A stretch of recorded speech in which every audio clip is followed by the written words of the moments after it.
Bilhah his handmaid to be her maid. And he went in also unto Rachel. And he loved also Rachel more than Leah, and served with him yet 7 other years. And when the Lord saw that Leah was hated, he opened her womb. But Rachel was barren, and Leah conceived, and bare a son. And she called his name Reuben, for she said, Surely the Lord hath looked upon my affliction, now therefore my husband will love me. And she conceived again, and bare a son, and said, Because the Lord hath heard that I was hated, he hath therefore given me this son also. And she called his name Simeon. And she conceived again, and bare a son, and said, Now this time will my husband be joined unto me, because I have borne him 3 sons. Therefore was his name called Levi. And she conceived again, and bare a son, and she said, Now will I praise the Lord. Therefore she called his name Judah, and left bearing.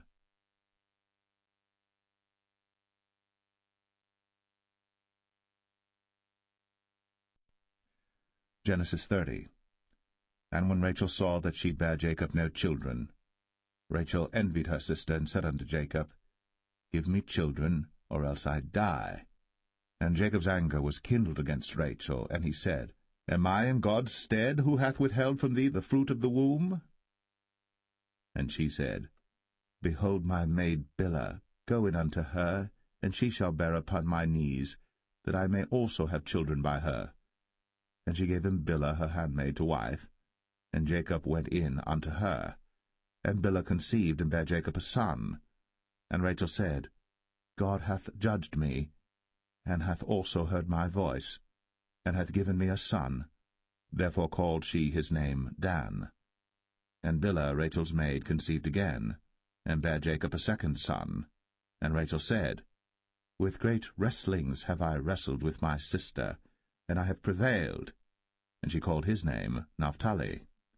When Leah saw that she had left bearing, she took Zilpah her maid, and gave her Jacob to wife. And Zilpah Leah's maid bare Jacob a son. And Leah said, A troop cometh.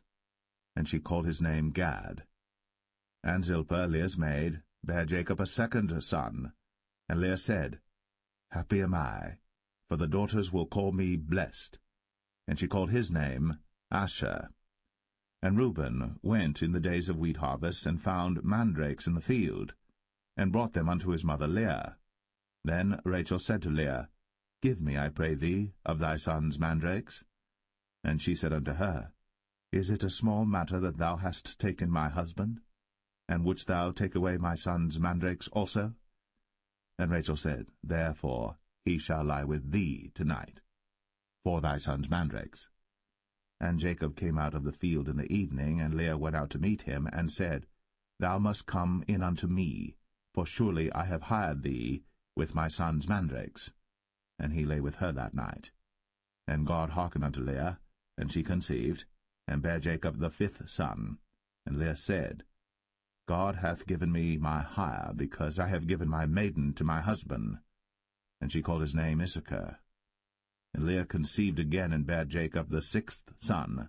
And Leah said, God hath endued me with a good dowry. Now will my husband dwell with me, because I have borne him 6 sons. And she called his name Zebulun. And afterwards she bare a daughter, and called her name Dinah. And God remembered Rachel, and God hearkened to her, and opened her womb. And she conceived, and bare a son, and said, God hath taken away my reproach. And she called his name Joseph, and said, The Lord shall add to me another son. And it came to pass, when Rachel had borne Joseph, that Jacob said unto Laban, Send me away, that I may go unto mine own place, and to my country. Give me my wives and my children, for whom I have served thee, and let me go, for thou knowest my service which I have done thee. And Laban said unto him, I pray thee, if I have found favour in thine eyes, tarry, for I have learned by experience that the Lord hath blessed me for thy sake. And he said, Appoint me thy wages, and I will give it. And he said unto him, Thou knowest how I have served thee, and how thy cattle was with me. For it was little which thou hadst before I came, and it is now increased unto a multitude. And the Lord hath blessed thee since my coming. And now, when shall I provide for mine own house also? And he said, What shall I give thee? And Jacob said, Thou shalt not give me anything. If thou wilt do this thing for me, I will again feed and keep thy flock.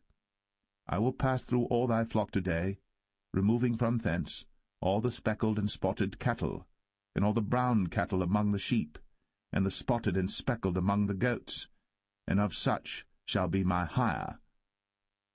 So shall my righteousness answer for me in time to come, when it shall come for my hire before thy face, every one that is not speckled and spotted among the goats, and brown among the sheep, that shall be counted stolen with me. And Laban said, Behold, I would it might be according to thy word. And he removed that day the he-goats that were ring-straked and spotted, and all the she-goats that were speckled and spotted, and every one that had some white in it, and all the brown among the sheep, and gave them into the hand of his sons. And he set 3 days' journey betwixt himself and Jacob fed the rest of Laban's flocks. And Jacob took him rods of green poplar, and of the hazel and chestnut tree, and pilled white strakes in them, and made the white appear which was in the rods. And he set the rods which he had pilled before the flocks in the gutters, in the watering troughs, when the flocks came to drink, that they should conceive when they came to drink. And the flocks conceived before the rods, and brought forth cattle, ring-straked, speckled, and spotted. And Jacob did separate the lambs, and set the faces of the flocks toward the ring-straked, and all the brown in the flock of Laban. And he put his own flocks by themselves, and put them not unto Laban's cattle. And it came to pass, whensoever the stronger cattle did conceive, that Jacob laid the rods before the eyes of the cattle in the gutters, that they might conceive among the rods. But when the cattle were feeble, he put them not in. So the feebler were Laban's, and the stronger Jacob's. And the man increased exceedingly, and had much cattle, and maidservants, and menservants, and camels, and asses.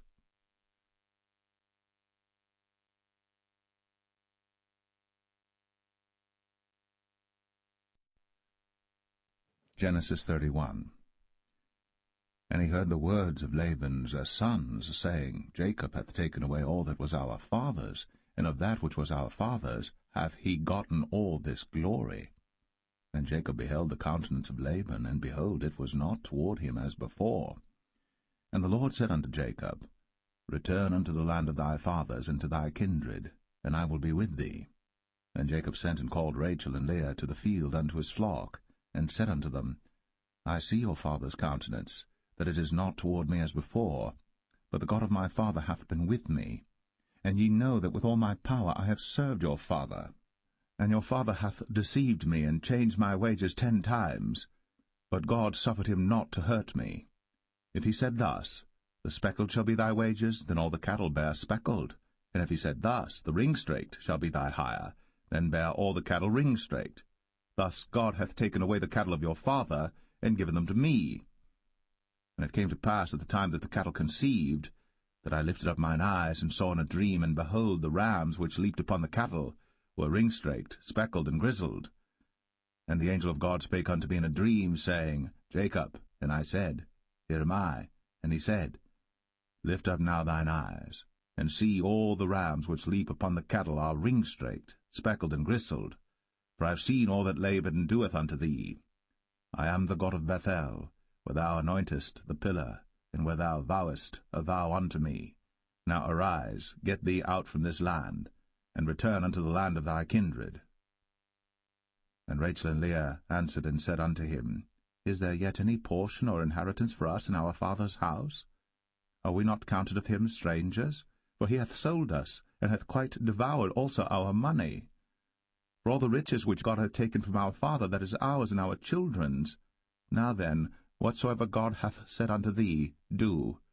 Then Jacob rose up, and set his sons and his wives upon camels. And he carried away all his cattle, and all his goods which he had gotten, the cattle of his getting which he had gotten in Padan Aram, for to go to Isaac his father in the land of Canaan. And Laban went to shear his sheep, and Rachel had stolen the images that were her father's. And Jacob stole away unawares to Laban the Syrian, in that he told him not that he fled.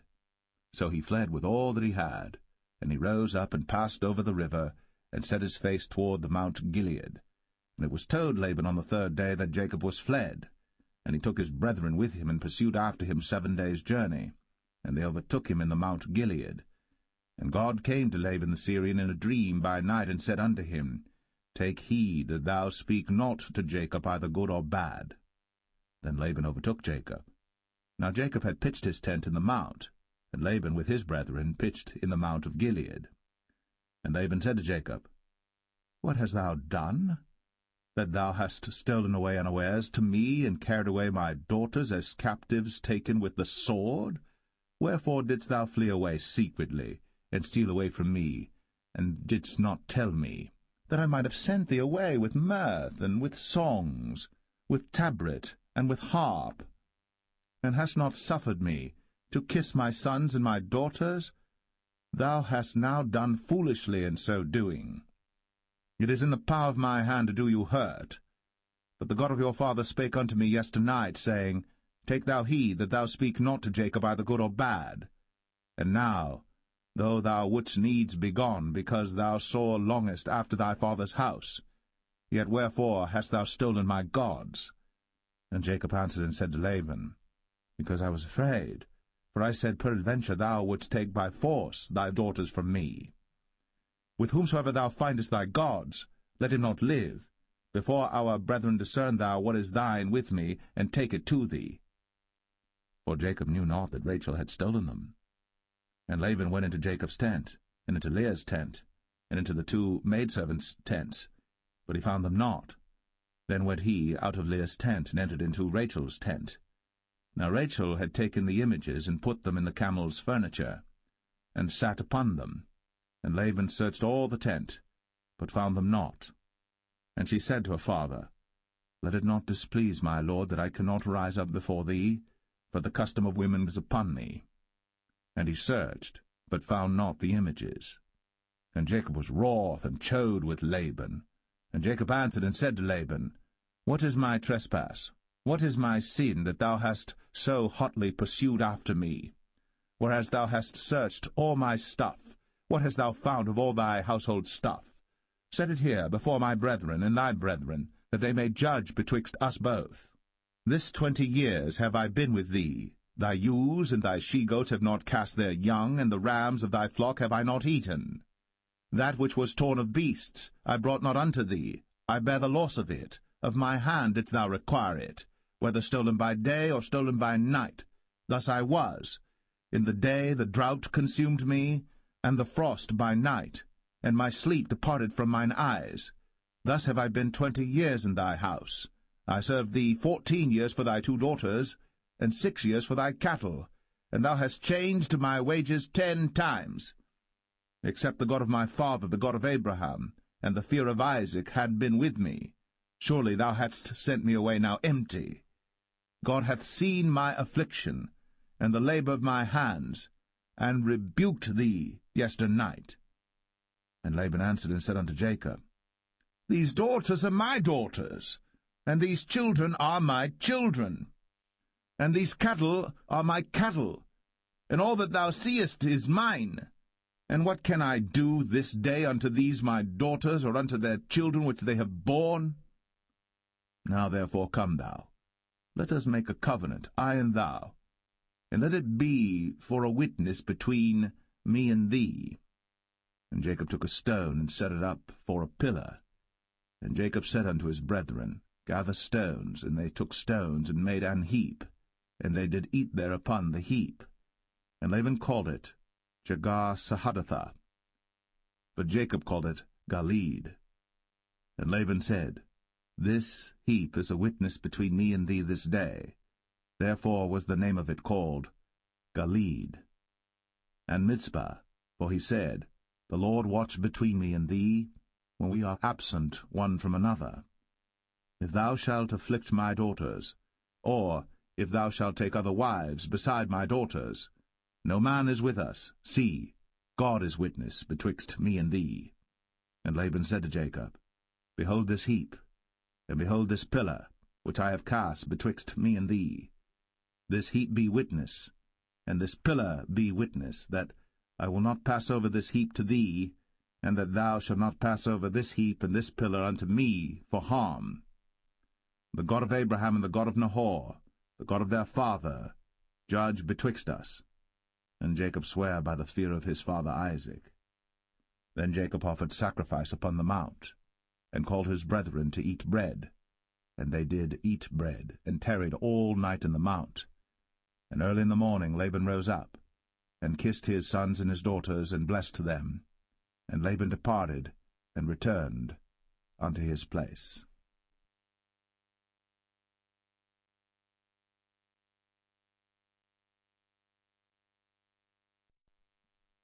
Genesis 32. And Jacob went on his way, and the angels of God met him.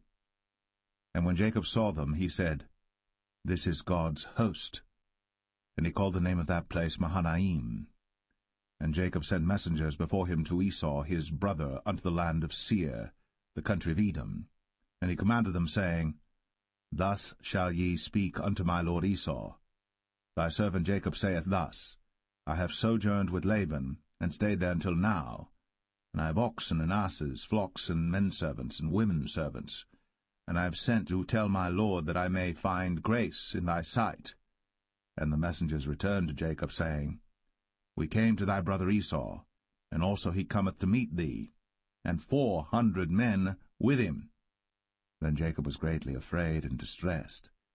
And he divided the people that was with him, and the flocks and herds, and the camels, into 2 bands, and said, If Esau come to the one company and smite it, then the other company which is left shall escape.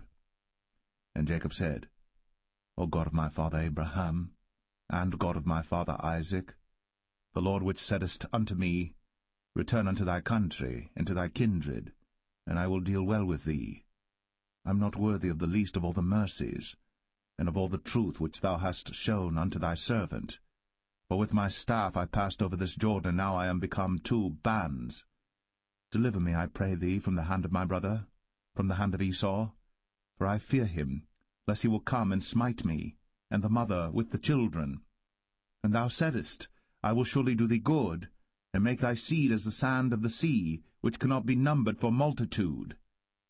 And he lodged there that same night, and took of that which came to his hand a present for Esau his brother, 200 she-goats, and 20 he-goats, 200 ewes, and 20 rams, 30 milch camels with their coats, 40 kine, and 10 bulls, 20 she-asses, and 10 foals.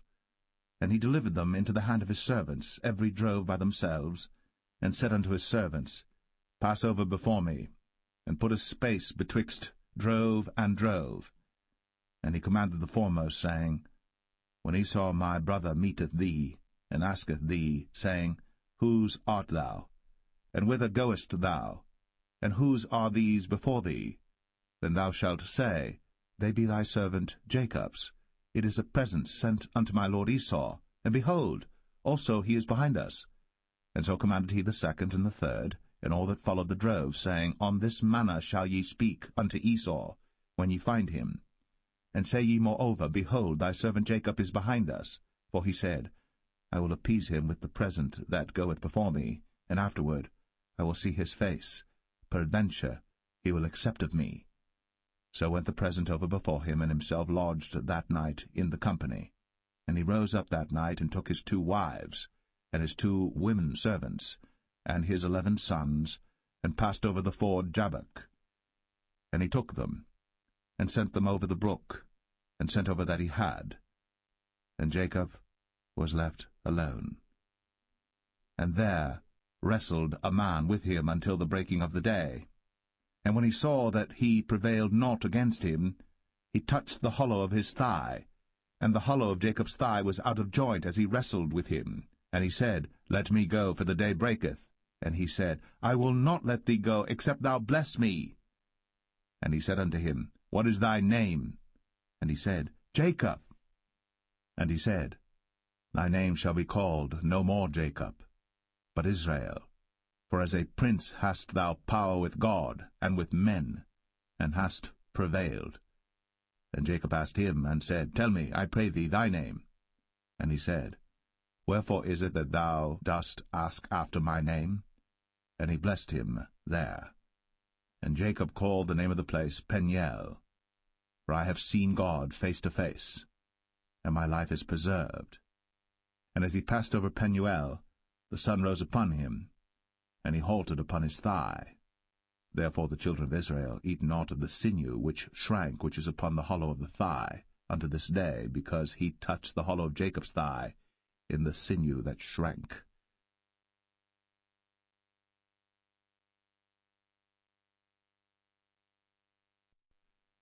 Genesis 33.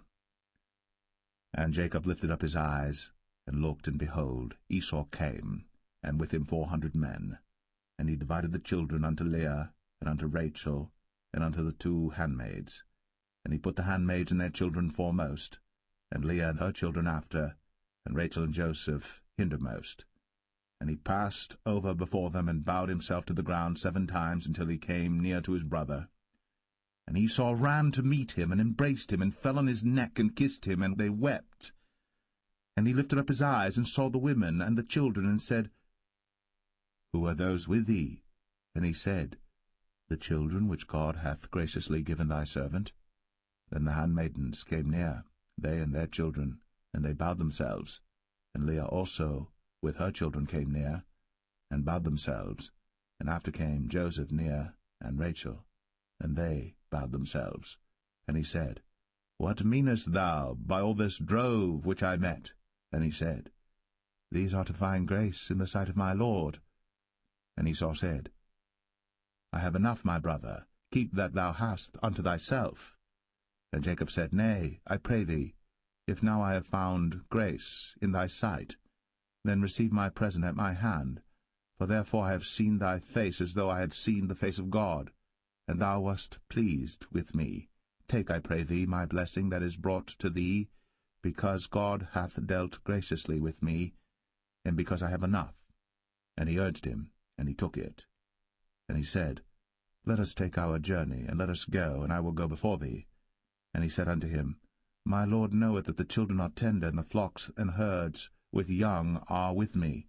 And if men should overdrive them one day, all the flock will die.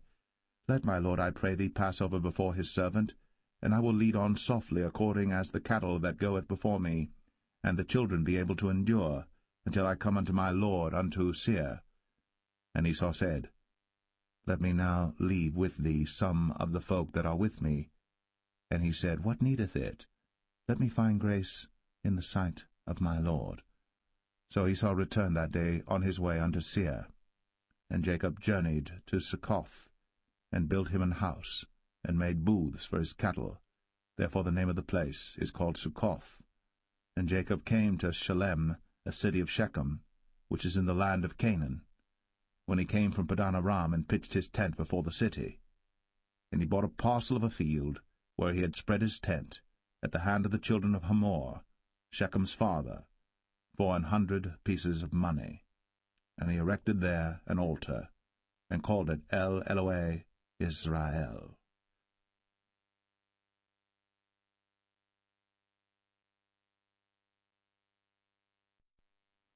Genesis 34. And Dinah the daughter of Leah, which she bare unto Jacob, went out to see the daughters of the land. And when Shechem, the son of Hamor the Hivite, prince of the country, saw her, he took her, and lay with her, and defiled her. And his soul clave unto Dinah the daughter of Jacob, and he loved the damsel, and spake kindly unto the damsel. And Shechem spake unto his father Hamor, saying, Get me this damsel to wife. And Jacob heard that he had defiled Dinah his daughter. Now his sons were with his cattle in the field, and Jacob held his peace until they were come. And Hamor the father of Shechem went out unto Jacob to commune with him. And the sons of Jacob came out of the field when they heard it, and the men were grieved, and they were very wroth, because he had wrought folly in Israel, in lying with Jacob's daughter, which thing ought not to be done. And Hamor communed with them, saying, The soul of my son Shechem longeth for your daughter. I pray you, give her him to wife, and make ye marriages with us, and give your daughters unto us, and take our daughters unto you. And ye shall dwell with us, and the land shall be before you. Dwell and trade ye therein, and get you possessions therein. And Shechem said unto her father and unto her brethren, Let me find grace in your eyes, and what ye shall say unto me I will give. Ask me never so much dowry and gift, and I will give according as ye shall say unto me. But give me the damsel to wife. And the sons of Jacob answered Shechem and Hamor his father deceitfully, and said, because he had defiled Dinah their sister, and they said unto them, We cannot do this thing to give our sister to one that is uncircumcised, for that were a reproach unto us. But in this will we consent unto you. If ye will be as we be, that every male of you be circumcised, then will we give our daughters unto you, and we will take your daughters to us, and we will dwell with you, and we will become one people. But if ye will not hearken unto us to be circumcised, then we will take our daughter, and we will be gone. And their words pleased Hamor and Shechem, Hamor's son. And the young man deferred not to do the thing, because he had delight in Jacob's daughter, and he was more honorable than all the house of his father. And Hamor and Shechem his son came unto the gate of their city, and communed with the men of their city, saying, These men are peaceable with us. Therefore let them dwell in the land, and trade therein. For the land, behold, it is large enough for them. Let us take their daughters to us for wives, and let us give them our daughters.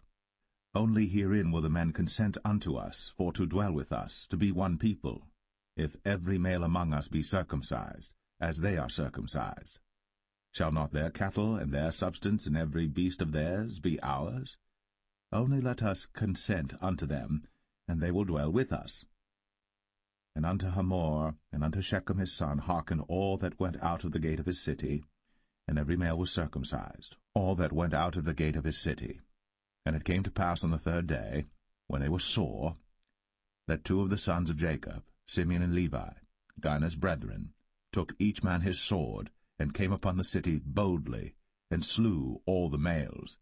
And they slew Hamor and Shechem his son with the edge of the sword, and took Dinah out of Shechem's house, and went out.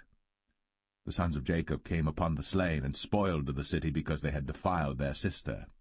They took their sheep and their oxen, and their asses, and that which was in the city, and that which was in the field, and all their wealth, and all their little ones, and their wives took they captive, and spoiled even all that was in the house.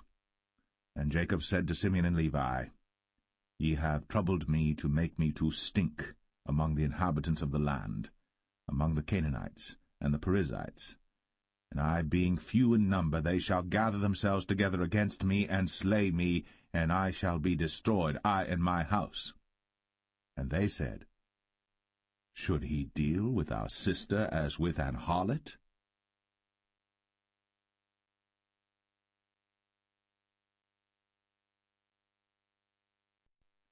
Genesis 35. And God said unto Jacob, Arise, go up to Bethel, and dwell there, and make there an altar unto God, that appeared unto thee when thou fleddest from the face of Esau thy brother. Then Jacob said unto his household and to all that were with him, Put away the strange gods that are among you, and be clean, and change your garments, and let us arise, and go up to Bethel. And I will make there an altar unto God, who answered me in the day of my distress, and was with me in the way which I went. And they gave unto Jacob all the strange gods which were in their hand, and all their earrings which were in their ears. And Jacob hid them under the oak which was by Shechem. And they journeyed, and the terror of God was upon the cities that were round about them, and they did not pursue after the sons of Jacob. So Jacob came to Luz, which is in the land of Canaan, that is, Bethel, he and all the people that were with him. And he built there an altar, and called the place El-Bethel, because there God appeared unto him, when he fled from the face of his brother. But Deborah, Rebekah's nurse, died, and she was buried beneath Bethel, under an oak. And the name of it was called Allon-Bachuth. And God appeared unto Jacob again when he came out of Padan Aram, and blessed him. And God said unto him, Thy name is Jacob. Thy name shall not be called any more Jacob, but Israel shall be thy name. And he called his name Israel. And God said unto him, I am God Almighty. Be fruitful and multiply. A nation and a company of nations shall be of thee, and kings shall come out of thy loins. And the land which I gave Abraham and Isaac, to thee I will give it, and to thy seed after thee will I give the land. And God went up from him in the place where he talked with him. And Jacob set up a pillar in the place where he talked with him, even a pillar of stone. And he poured a drink offering thereon, and he poured oil thereon. And Jacob called the name of the place where God spake with him, Bethel. And they journeyed from Bethel. And there was but a little way to come to Ephrath. And Rachel travailed, and she had hard labor. And it came to pass, when she was in hard labor, that the midwife said unto her, Fear not, thou shalt have this son also. And it came to pass, as her soul was in departing, for she died, that she called his name Ben-Oni, but his father called him Benjamin. And Rachel died, and was buried, in the way to Ephrath, which is Bethlehem. And Jacob set a pillar upon her grave, that is, the pillar of Rachel's grave, unto this day. And Israel journeyed, and spread his tent beyond the tower of Adar. And it came to pass, when Israel dwelt in that land, that Reuben went and lay with Bilhah his father's concubine, and Israel heard it. Now the sons of Jacob were 12, the sons of Leah, Reuben, Jacob's firstborn, and Simeon, and Levi, and Judah, and Issachar, and Zebulun. The sons of Rachel, Joseph and Benjamin. And the sons of Bilhah, Rachel's handmaid, Dan and Naphtali. And the sons of Zilpah, Leah's handmaid, Gad and Asher. These are the sons of Jacob, which were born to him in Padan Aram. And Jacob came unto Isaac his father unto Mamre, unto the city of Arba, which is Hebron, where Abraham and Isaac sojourned. And the days of Isaac were 180 years. And Isaac gave up the ghost, and died, and was gathered unto his people, being old and full of days. And his sons Esau and Jacob buried him.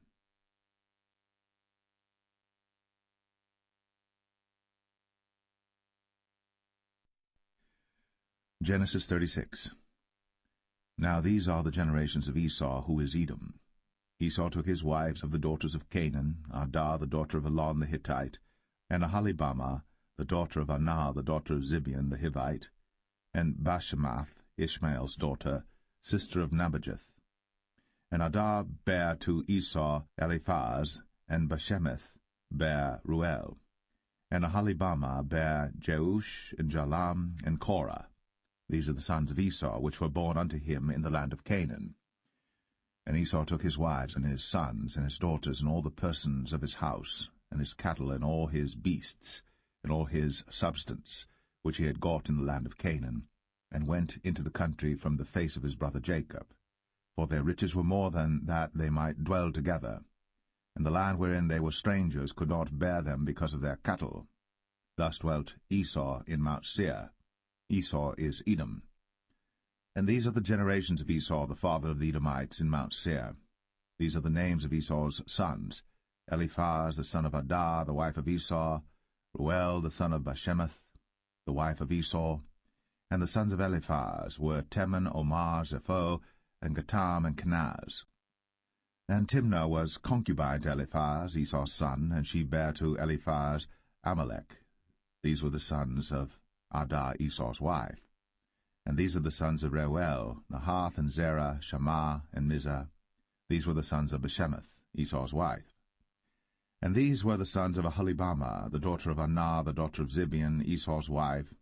And she bare to Esau Jeush, and Jalam, and Korah. These were dukes of the sons of Esau.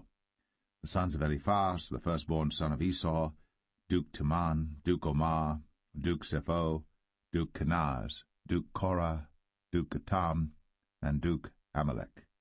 These are the dukes that came of Eliphaz in the land of Edom. These were the sons of Adah. And these are the sons of Reuel, Esau's son, Duke Nahath, Duke Zerah, Duke Shammah, Duke Mizah. These are the dukes that came of Reuel in the land of Edom.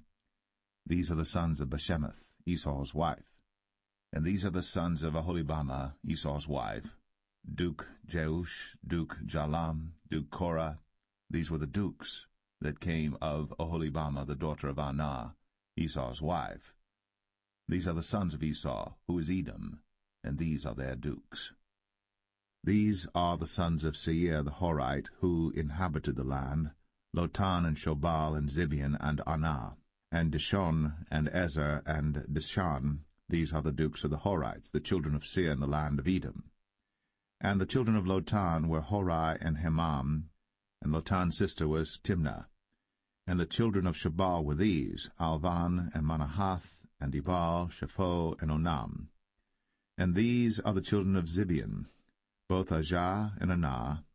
This was that Anah that found the mules in the wilderness, as he fed the asses of Zibeon his father.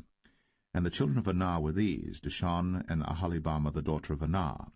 And these are the children of Dishon, Hemdan, and Eshban, and Ithran, and Cheran. The children of Ezer are these, Bilhan, and Zavan, and Akan. The children of Dishan are these, Uz and Aran. These are the dukes that came of the Horites, Duke Lotan, Duke Shobal, Duke Zibeon, Duke Anah, Duke Dishon, Duke Ezer, Duke Dishan. These are the dukes that came of Horai among their dukes in the land of Seir. And these are the kings that reigned in the land of Edom, before there reigned any king over the children of Israel. And Bela the son of Beor reigned in Edom, and the name of his city was Dinhabah. And Bela died, and Jobab the son of Zerah of Bozrah reigned in his stead. And Jobab died, and Husham of the land of Temani reigned in his stead. And Husham died, and Hadad the son of Bedad, who smote Midian in the field of Moab, reigned in his stead. And the name of his city was Avith. And Hadad died, and Samlah of Masrekah reigned in his stead. And Samlah died, and Saul of Rehoboth by the river reigned in his stead. And Saul died, and Baal-Hanan the son of Achbor reigned in his stead. And Baal-Hanan the son of Achbor died, and Hadar reigned in his stead. And the name of his city was Pau, and his wife's name was Mehetabel, and the daughter of Matred, the daughter of Mezahab. And these are the names of the dukes that came of Esau, according to their families after their places by their names, Duke Timnah, Duke Alva, Duke Jetheth, Duke Aholibamah, Duke Elah, Duke Pinon, Duke Kenaz, Duke Teman, Duke Mibsar, Duke Magdiel, Duke Aram. These be the dukes of Edom, according to their habitations in the land of their possession. He is Esau, the father of the Edomites.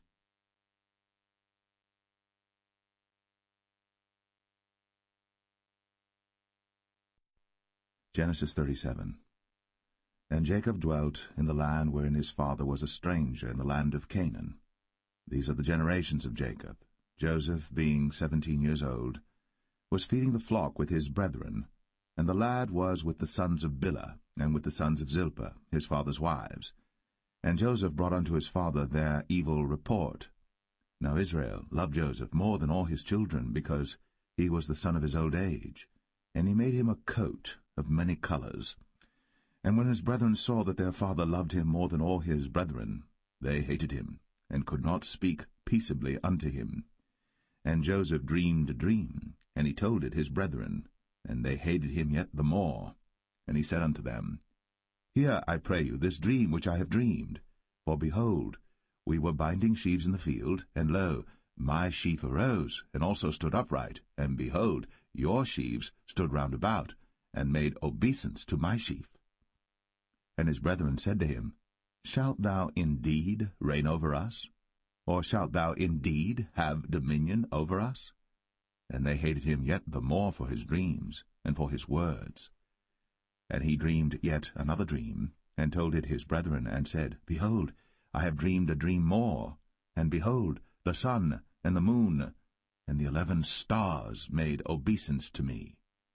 And he told it to his father, and to his brethren, and his father rebuked him, and said unto him, What is this dream that thou hast dreamed? Shall I and thy mother, and thy brethren indeed come to bow down ourselves to thee to the earth? And his brethren envied him. But his father observed the saying. And his brethren went to feed their father's flock in Shechem. And Israel said unto Joseph, Do not thy brethren feed the flock in Shechem? Come, and I will send thee unto them. And he said to him, Here am I. And he said to him, Go, I pray thee, see whether it be well with thy brethren, and well with the flocks, and bring me word again. So he sent him out of the vale of Hebron, and he came to Shechem. And a certain man found him, and behold, he was wandering in the field. And the man asked him, saying, What seekest thou? And he said, I seek my brethren. Tell me, I pray thee, where they feed their flocks.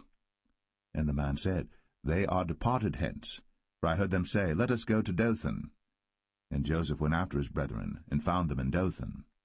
And when they saw him afar off, even before he came near unto them, they conspired against him to slay him. And they said one to another, Behold, this dreamer cometh.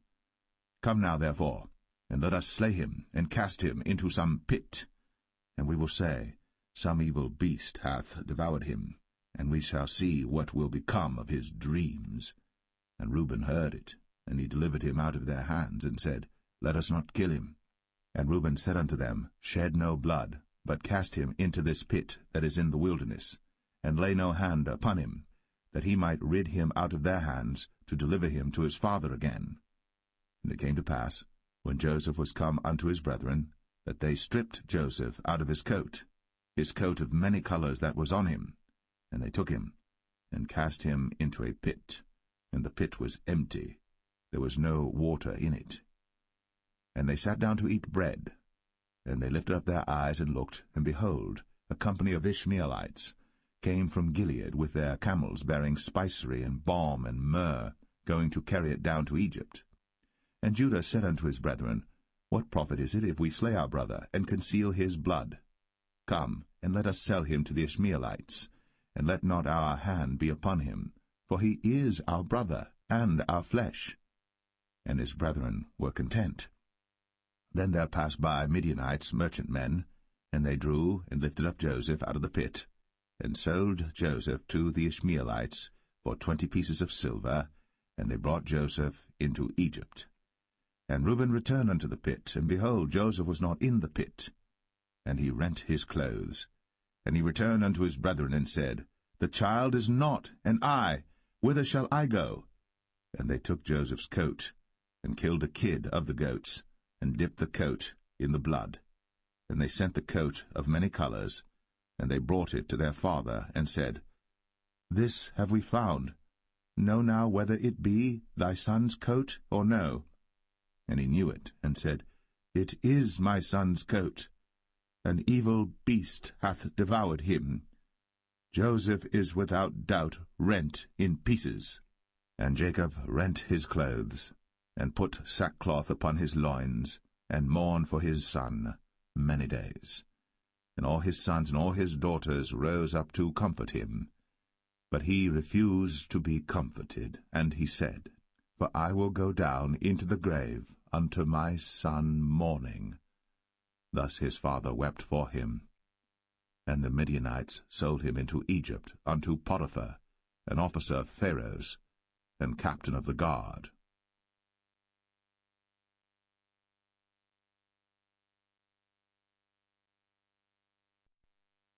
Genesis 38. And it came to pass at that time that Judah went down from his brethren, and turned in to a certain Adullamite, whose name was Hira. And Judah saw there a daughter of a certain Canaanite whose name was Shua, and he took her, and went in unto her, and she conceived and bare a son, and he called his name Er. And she conceived again and bare a son, and she called his name Onan. And she yet again conceived and bare a son, and called his name Shelah. And he was at Chezib, when she bare him. And Judah took a wife for Er his firstborn, whose name was Tamar. And Er, Judah's firstborn, was wicked in the sight of the Lord, and the Lord slew him. And Judah said unto Onan, Go in unto thy brother's wife, and marry her, and raise up seed to thy brother. And Onan knew that the seed should not be his. And it came to pass, when he went in unto his brother's wife, that he spilled it on the ground, lest that he should give seed to his brother. And the thing which he did displeased the Lord, wherefore he slew him also. Then said Judah to Tamar his daughter-in-law, Remain a widow at thy father's house, till Shelah my son be grown. For he said, Lest peradventure he die also, as his brethren did. And Tamar went and dwelt in her father's house. And in process of time the daughter of Shua, Judah's wife, died. And Judah was comforted, and went up unto his sheep-shearers to Timnath, he and his friend Hira the Adulamite. And it was told Tamar, saying, Behold, thy father-in-law goeth up to Timnath to shear his sheep. And she put her widow's garments off from her, and covered her with a veil, and wrapped herself, and sat in an open place, which is by the way to Timnath. For she saw that Shelah was grown, and she was not given unto him to wife. When Judah saw her, he thought her to be an harlot, because she had covered her face. And he turned unto her by the way, and said, Go to, I pray thee, let me come in unto thee. For he knew not that she was his daughter-in-law. And she said, What wilt thou give me, that thou mayest come in unto me? And he said, I will send thee a kid from the flock. And she said, Wilt thou give me a pledge, till thou send it? And he said, What pledge shall I give thee? And she said, Thy signet, and thy bracelets, and thy staff that is in thine hand. And he gave it her, and came in unto her. And she conceived by him. And she arose and went away, and laid by her veil from her, and put on the garments of her widowhood. And Judah sent the kid by the hand of his friend the Adulamite, to receive his pledge from the woman's hand, but he found her not. Then he asked the men of that place, saying, Where is the harlot that was openly by the wayside? And they said, There was no harlot in this place. And he returned to Judah, and said, I cannot find her. And also the men of the place said that there was no harlot in this place. And Judah said, Let her take it to her, lest we be shamed. Behold, I sent this kid, and thou hast not found her. And it came to pass about 3 months after that it was told Judah, saying, Tamar, thy daughter-in-law, hath played the harlot, and also, behold, she is with child by whoredom. And Judah said, Bring her forth, and let her be burnt. When she was brought forth, she sent to her father-in-law, saying, By the man whose these are am I with child. And she said, Discern, I pray thee, whose are these? The signet, and bracelets, and staff. And Judah acknowledged them, and said, She hath been more righteous than I, because that I gave her not to Shelah my son. And he knew her again no more. And it came to pass in the time of her travail, that, behold, twins were in her womb. And it came to pass, when she travailed, that the one put out his hand, and the midwife took and bound upon his hand a scarlet thread, saying, This came out first. And it came to pass, as he drew back his hand, that, behold, his brother came out. And she said, How hast thou broken forth? This breach be upon thee. Therefore his name was called Pharez. And afterward came out his brother, that had the scarlet thread upon his hand, and his name was called Zerah.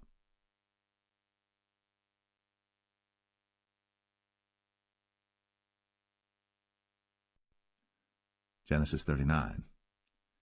And Joseph was brought down to Egypt, and Potiphar, an officer of Pharaoh, captain of the guard, an Egyptian, bought him of the hands of the Ishmaelites, which had brought him down thither. And the Lord was with Joseph, and he was a prosperous man, and he was in the house of his master the Egyptian. And his master saw that the Lord was with him, and that the Lord made all that he did to prosper in his hand. And Joseph found grace in his sight, and he served him, and he made him overseer over his house. And all that he had he put into his hand. And it came to pass from the time that he had made him overseer in his house, and over all that he had, that the Lord blessed the Egyptian's house for Joseph's sake. And the blessing of the Lord was upon all that he had in the house and in the field. And he left all that he had in Joseph's hand. And he knew not aught he had, save the bread which he did eat. And Joseph was a goodly person, and well favored. And it came to pass after these things, that his master's wife cast her eyes upon Joseph, and she said, Lie with me. But he refused, and said unto his master's wife, Behold, my master wotteth not what is with me in the house, and he hath committed all that he hath to my hand. There is none greater in this house than I, neither hath he kept back anything from me but thee, because thou art his wife. How then can I do this great wickedness and sin against God? And it came to pass, as she spake to Joseph day by day, that he hearkened not unto her, to lie by her, or to be with her. And it came to pass about this time, that Joseph went into the house to do his business, and there was none of the men of the house there within. And she caught him by his garment, saying, Lie with me. And he left his garment in her hand, and fled, and got him out. And it came to pass, when she saw that he had left his garment in her hand, and was fled forth, that she called unto the men of her house, and spake unto them, saying, See, he hath brought in an Hebrew unto us to mock us. He came in unto me to lie with me, and I cried with a loud voice. And it came to pass, when he heard that I lifted up my voice and cried, that he left his garment with me, and fled, and got him out. And she laid up his garment by her, until his lord came home.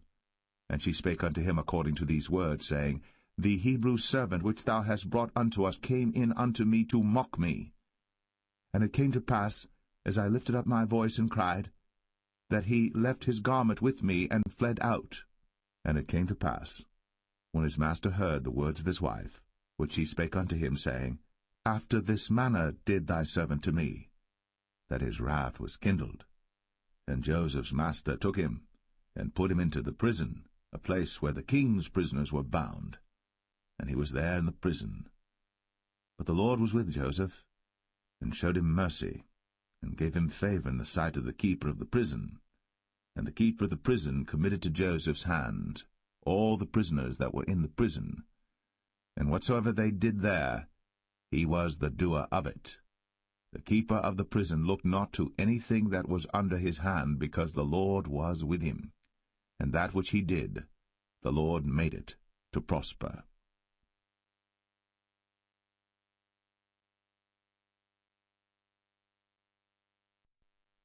Genesis 40. And it came to pass, after these things, that the butler of the king of Egypt and his baker had offended their lord the king of Egypt. And Pharaoh was wroth against two of his officers, against the chief of the butlers, and against the chief of the bakers. And he put them in ward in the house of the captain of the guard into the prison, the place where Joseph was bound. And the captain of the guard charged Joseph with them, and he served them. And they continued a season in ward.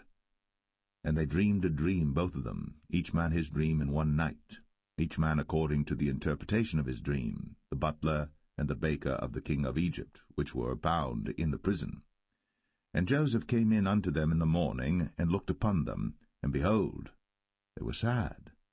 And he asked Pharaoh's officers that were with him in the ward of his lord's house, saying, Wherefore look ye so sadly today? And they said unto him, We have dreamed a dream, and there is no interpreter of it. And Joseph said unto them, Do not interpretations belong to God? Tell me them, I pray you. And the chief butler told his dream to Joseph, and said to him, In my dream, behold, a vine was before me. And in the vine were 3 branches, and it was as though it budded, and her blossoms shot forth, and the clusters thereof brought forth ripe grapes. And Pharaoh's cup was in my hand, and I took the grapes, and pressed them into Pharaoh's cup, and I gave the cup into Pharaoh's hand, And Joseph said unto him, This is the interpretation of it. The 3 branches are 3 days. Yet within 3 days shall Pharaoh lift up thine head, and restore thee unto thy place, and thou shalt deliver Pharaoh's cup into his hand, after the former manner when thou wast his butler. But think on me when it shall be well with thee, and show kindness, I pray thee, unto me, and make mention of me unto Pharaoh, and bring me out of this house. For indeed I was stolen away out of the land of the Hebrews, and here also have I done nothing that they should put me into the dungeon. When the chief baker saw that the interpretation was good, he said unto Joseph, I also was in my dream, and behold, I had 3 white baskets on my head, and in the uppermost basket there was of all manner of baked meats for Pharaoh, and the birds did eat them out of the basket upon my head. And Joseph answered and said, This is the interpretation thereof. The 3 baskets are 3 days. Yet within 3 days shall Pharaoh lift up thy head from off thee, and shall hang thee on a tree, and the birds shall eat thy flesh from off thee. And it came to pass, the 3rd day, which was Pharaoh's birthday, that he made a feast unto all his servants, and he lifted up the head of the chief butler and of the chief baker among his servants. And he restored the chief butler unto his butlership again, and he gave the cup into Pharaoh's hand. But he hanged the chief baker, as Joseph had interpreted to them. Yet did not the chief butler remember Joseph, but forgat him.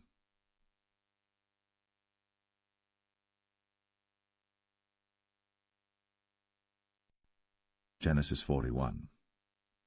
And it came to pass at the end of 2 full years, that Pharaoh dreamed, and behold, he stood by the river. And behold, there came up out of the river 7 well-favoured kine, and fat-fleshed, and they fed in a meadow. And behold, 7 other kine came up after them out of the river, ill-favoured, and lean-fleshed, and stood by the other kine upon the brink of the river. And the ill-favoured and lean-fleshed kine did eat up the 7 well-favoured and fat kine. So Pharaoh awoke. And he slept and dreamed the 2nd time, and behold, 7 ears of corn came up upon 1 stalk, rank and good. And behold, 7 thin ears, and blasted with the east wind, sprung up after them. And the 7 thin ears devoured the 7 rank and full ears. And Pharaoh awoke, and behold, it was a dream.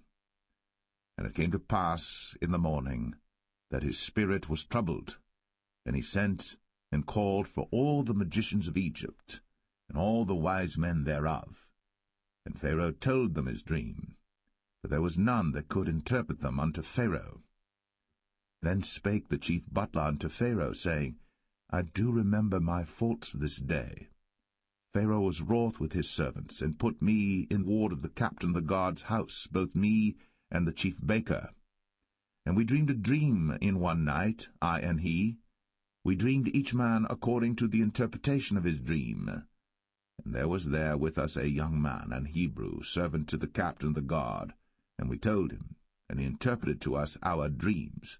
To each man according to his dream he did interpret. And it came to pass, as he interpreted to us, so it was. Me he restored unto mine office, and him he hanged. Then Pharaoh sent and called Joseph, and they brought him hastily out of the dungeon. And he shaved himself, and changed his raiment, and came in unto Pharaoh. And Pharaoh said unto Joseph, I have dreamed a dream, and there is none that can interpret it. And I have heard say of thee, that thou canst understand a dream to interpret it. And Joseph answered Pharaoh, saying, It is not in me. God shall give Pharaoh an answer of peace. And Pharaoh said unto Joseph, In my dream, behold, I stood upon the bank of the river, and behold, there came up out of the river 7 kine, fat-fleshed, and well-favoured, and they fed in a meadow, and behold, 7 other kine came up after them, poor, and very ill-favoured, and lean-fleshed, such as I never saw in all the land of Egypt for badness. And the lean and the ill-favoured kine did eat up the first 7 fat kine. And when they had eaten them up, it could not be known that they had eaten them, but they were still ill-favoured, as at the beginning. So I awoke. And I saw in my dream, and behold, 7 ears came up in one stalk, full and good. And behold, 7 ears withered, thin, and blasted with the east wind, sprung up after them. And the thin ears devoured the 7 good ears. And I told this unto the magicians, but there was none that could declare it to me. And Joseph said unto Pharaoh, The dream of Pharaoh is one. God hath shown Pharaoh what he is about to do. The 7 good kine are 7 years, and the 7 good ears are 7 years. The dream is one. And the 7 thin and ill-favoured kine that came up after them are 7 years, and the 7 empty ears blasted with the east wind shall be 7 years of famine. This is the thing which I have spoken unto Pharaoh. What God is about to do, he showeth unto Pharaoh. Behold, there come 7 years of great plenty throughout all the land of Egypt, and there shall arise after them 7 years of famine, and all the plenty shall be forgotten in the land of Egypt, and the famine shall consume the land, and the plenty shall not be known in the land by reason of that famine following, for it shall be very grievous. And for that the dream was doubled unto Pharaoh twice. It is because the thing is established by God, and God will shortly bring it to pass. Now therefore let Pharaoh look out a man discreet and wise, and set him over the land of Egypt. Let Pharaoh do this, and let him appoint officers over the land, and take up the 5th part of the land of Egypt in the 7 plenteous years, and let them gather all the food of those good years that come, and lay up corn under the hand of Pharaoh, and let them keep food in the cities. And that food shall be for store to the land against the 7 years of famine, which shall be in the land of Egypt, that the land perish not through the famine. And the thing was good in the eyes of Pharaoh, and in the eyes of all his servants. And Pharaoh said unto his servants, Can we find such a one as this is, a man in whom the Spirit of God is? And Pharaoh said unto Joseph, Forasmuch as God hath shown thee all this, there is none so discreet and wise as thou art. Thou shalt be over my house, and according unto thy word shall all my people be ruled. Only in the throne will I be greater than thou. And Pharaoh said unto Joseph, See, I have set thee over all the land of Egypt. And Pharaoh took off his ring from his hand, and put it upon Joseph's hand, and arrayed him in vestures of fine linen, and put a gold chain about his neck. And he made him to ride in the 2nd chariot which he had. And they cried before him, Bow the knee. And he made him ruler over all the land of Egypt. And Pharaoh said unto Joseph, I am Pharaoh, and without thee shall no man lift up his hand or foot in all the land of Egypt. And Pharaoh called Joseph's name Zaphnath-Paneah, and he gave him to wife Asenath, the daughter of Potiphera, priest of On. And Joseph went out over all the land of Egypt. And Joseph was 30 years old when he stood before Pharaoh king of Egypt. And Joseph went out from the presence of Pharaoh, and went throughout all the land of Egypt. And in the 7 plenteous years the earth brought forth by handfuls. And he gathered up all the food of the 7 years which were in the land of Egypt, and laid up the food in the cities, the food of the field, which was round about every city, laid he up in the same. And Joseph gathered corn, as the sand of the sea, very much, until he left numbering, for it was without number. And unto Joseph were born 2 sons before the years of famine came, which Asenath, the daughter of Potiphera, priest of On, bare unto him. And Joseph called the name of the firstborn Manasseh, for God, said he, hath made me forget all my toil, and all my father's house. And the name of the second called he Ephraim, for God hath caused me to be fruitful in the land of my affliction. And the 7 years of plenteousness that was in the land of Egypt were ended, and the 7 years of dearth began to come, according as Joseph had said. And the dearth was in all lands, but in all the land of Egypt there was bread. And when all the land of Egypt was famished, the people cried to Pharaoh for bread. And Pharaoh said unto all the Egyptians, Go unto Joseph, what he saith to you, do. And the famine was over all the face of the earth. And Joseph opened all the storehouses, and sold unto the Egyptians, and the famine waxed sore in the land of Egypt. And all countries came into Egypt to Joseph for to buy corn, because that the famine was so sore in all lands.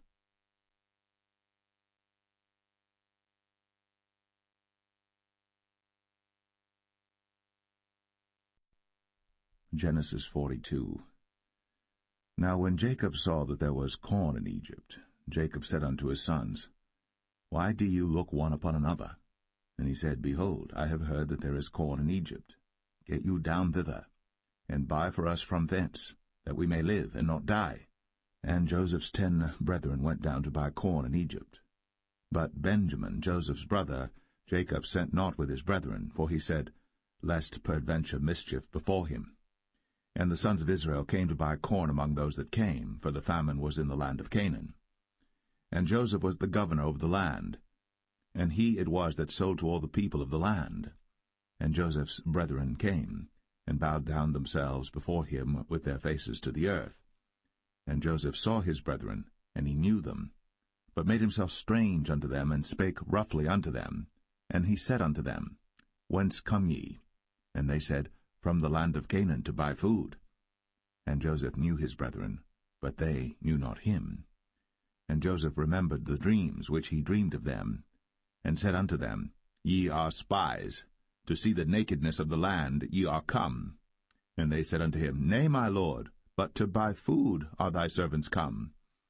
We are all one man's sons, we are true men, thy servants are no spies.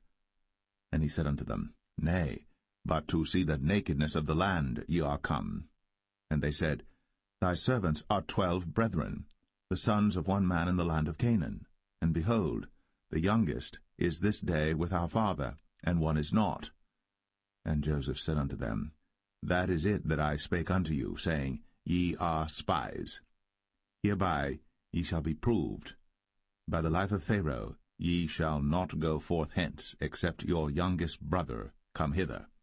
Send one of you, and let him fetch your brother, and ye shall be kept in prison, that your words may be proved, whether there be any truth in you, or else by the life of Pharaoh surely ye are spies. And he put them all together into ward 3 days. And Joseph said unto them the 3rd day, This do and live, for I fear God. If ye be true men, let one of your brethren be bound in the house of your prison. Go ye, carry corn for the famine of your houses. But bring your youngest brother unto me. So shall your words be verified, and ye shall not die. And they did so. And they said one to another, We are verily guilty concerning our brother, in that we saw the anguish of his soul when he besought us, and we would not hear. Therefore is this distress come upon us. And Reuben answered them, saying, Spake I not unto you, saying, Do not sin against the child? And ye would not hear. Therefore, behold, also his blood is required. And they knew not that Joseph understood them, for he spake unto them by an interpreter. And he turned himself about from them, and wept, and returned to them again, and communed with them, and took from them Simeon, and bound him before their eyes. Then Joseph commanded to fill their sacks with corn, and to restore every man's money into his sack, and to give them provision for the way. And thus did he unto them. And they laded their asses with the corn, and departed thence. And as one of them opened his sack, to give his ass provender in the inn, he espied his money, for behold, it was in his sack's mouth. And he said unto his brethren, My money is restored, and lo, it is even in my sack. And their heart failed them, and they were afraid, saying one to another, What is this that God hath done unto us? And they came unto Jacob their father unto the land of Canaan, and told him all that befell unto them, saying, The man who is the Lord of the land spake roughly to us, and took us for spies of the country. And we said unto him, We are true men, we are no spies. We be 12 brethren, sons of our father, one is not, and the youngest is this day with our father in the land of Canaan.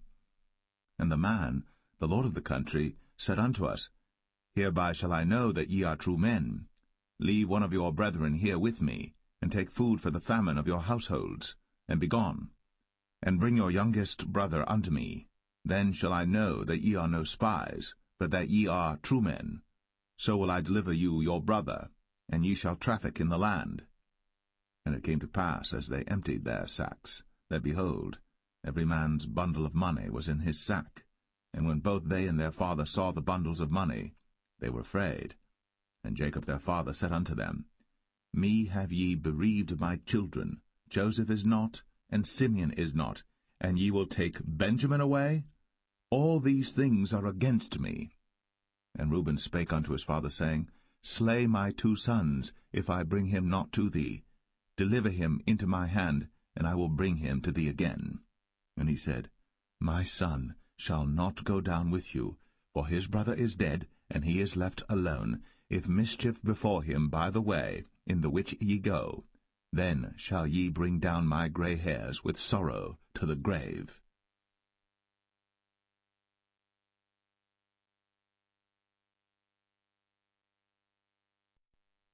Genesis 43. And the famine was sore in the land. And it came to pass, when they had eaten up the corn which they had brought out of Egypt, their father said unto them, Go again, buy us a little food. And Judah spake unto him, saying, The man did solemnly protest unto us, saying, Ye shall not see my face, except your brother be with you. If thou wilt send our brother with us, we will go down and buy thee food. But if thou wilt not send him, we will not go down. For the man said unto us, Ye shall not see my face, except your brother be with you.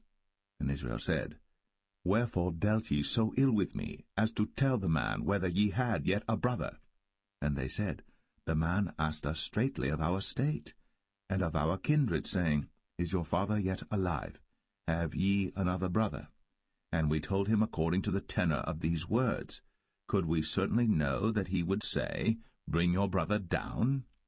And Judah said unto Israel his father, Send the lad with me, and we will arise and go, that we may live and not die, both we and thou, and also our little ones. I will be surety for him. Of my hand shalt thou require him. If I bring him not unto thee, and set him before thee, then let me bear the blame for ever. For except we had lingered, surely now we had returned this second time. And their father Israel said unto them, If it must be so now, do this. Take of the best fruits in the land in your vessels, and carry down the man a present, a little balm, and a little honey, spices, and myrrh, nuts, and almonds.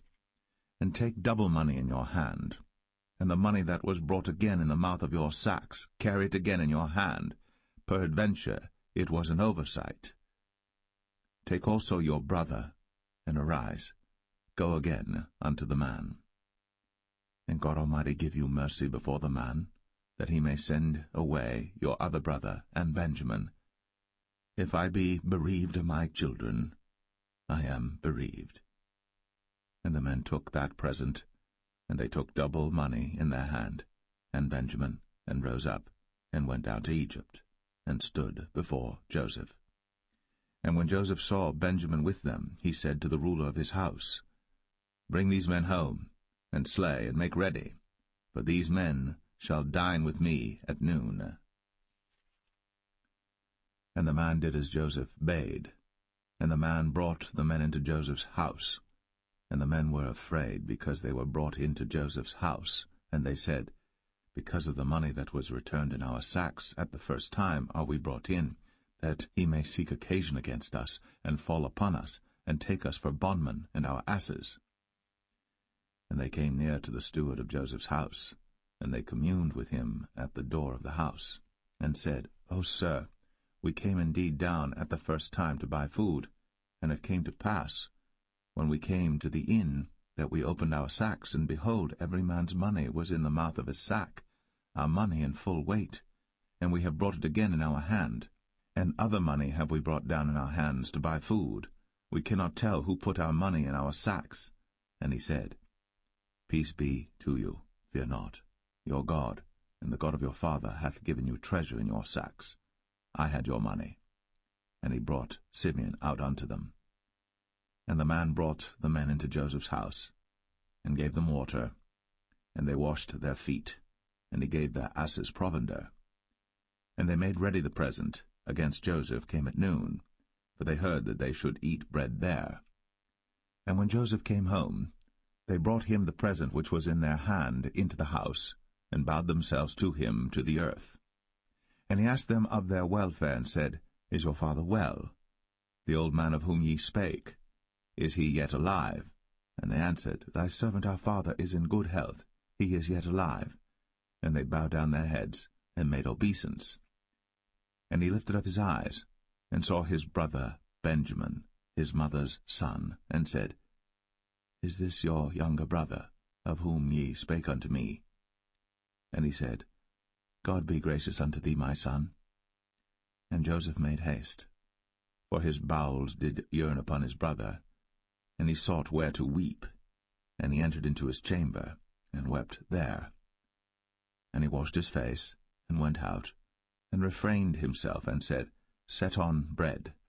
And they set on for him by himself, and for them by themselves, and for the Egyptians which did eat with him by themselves, because the Egyptians might not eat bread with the Hebrews, for that is an abomination unto the Egyptians.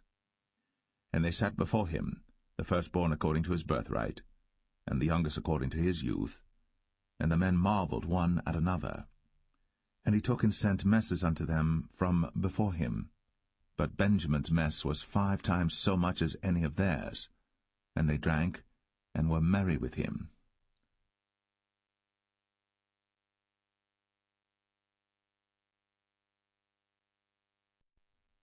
Genesis 44.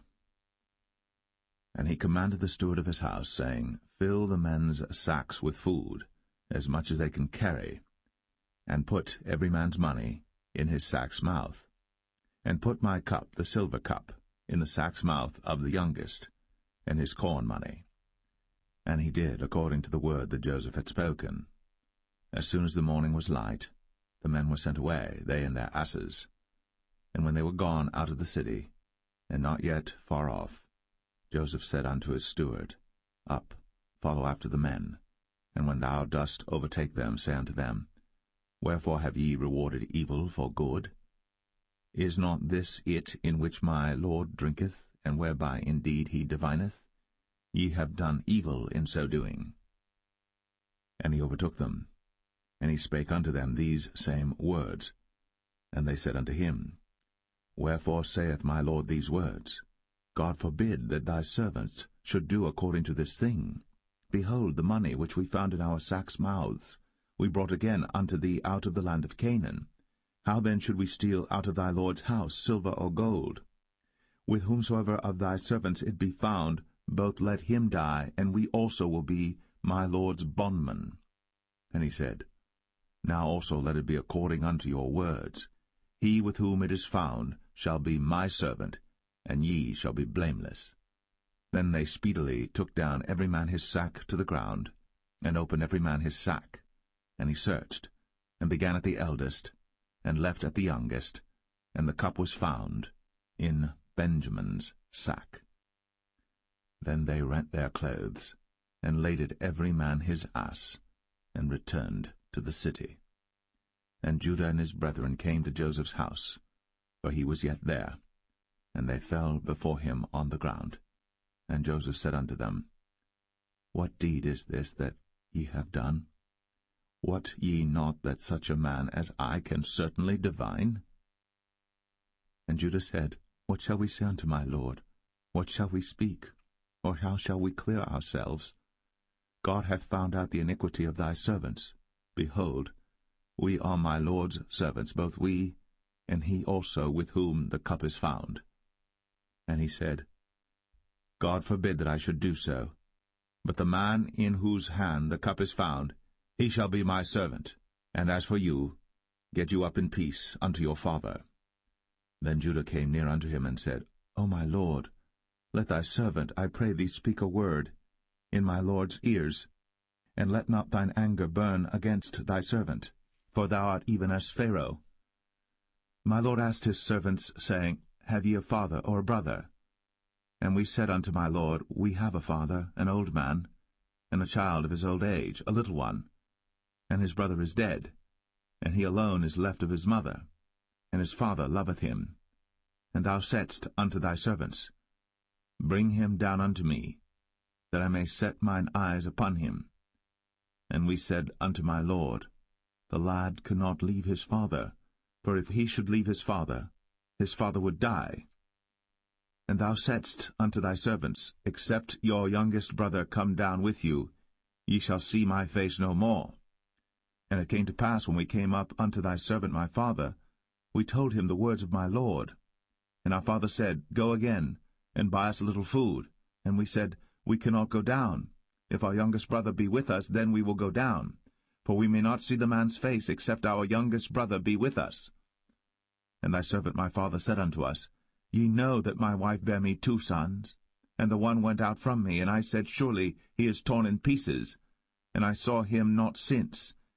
And if ye take this also from me, and mischief before him, ye shall bring down my grey hairs with sorrow to the grave. Now therefore, when I come to thy servant my father, and the lad be not with us, seeing that his life is bound up in the lad's life, it shall come to pass, when he seeth that the lad is not with us, that he will die. And thy servants shall bring down the grey hairs of thy servant our father with sorrow to the grave. For thy servant became surety for the lad unto my father, saying, If I bring him not unto thee, then I shall bear the blame to my father for ever. Now therefore, I pray thee, let thy servant abide instead of the lad, a bondman to my lord, and let the lad go up with his brethren. For how shall I go up to my father, and the lad be not with me, lest peradventure I see the evil that shall come on my father?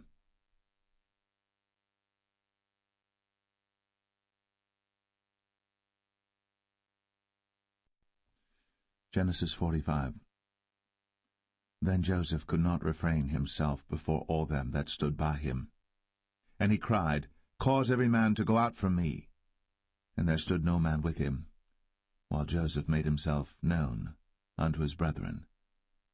And he wept aloud, and the Egyptians in the house of Pharaoh heard. And Joseph said unto his brethren, I am Joseph. Doth my father yet live? And his brethren could not answer him, for they were troubled at his presence. And Joseph said unto his brethren, Come near to me, I pray you. And they came near, and he said, I am Joseph your brother, whom ye sold into Egypt. Now therefore be not grieved, nor angry with yourselves, that ye sold me hither, for God did send me before you to preserve life. For these 2 years hath the famine been in the land, and yet there are 5 years, in the which there shall neither be earing nor harvest. And God sent me before you to preserve you a posterity in the earth, and to save your lives by a great deliverance. So now it was not you that sent me hither, but God. And he hath made me a father to Pharaoh, and lord of all his house, and a ruler throughout all the land of Egypt. Haste ye, and go up to my father, and say unto him, Thus saith thy son Joseph, God hath made me lord of all Egypt. Come down unto me, tarry not. And thou shalt dwell in the land of Goshen. And thou shalt be near unto me, thou and thy children, and thy children's children, and thy flocks and thy herds, and all that thou hast. And there will I nourish thee. For yet there are 5 years of famine, lest thou and thy household, and all that thou hast, come to poverty.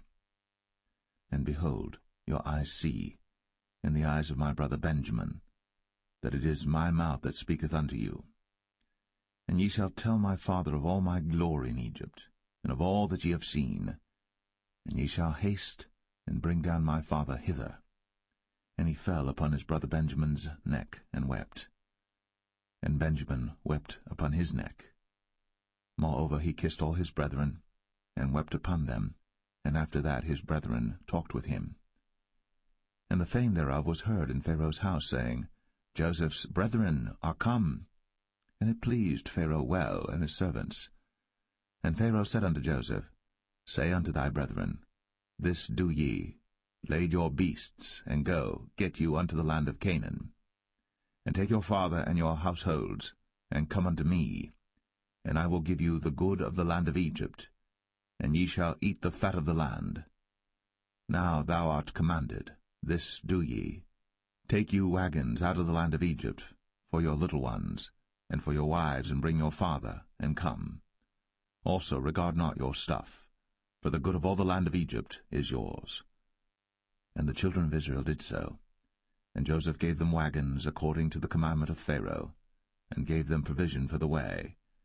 To all of them he gave each man changes of raiment, but to Benjamin he gave 300 pieces of silver, and 5 changes of raiment. And to his father he sent after this manner, 10 asses laden with the good things of Egypt, and 10 she-asses laden with corn and bread and meat, for his father by the way. So he sent his brethren away, and they departed. And he said unto them, See that ye fall not out by the way. And they went up out of Egypt, and came into the land of Canaan unto Jacob their father, and told him, saying, Joseph is yet alive, and he is governor over all the land of Egypt. And Jacob's heart fainted, for he believed them not. And they told him all the words of Joseph, which he had said unto them. And when he saw the wagons which Joseph had sent to carry him, the spirit of Jacob their father revived. And Israel said, It is enough. Joseph my son is yet alive. I will go and see him before I die.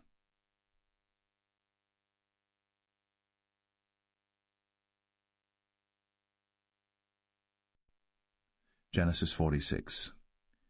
And Israel took his journey with all that he had, and came to Beersheba, and offered sacrifices unto the God of his father Isaac.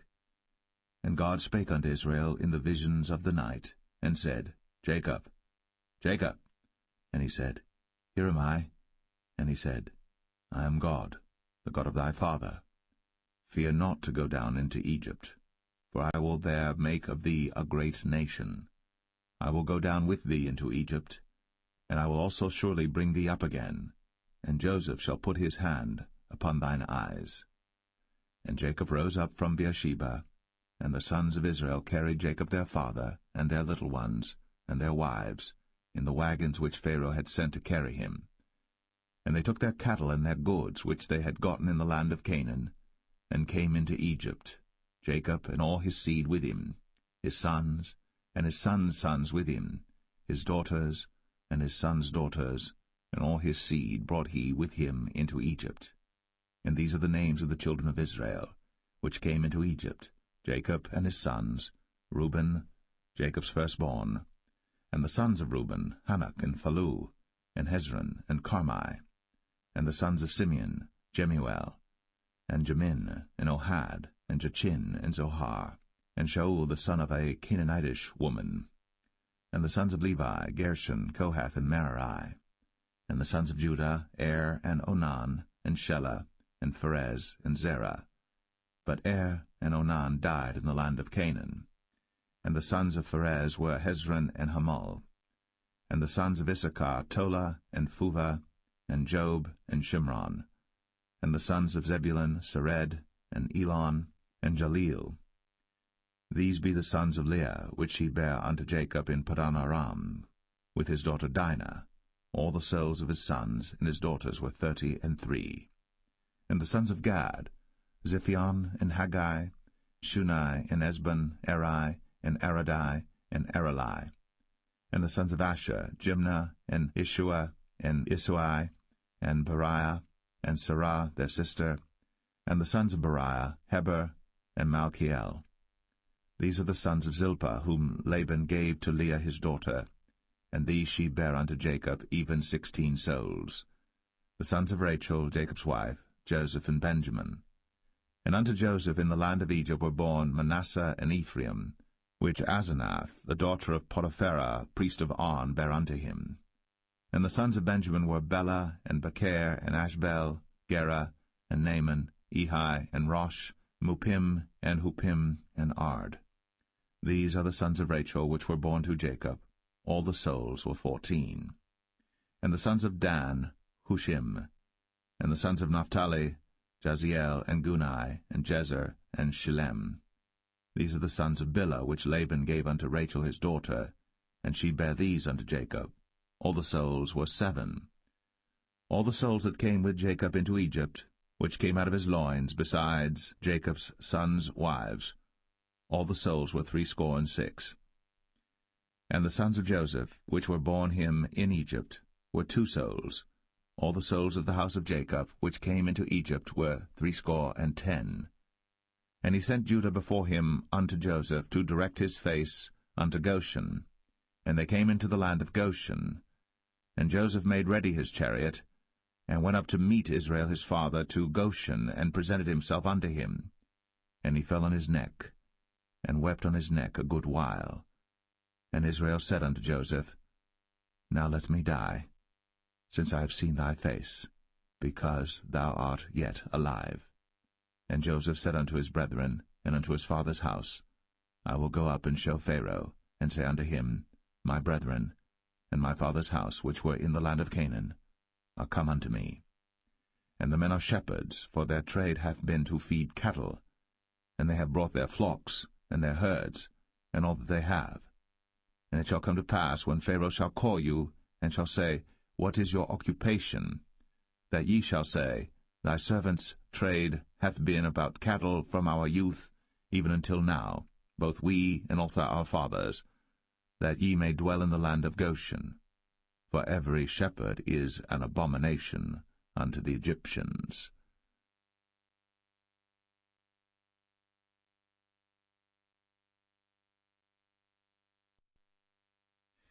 Genesis 47. Then Joseph came, and told Pharaoh, and said, My father and my brethren, and their flocks, and their herds, and all that they have, are come out of the land of Canaan, and behold, they are in the land of Goshen. And he took some of his brethren, even 5 men, and presented them unto Pharaoh. And Pharaoh said unto his brethren, What is your occupation? And they said unto Pharaoh, Thy servants are shepherds, both we and also our fathers. They said moreover unto Pharaoh, For to sojourn in the land are we come, for thy servants have no pasture for their flocks, for the famine is sore in the land of Canaan. Now therefore, we pray thee, let thy servants dwell in the land of Goshen. And Pharaoh spake unto Joseph, saying, Thy father and thy brethren are come unto thee. The land of Egypt is before thee. In the best of the land make thy father and brethren to dwell. In the land of Goshen let them dwell. And if thou knowest any men of activity among them, then make them rulers over my cattle. And Joseph brought in Jacob his father, and set him before Pharaoh. And Jacob blessed Pharaoh. And Pharaoh said unto Jacob, How old art thou? And Jacob said unto Pharaoh, The days of the years of my pilgrimage are 130 years. Few and evil have the days of the years of my life been, and have not attained unto the days of the years of the life of my fathers in the days of their pilgrimage. And Jacob blessed Pharaoh, and went out from before Pharaoh. And Joseph placed his father and his brethren, and gave them a possession in the land of Egypt, in the best of the land, in the land of Ramses, as Pharaoh had commanded. And Joseph nourished his father and his brethren, and all his father's household, with bread according to their families. And there was no bread in all the land, for the famine was very sore, so that the land of Egypt and all the land of Canaan fainted by reason of the famine. And Joseph gathered up all the money that was found in the land of Egypt and in the land of Canaan, for the corn which they bought. And Joseph brought the money into Pharaoh's house. And when money failed in the land of Egypt and in the land of Canaan, all the Egyptians came unto Joseph, and said, Give us bread, for why should we die in thy presence? For the money faileth. And Joseph said, Give your cattle, and I will give you for your cattle, if money fail. And they brought their cattle unto Joseph, and Joseph gave them bread in exchange for horses, and for the flocks, and for the cattle of the herds, and for the asses, and he fed them with bread for all their cattle for that year. When that year was ended, they came unto him the 2nd year, and said unto him, We will not hide it from my lord, how that our money is spent, My lord also hath our herds of cattle. There is not aught left in the sight of my lord, but our bodies and our lands. Wherefore shall we die before thine eyes, both we and our land? Buy us now land for bread, and we and our land will be servants unto Pharaoh, and give us seed, that we may live and not die, that the land be not desolate. And Joseph bought all the land of Egypt for Pharaoh. For the Egyptians sold every man his field, because the famine prevailed over them. So the land became Pharaoh's. And as for the people, he removed them to cities from one end of the borders of Egypt even to the other end thereof. Only the land of the priests bought he not, for the priests had a portion assigned them of Pharaoh, and did eat their portion which Pharaoh gave them, wherefore they sold not their lands. Then Joseph said unto the people, Behold, I have bought you this day, and your land for Pharaoh. Lo, here is seed for you, and ye shall sow the land. And it shall come to pass in the increase, that ye shall give the 5th part unto Pharaoh, and 4 parts shall be your own, for seed of the field, and for your food, and for them of your households, and for food for your little ones. And they said, Thou hast saved our lives. Let us find grace in the sight of my lord, and we will be Pharaoh's servants. And Joseph made it a law over the land of Egypt unto this day, that Pharaoh should have the 5th part, except the land of the priests only, which became not Pharaoh's. And Israel dwelt in the land of Egypt, in the country of Goshen. And they had possessions therein, and grew and multiplied exceedingly. And Jacob lived in the land of Egypt 17 years. So the whole age of Jacob was 147 years. And the time drew nigh that Israel must die. And he called his son Joseph, and said unto him, If now I have found grace in thy sight, put, I pray thee, thy hand under my thigh, and deal kindly and truly with me. Bury me not, I pray thee, in Egypt, but I will lie with my fathers, and thou shalt carry me out of Egypt, and bury me in their burying place. And he said, I will do as thou hast said. And he said, Swear unto me. And he sware unto him. And Israel bowed himself upon the bed's head.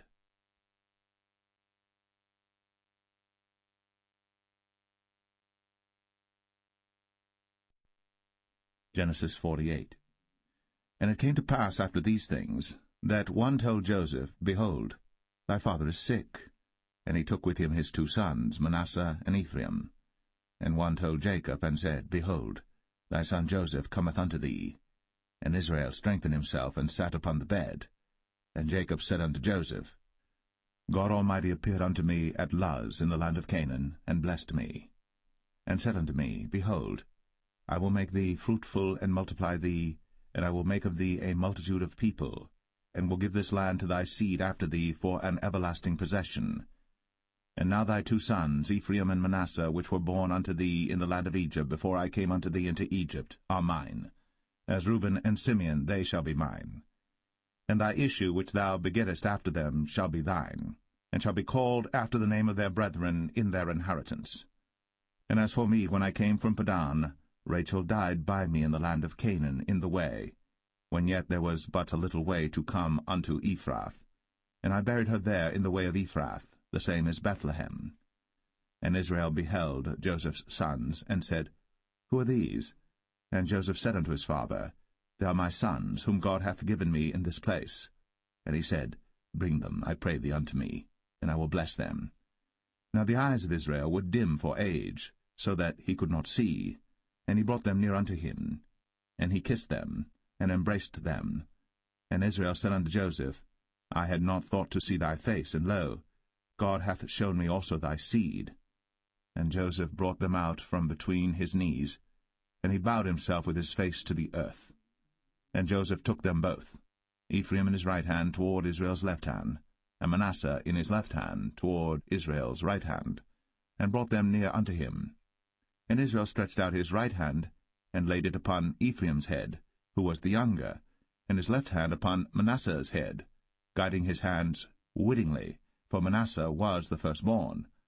And he blessed Joseph, and said, God, before whom my fathers Abraham and Isaac did walk, the God which fed me all my life long unto this day, the angel which redeemed me from all evil, bless the lads, and let my name be named on them, and the name of my fathers Abraham and Isaac, and let them grow into a multitude in the midst of the earth. And when Joseph saw that his father laid his right hand upon the head of Ephraim, it displeased him, and he held up his father's hand to remove it from Ephraim's head unto Manasseh's head. And Joseph said unto his father, Not so, my father, for this is the firstborn. Put thy right hand upon his head. And his father refused, and said, I know it, my son, I know it. He also shall become a people, and he also shall be great. But truly his younger brother shall be greater than he, and his seed shall become a multitude of nations. And he blessed them that day, saying, In thee shall Israel bless, saying, God make thee as Ephraim and as Manasseh. And he set Ephraim before Manasseh. And Israel said unto Joseph, Behold, I die, but God shall be with you, and bring you again unto the land of your fathers. Moreover, I have given to thee one portion above thy brethren, which I took out of the hand of the Amorite with my sword and with my bow.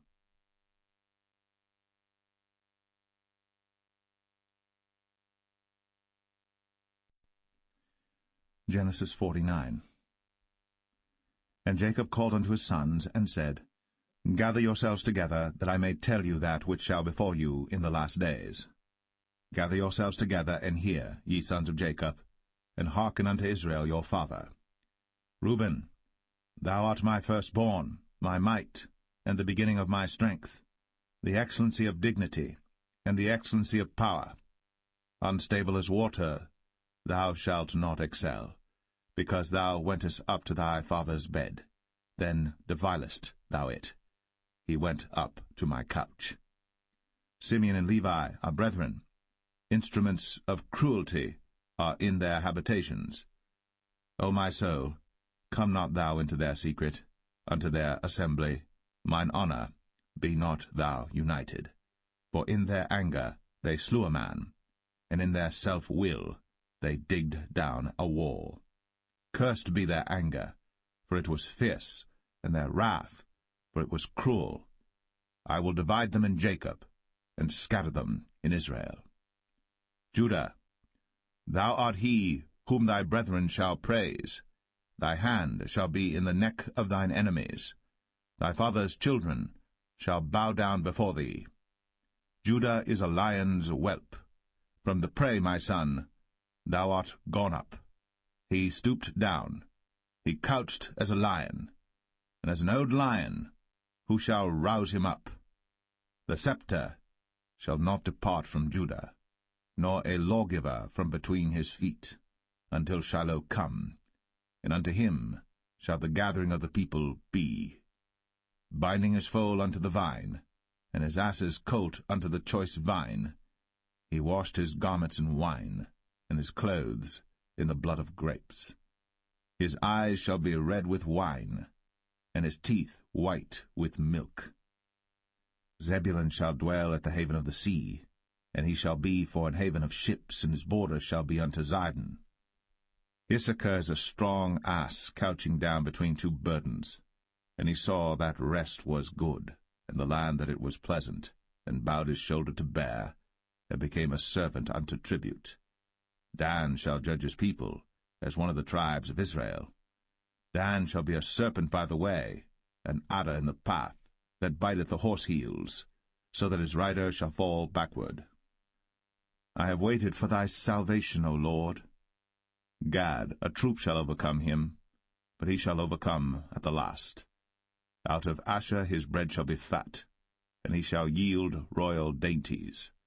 Naphtali is a hind let loose, he giveth goodly words. Joseph is a fruitful bough, even a fruitful bough by a well, whose branches run over the wall. The archers have sorely grieved him, and shot at him, and hated him.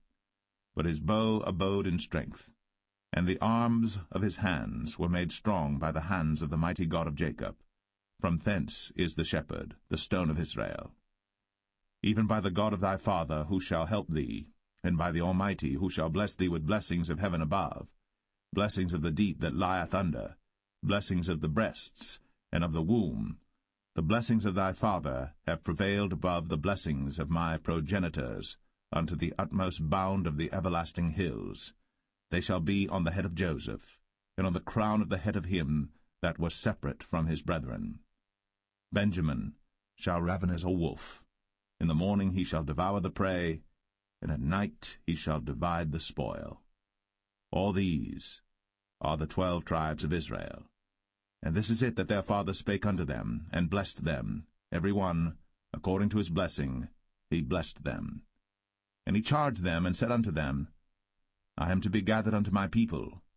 Bury me with my fathers in the cave that is in the field of Ephron the Hittite, in the cave that is in the field of Machpelah, which is before Mamre, in the land of Canaan, which Abraham bought with the field of Ephron the Hittite, for a possession of a burying place.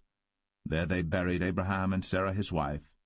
There they buried Isaac and Rebekah his wife, and there I buried Leah. The purchase of the field and of the cave that is therein was from the children of Heth.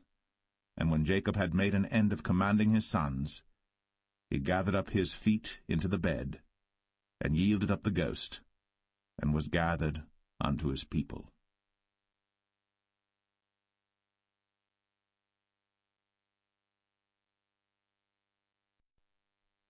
Genesis 50. And Joseph fell upon his father's face, and wept upon him, and kissed him. And Joseph commanded his servants, the physicians, to embalm his father, and the physicians embalmed Israel. And 40 days were fulfilled for him, for so are fulfilled the days of those which are embalmed. And the Egyptians mourned for him 60 days. And when the days of his mourning were past, Joseph spake unto the house of Pharaoh, saying, If now I have found grace in your eyes, speak, I pray you, in the ears of Pharaoh, saying, My father made me swear, saying, Lo, I die, in my grave which I have digged for me in the land of Canaan.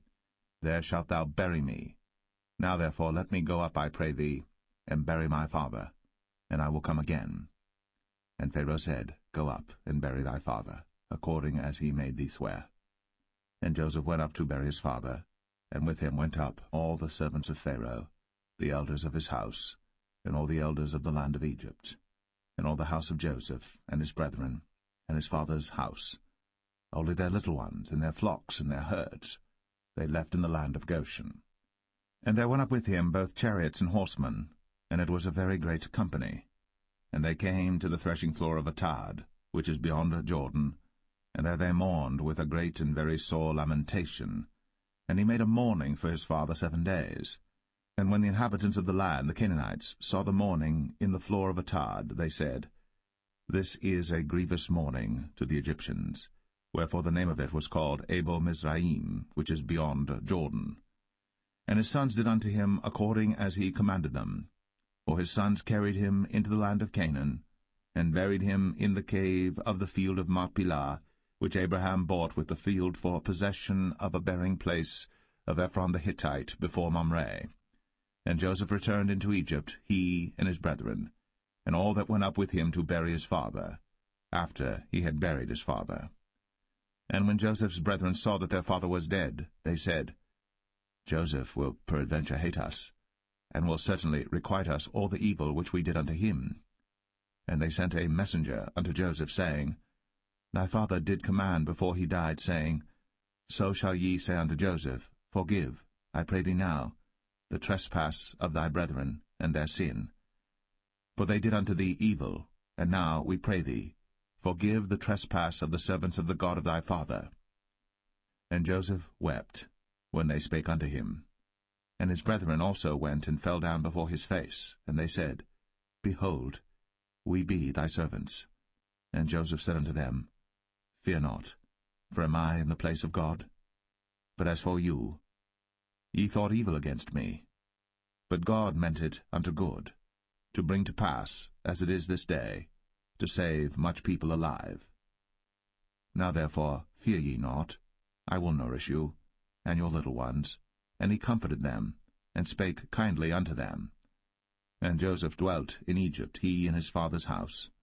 And Joseph lived 110 years. And Joseph saw Ephraim's children of the 3rd generation.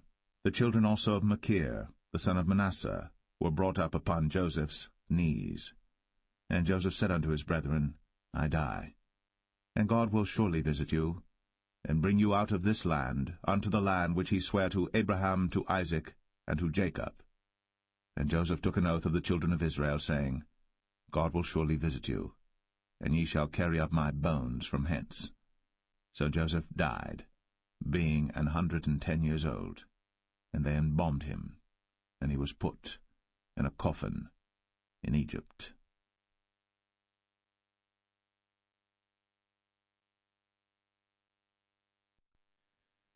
The Book of Exodus, Chapter 1.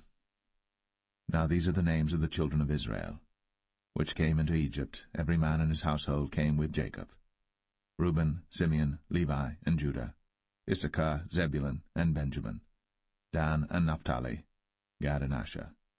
And all the souls that came out of the loins of Jacob were 70 souls, for Joseph was in Egypt already.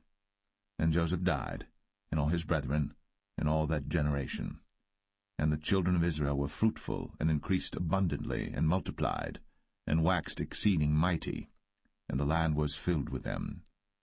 Now there arose up a new king over Egypt, which knew not Joseph. And he said unto his people, Behold, the people of the children of Israel are more and mightier than we. Come on, let us deal wisely with them, lest they multiply. And it come to pass, that when there falleth out any war, they join also unto our enemies, and fight against us, and so get them up out of the land. Therefore they did set over them taskmasters, to afflict them with their burdens, and they built for Pharaoh treasure cities, Pithom and Ramses. But the more they afflicted them, the more they multiplied and grew, and they were grieved because of the children of Israel. And the Egyptians made the children of Israel to serve with rigor, and they made their lives bitter with hard bondage, in mortar, and in brick, and in all manner of service in the field. All their service wherein they made them serve was with rigor. And the king of Egypt spake to the Hebrew midwives, of which the name of the one was Shiphrah, and the name of the other Puah. And he said, When ye do the office of a midwife to the Hebrew women, and see them upon the stools, if it be a son, then ye shall kill him, but if it be a daughter, then she shall live. But the midwives feared God, and did not as the king of Egypt commanded them, but saved the men-children alive. And the king of Egypt called for the midwives, and said unto them, Why have ye done this thing, and have saved the men-children alive? And the midwives said unto Pharaoh, Because the Hebrew women are not as the Egyptian women, for they are lively, and are delivered ere the midwives come in unto them. Therefore God dealt well with the midwives, and the people multiplied, and waxed very mighty. And it came to pass, because the midwives feared God, that he made them houses. And Pharaoh charged all his people, saying, Every son that is born ye shall cast into the river, and every daughter ye shall save alive.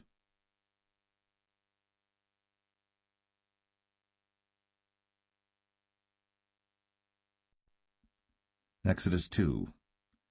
And there went a man of the house of Levi, and took to wife a daughter of Levi. And the woman conceived, and bare a son.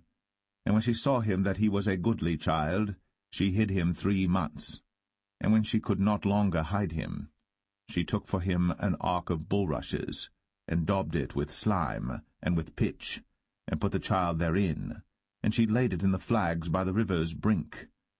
And his sister stood afar off, to wit what would be done to him. And the daughter of Pharaoh came down to wash herself at the river, and her maidens walked along by the river's side. And when she saw the ark among the flags, she sent her maid to fetch it. And when she had opened it, she saw the child, and behold, the babe wept. And she had compassion on him, and said, This is one of the Hebrews' children. Then said his sister to Pharaoh's daughter, Shall I go and call to thee a nurse of the Hebrew women, that she may nurse the child for thee? And Pharaoh's daughter said to her, Go. And the maid went, and called the child's mother. And Pharaoh's daughter said unto her, Take this child away, and nurse it for me, and I will give thee thy wages. And the woman took the child, and nursed it. And the child grew, and she brought him unto Pharaoh's daughter, and he became her son. And she called his name Moses. And she said, Because I drew him out of the water. And it came to pass in those days, when Moses was grown, that he went out unto his brethren, and looked on their burdens. And he spied an Egyptian smiting an Hebrew, one of his brethren. And he looked this way and that way. And when he saw that there was no man, he slew the Egyptian, and hid him in the sand. And when he went out the second day, behold, 2 men of the Hebrews strove together. And he said to him that did the wrong, Wherefore smitest thou thy fellow? And he said, Who made thee a prince and a judge over us? Intendest thou to kill me, as thou killedst the Egyptian? And Moses feared, and said, Surely this thing is known. Now when Pharaoh heard this thing, he sought to slay Moses. But Moses fled from the face of Pharaoh, and dwelt in the land of Midian, and he sat down by a well. Now the priest of Midian had 7 daughters, and they came and drew water, and filled the troughs to water their father's flock. And the shepherds came and drove them away. But Moses stood up and helped them, and watered their flock. And when they came to Reuel their father, he said, How is it that ye are come so soon today? And they said, An Egyptian delivered us out of the hand of the shepherds, and also drew water enough for us, and watered the flock. And he said unto his daughters, And where is he? Why is it that ye have left the man? Call him, that he may eat bread.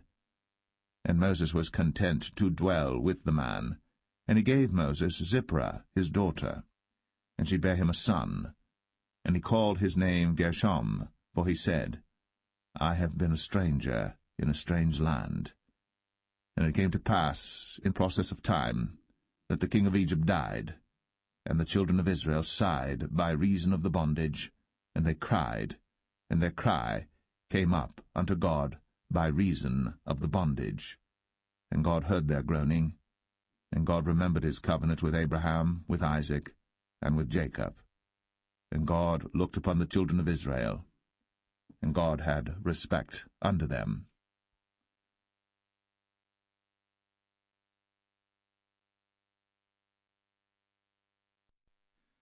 Exodus 3. Now Moses kept the flock of Jethro, his father-in-law, the priest of Midian. And he led the flock to the backside of the desert, and came to the mountain of God, even to Horeb.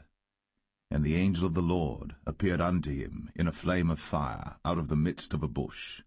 And he looked, and behold, the bush burned with fire, and the bush was not consumed. And Moses said, I will now turn aside and see this great sight, why the bush is not burnt. And when the Lord saw that he turned aside to see, God called unto him out of the midst of the bush, and said, Moses, Moses. And he said, Here am I. And he said, Draw not nigh hither. Put off thy shoes from off thy feet, for the place whereon thou standest is holy ground. Moreover, he said, I am the God of thy father, the God of Abraham, the God of Isaac, and the God of Jacob. And Moses hid his face, for he was afraid to look upon God. And the Lord said, I have surely seen the affliction of my people which are in Egypt, and have heard their cry by reason of their taskmasters. For I know their sorrows, and I am come down to deliver them out of the hand of the Egyptians, and to bring them up out of that land unto a good land, and a large, unto a land flowing with milk and honey, unto the place of the Canaanites, and the Hittites, and the Amorites, and the Perizzites, and the Hivites, and the Jebusites. Now therefore, behold, the cry of the children of Israel is come unto me, and I have also seen the oppression wherewith the Egyptians oppress them. Come now therefore, and I will send thee unto Pharaoh, that thou mayest bring forth my people, the children of Israel, out of Egypt. And Moses said unto God, Who am I, that I should go unto Pharaoh, and that I should bring forth the children of Israel out of Egypt? And he said, Certainly I will be with thee, and this shall be a token unto thee, that I have sent thee. When thou hast brought forth the people out of Egypt, ye shall serve God upon this mountain. And Moses said unto God, Behold, when I come unto the children of Israel, and shall say unto them, The God of your fathers has sent me unto you, and they shall say to me, What is his name? What shall I say unto them? And God said unto Moses, I am that I am. And he said, Thus shalt thou say unto the children of Israel, I am hath sent me unto you. And God said moreover unto Moses, Thus shalt thou say unto the children of Israel, The Lord God of your fathers, the God of Abraham, the God of Isaac, and the God of Jacob, hath sent me unto you. This is my name for ever, and this is my memorial unto all generations. Go and gather the elders of Israel together, and say unto them, The Lord God of your fathers, the God of Abraham, of Isaac, and of Jacob, appeared unto me, saying, I have surely visited you, and seen that which is done to you in Egypt. And I have said, I will bring you up out of the affliction of Egypt, unto the land of the Canaanites, and the Hittites, and the Amorites, and the Perizzites, and the Hivites, and the Jebusites, unto a land flowing with milk and honey. And they shall hearken to thy voice, and thou shalt come, thou and the elders of Israel, unto the king of Egypt, and ye shall say unto him, The Lord God of the Hebrews hath met with us. And now let us go, we beseech thee, 3 days' journey into the wilderness, that we may sacrifice to the Lord our God. And I am sure that the king of Egypt will not let you go, no, not by a mighty hand. And I will stretch out my hand, and smite Egypt with all my wonders which I will do in the midst thereof, and after that he will let you go. And I will give this people favor in the sight of the Egyptians, and it shall come to pass that, when ye go, ye shall not go empty. But every woman shall borrow of her neighbor, and of her that sojourneth in her house, jewels of silver, and jewels of gold, and raiment, and ye shall put them upon your sons, and upon your daughters, and ye shall spoil the Egyptians.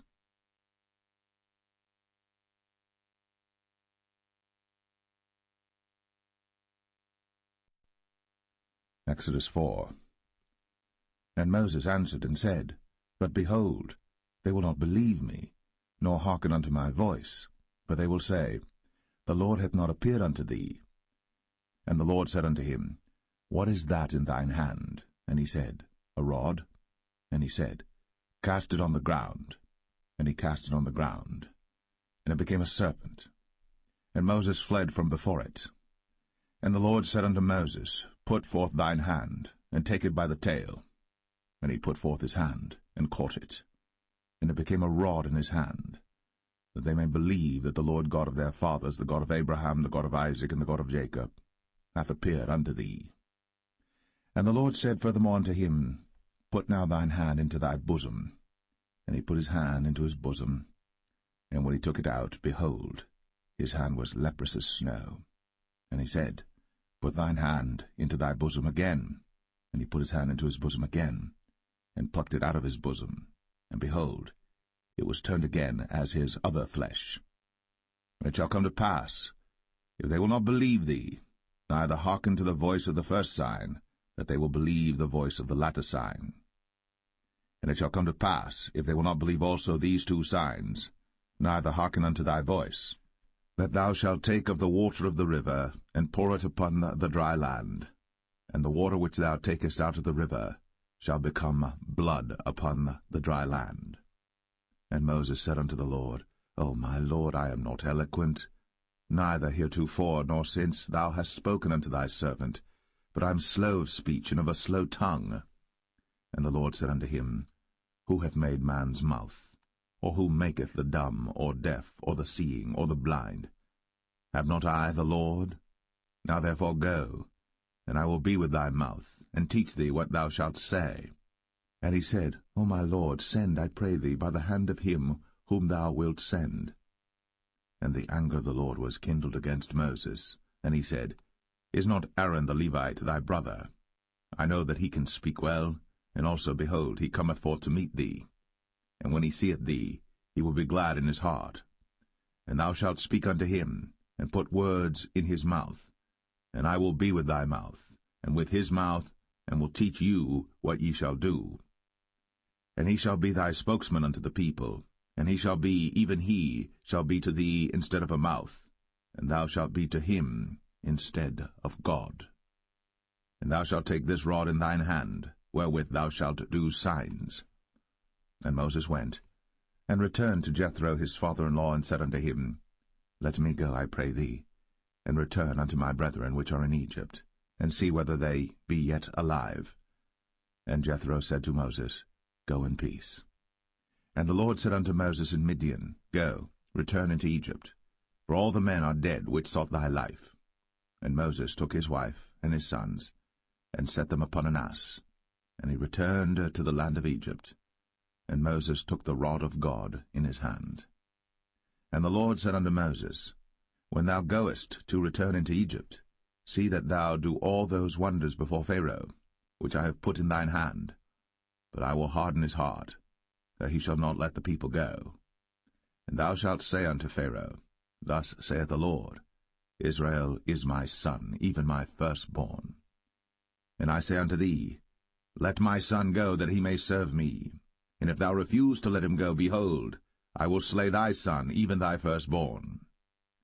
And it came to pass by the way in the inn, that the Lord met him, and sought to kill him.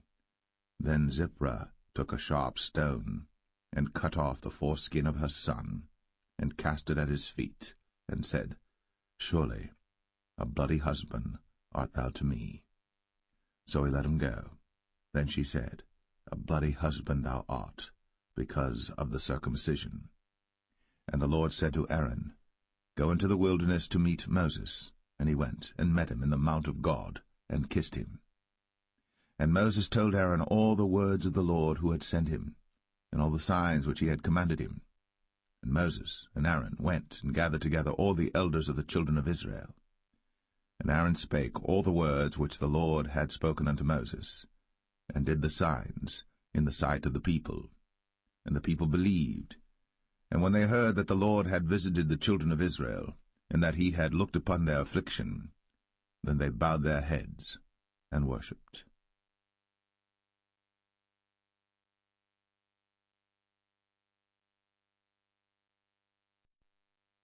Exodus 5. And afterward Moses and Aaron went in, and told Pharaoh, Thus saith the Lord God of Israel, Let my people go, that they may hold a feast unto me in the wilderness. And Pharaoh said, Who is the Lord that I should obey his voice to let Israel go? I know not the Lord, neither will I let Israel go. And they said, The God of the Hebrews hath met with us. Let us go, we pray thee, 3 days' journey into the desert, and sacrifice unto the Lord our God, lest he fall upon us with pestilence, or with the sword. And the king of Egypt said unto them, Wherefore do ye, Moses and Aaron, let the people from their works get you unto your burdens? And Pharaoh said, Behold, the people of the land now are many, and ye make them rest from their burdens. And Pharaoh commanded the same day the taskmasters of the people and their officers, saying, Ye shall no more give the people straw to make brick, as heretofore. Let them go and gather straw for themselves. And the tale of the bricks which they did make heretofore ye shall lay upon them.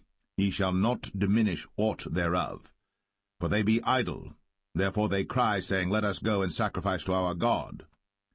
Let there more work be laid upon the men, that they may labor therein, and let them not regard vain words.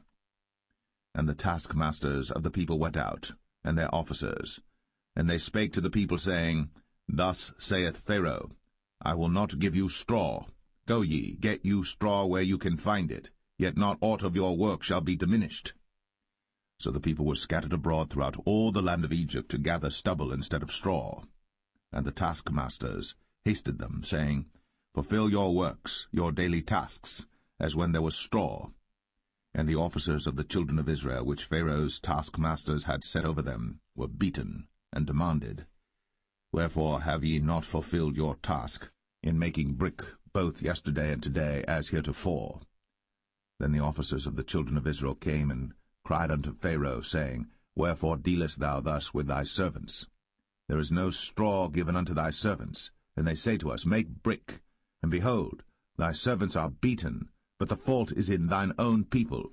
But he said, Ye are idle, ye are idle. Therefore ye say, Let us go and do sacrifice to the Lord. Go therefore now, and work, for there shall no straw be given you, yet shall ye deliver the tale of bricks. And the officers of the children of Israel did see that they were in evil case, after it was said, Ye shall not minish aught from your bricks of your daily task. And they met Moses and Aaron, who stood in the way, as they came forth from Pharaoh. And they said unto them, The Lord look upon you, and judge, because ye have made our savour to be abhorred in the eyes of Pharaoh, and in the eyes of his servants, to put a sword in their hand to slay us. And Moses returned unto the Lord, and said, Lord, wherefore hast thou so evil entreated this people? Why is it that thou hast sent me? For since I came to Pharaoh to speak in thy name, he hath done evil to this people, neither hast thou delivered thy people at all.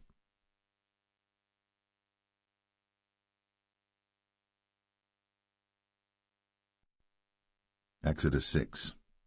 Then the Lord said unto Moses, Now shalt thou see what I will do to Pharaoh. For with a strong hand shall he let them go, and with a strong hand shall he drive them out of his land. And God spake unto Moses, and said unto him, I am the Lord. And I appeared unto Abraham, unto Isaac, and unto Jacob, by the name of God Almighty, but by my name Jehovah was I not known to them. And I have also established my covenant with them, to give them the land of Canaan, the land of their pilgrimage, wherein they were strangers. And I have also heard the groaning of the children of Israel, whom the Egyptians keep in bondage, and I have remembered my covenant. Wherefore say unto the children of Israel, I am the Lord, and I will bring you out from under the burdens of the Egyptians, and I will rid you out of their bondage, and I will redeem you with a stretched out arm and with great judgments.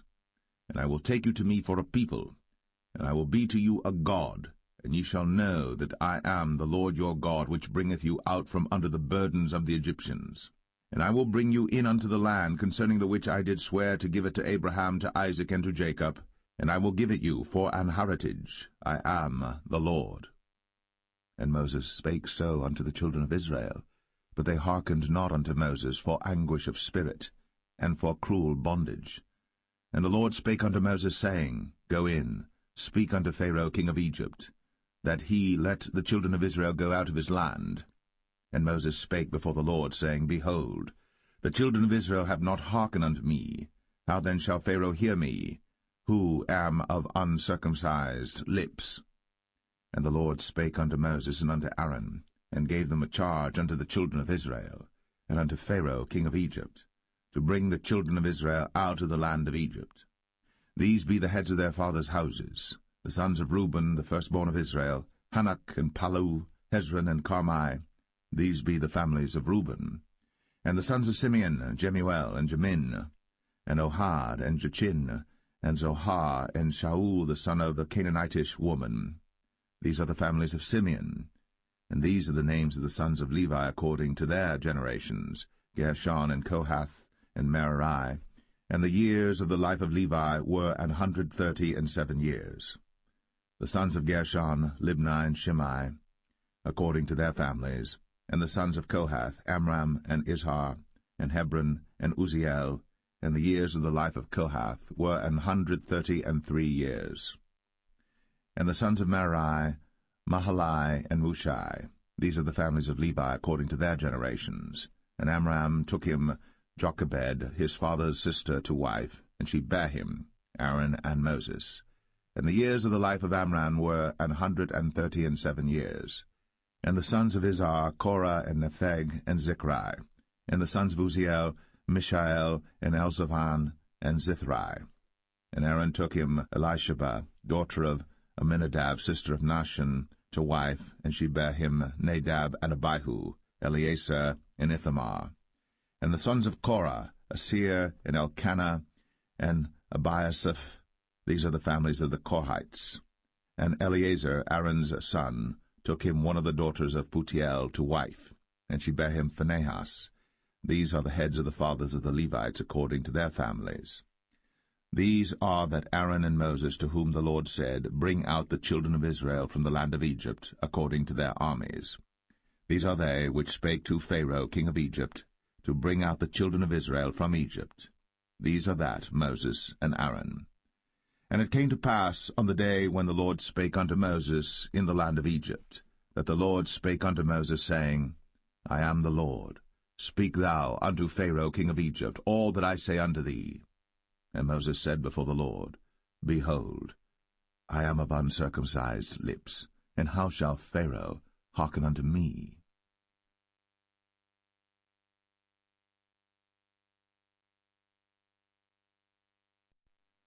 Exodus 7. And the Lord said unto Moses, See, I have made thee a god to Pharaoh, and Aaron thy brother shall be thy prophet. Thou shalt speak all that I command thee, and Aaron thy brother shall speak unto Pharaoh, that he send the children of Israel out of his land. And I will harden Pharaoh's heart, and multiply my signs and my wonders in the land of Egypt. But Pharaoh shall not hearken unto you, that I may lay my hand upon Egypt, and bring forth mine armies and my people the children of Israel out of the land of Egypt by great judgments. And the Egyptians shall know that I am the Lord, when I stretch forth mine hand upon Egypt, and bring out the children of Israel from among them. And Moses and Aaron did as the Lord commanded them, so did they. And Moses was 80 years old, and Aaron 83 years old, when they spake unto Pharaoh.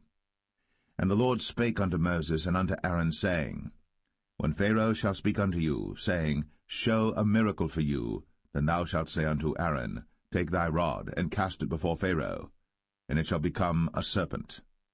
And Moses and Aaron went in unto Pharaoh, and they did so as the Lord had commanded. And Aaron cast down his rod before Pharaoh, and before his servants, and it became a serpent. Then Pharaoh also called the wise men and the sorcerers. Now the magicians of Egypt they also did in like manner with their enchantments. For they cast down every man his rod, and they became serpents. But Aaron's rod swallowed up their rods. And he hardened Pharaoh's heart, that he hearkened not unto them, as the Lord had said. And the Lord said unto Moses, Pharaoh's heart is hardened, he refuseth to let the people go. Get thee unto Pharaoh in the morning. Lo, he goeth out unto the water, and thou shalt stand by the river's brink against he come. And the rod which was turned to a serpent shalt thou take in thine hand.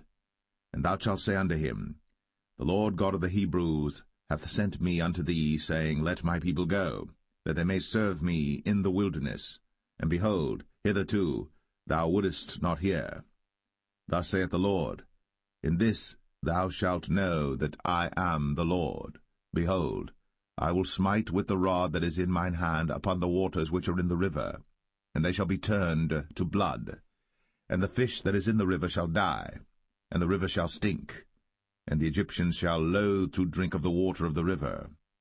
And the Lord spake unto Moses, Say unto Aaron, Take thy rod, and stretch out thine hand upon the waters of Egypt, upon their streams, upon their rivers, and upon their ponds, and upon all their pools of water, that they may become blood, and that there may be blood throughout all the land of Egypt, both in vessels of wood and in vessels of stone. And Moses and Aaron did so, as the Lord commanded. And he lifted up the rod, and smote the waters that were in the river, in the sight of Pharaoh, and in the sight of his servants, and all the waters that were in the river were turned to blood.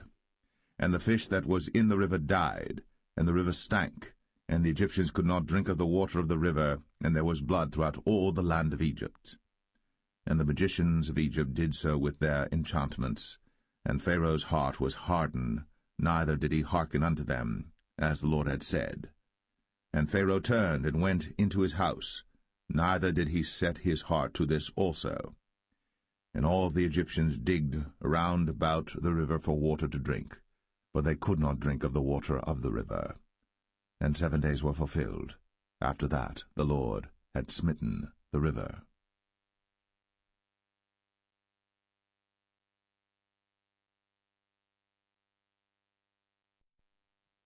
Exodus 8. And the Lord spake unto Moses, Go unto Pharaoh, and say unto him, Thus saith the Lord, Let my people go, that they may serve me. And if thou refuse to let them go, behold, I will smite all thy borders with frogs, and the river shall bring forth frogs abundantly, which shall go up and come into thine house, and into thy bedchamber, and upon thy bed, and into the house of thy servants, and upon thy people, and into thine ovens, and into thy kneading troughs, And the frogs shall come up both on thee, and upon thy people, and upon all thy servants. And the Lord spake unto Moses, Say unto Aaron, Stretch forth thine hand with thy rod over the streams, over the rivers, and over the ponds, and cause frogs to come up upon the land of Egypt. And Aaron stretched out his hand over the waters of Egypt, and the frogs came up, and covered the land of Egypt. And the magicians did so with their enchantments, and brought up frogs upon the land of Egypt. Then Pharaoh called for Moses and Aaron, and said, Entreat the Lord, that he may take away the frogs from me, and from my people, and I will let the people go, that they may do sacrifice unto the Lord. And Moses said unto Pharaoh, Glory over me. When shall I entreat for thee, and for thy servants, and for thy people, to destroy the frogs from thee, and thy houses, that they may remain in the river only? And he said, Tomorrow. And he said, Be it according to thy word, that thou mayest know that there is none like unto the Lord our God. And the frogs shall depart from thee, and from thy houses, and from thy servants, and from thy people, they shall remain in the river only. And Moses and Aaron went out from Pharaoh, and Moses cried unto the Lord because of the frogs, which he had brought against Pharaoh. And the Lord did according to the word of Moses, and the frogs died out of the houses, out of the villages, and out of the fields. And they gathered them together upon heaps, and the land stank. But when Pharaoh saw that there was respite, he hardened his heart, and hearkened not unto them, as the Lord had said. And the Lord said unto Moses, Say unto Aaron, Stretch out thy rod, and smite the dust of the land, that it may become lice throughout all the land of Egypt. And they did so. For Aaron stretched out his hand with his rod, and smote the dust of the earth, and it became lice in man and in beast. All the dust of the land became lice throughout all the land of Egypt. And the magicians did so with their enchantments to bring forth lice, but they could not, so there were lice upon man and upon beast. Then the magicians said unto Pharaoh, This is the finger of God. And Pharaoh's heart was hardened, and he hearkened not unto them, as the Lord had said.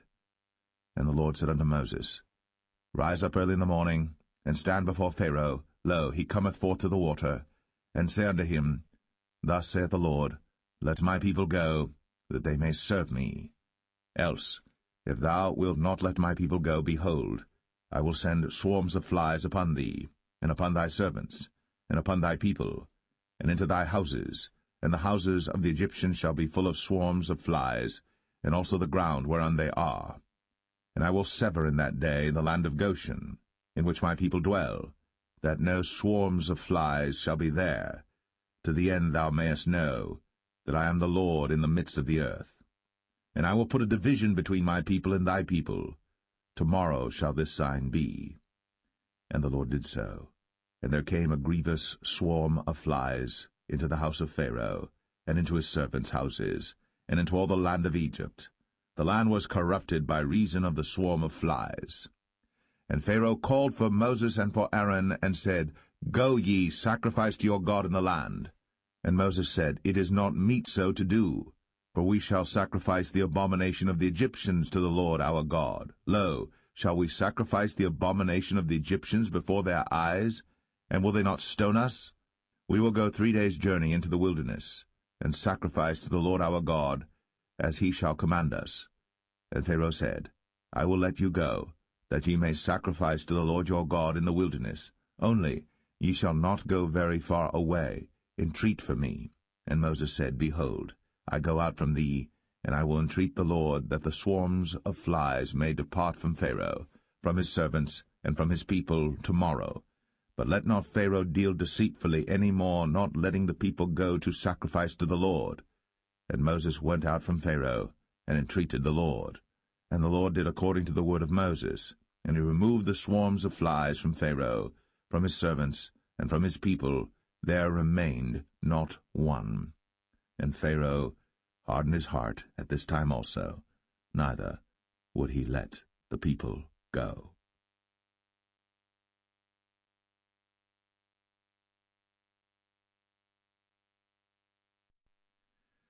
Exodus 9. Then the Lord said unto Moses, Go in unto Pharaoh, and tell him, Thus saith the Lord God of the Hebrews, Let my people go, that they may serve me.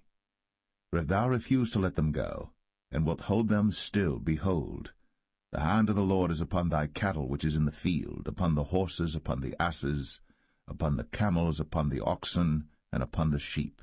There shall be a very grievous murrain. And the Lord shall sever between the cattle of Israel and the cattle of Egypt, and there shall nothing die of all that is the children's of Israel.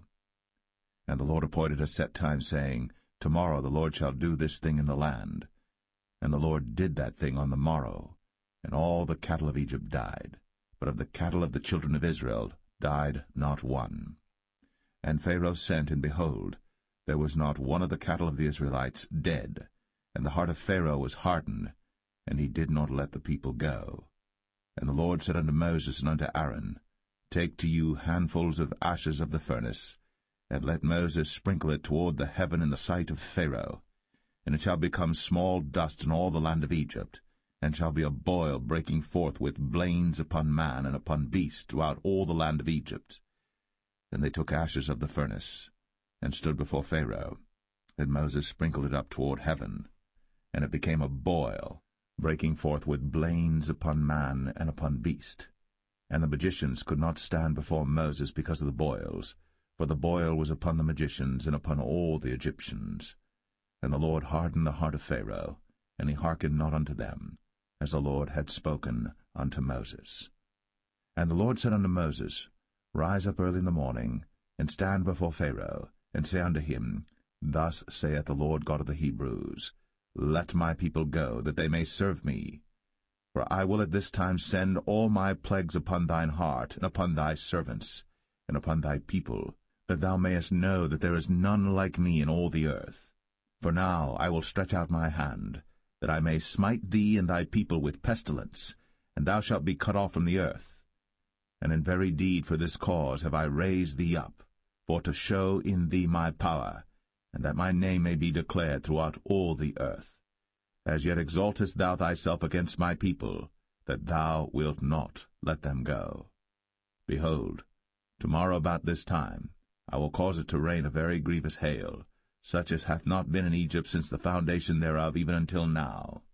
Send therefore now, and gather thy cattle, and all that thou hast in the field.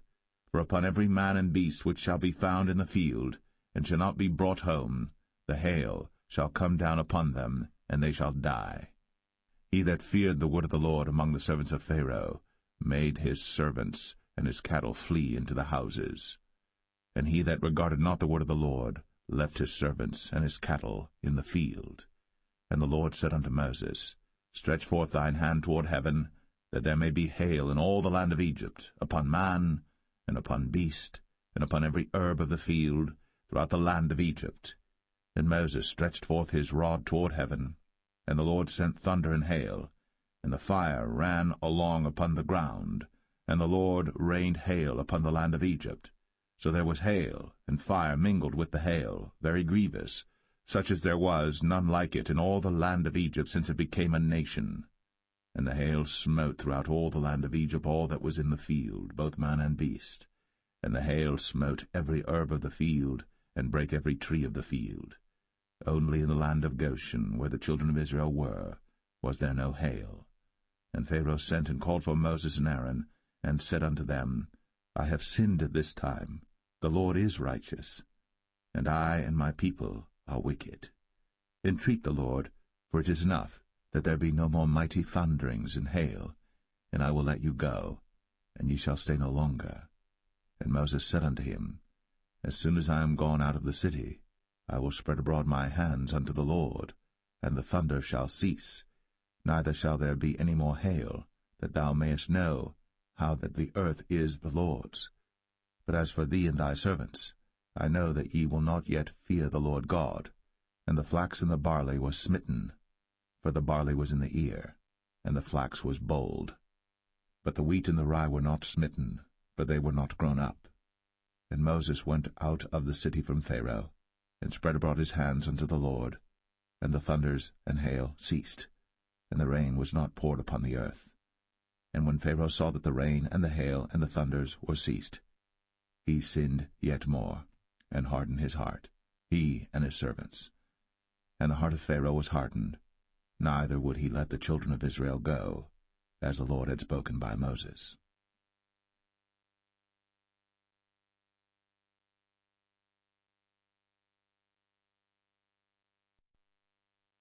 Exodus 10.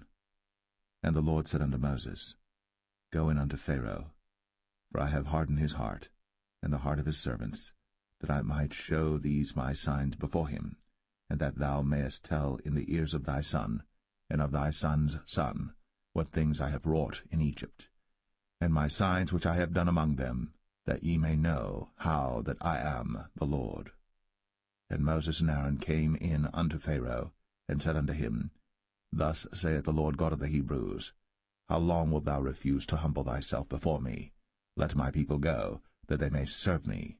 Else, if thou refuse to let my people go, behold, tomorrow will I bring the locusts into thy coast. And they shall cover the face of the earth, that one cannot be able to see the earth. And they shall eat the residue of that which is escaped, which remaineth unto you from the hail, and shall eat every tree which groweth for you out of the field. And they shall fill thy houses, and the houses of all thy servants, and the houses of all the Egyptians, which neither thy fathers nor thy fathers' fathers have seen, since the day that they were upon the earth unto this day. And he turned himself, and went out from Pharaoh. And Pharaoh's servants said unto him, How long shall this man be a snare unto us? Let the men go, that they may serve the Lord their God. Knowest thou not yet that Egypt is destroyed? And Moses and Aaron were brought again unto Pharaoh, and he said unto them, Go, serve the Lord your God. But who are they that shall go? And Moses said, We will go with our young and with our old, with our sons and with our daughters, with our flocks and with our herds will we go, for we must hold a feast unto the Lord. And he said unto them, Let the Lord be so with you, as I will let you go, and your little ones. Look to it, for evil is before you. Not so.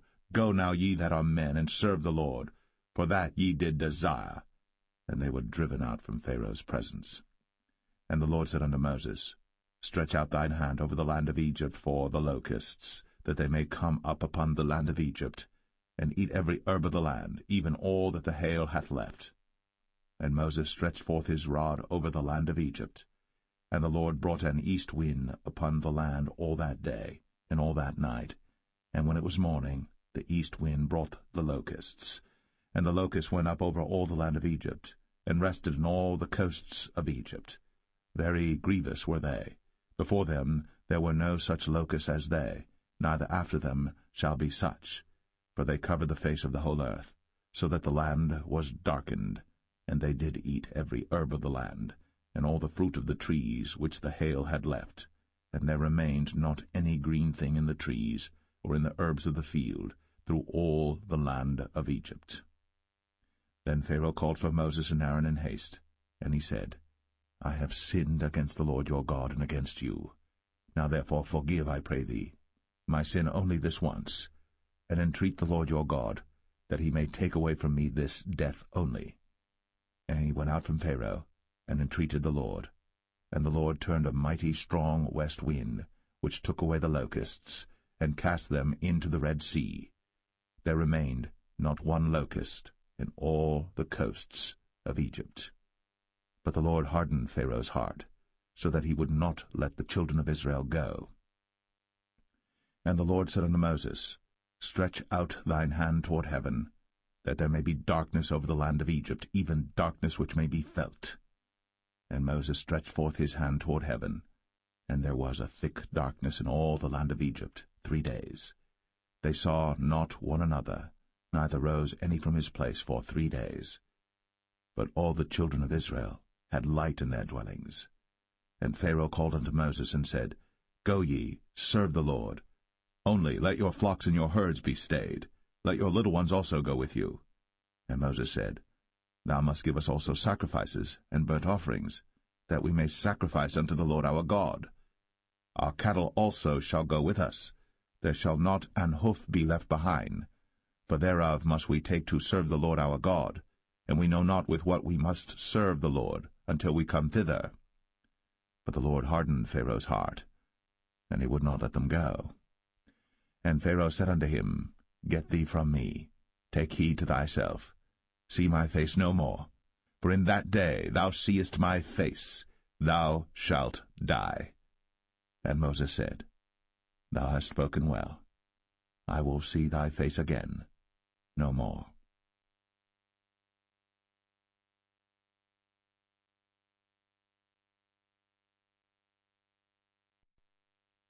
Exodus 11.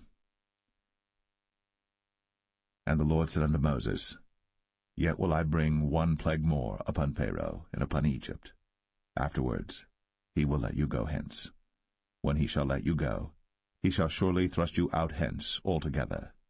Speak now in the ears of the people, and let every man borrow of his neighbor, and every woman of her neighbor, jewels of silver and jewels of gold. And the Lord gave the people favor in the sight of the Egyptians. Moreover, the man Moses was very great in the land of Egypt, in the sight of Pharaoh's servants, and in the sight of the people.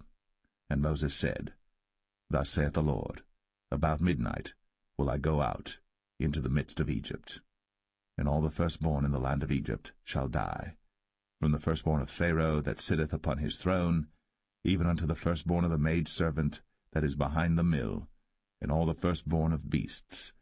And there shall be a great cry throughout all the land of Egypt, such as there was none like it, nor shall be like it any more.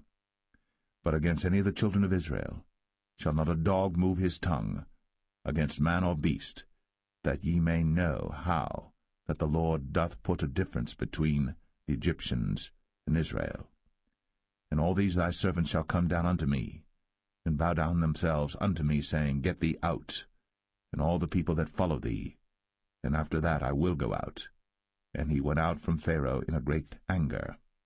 And the Lord said unto Moses, Pharaoh shall not hearken unto you, that my wonders may be multiplied in the land of Egypt. And Moses and Aaron did all these wonders before Pharaoh. And the Lord hardened Pharaoh's heart, so that he would not let the children of Israel go out of his land.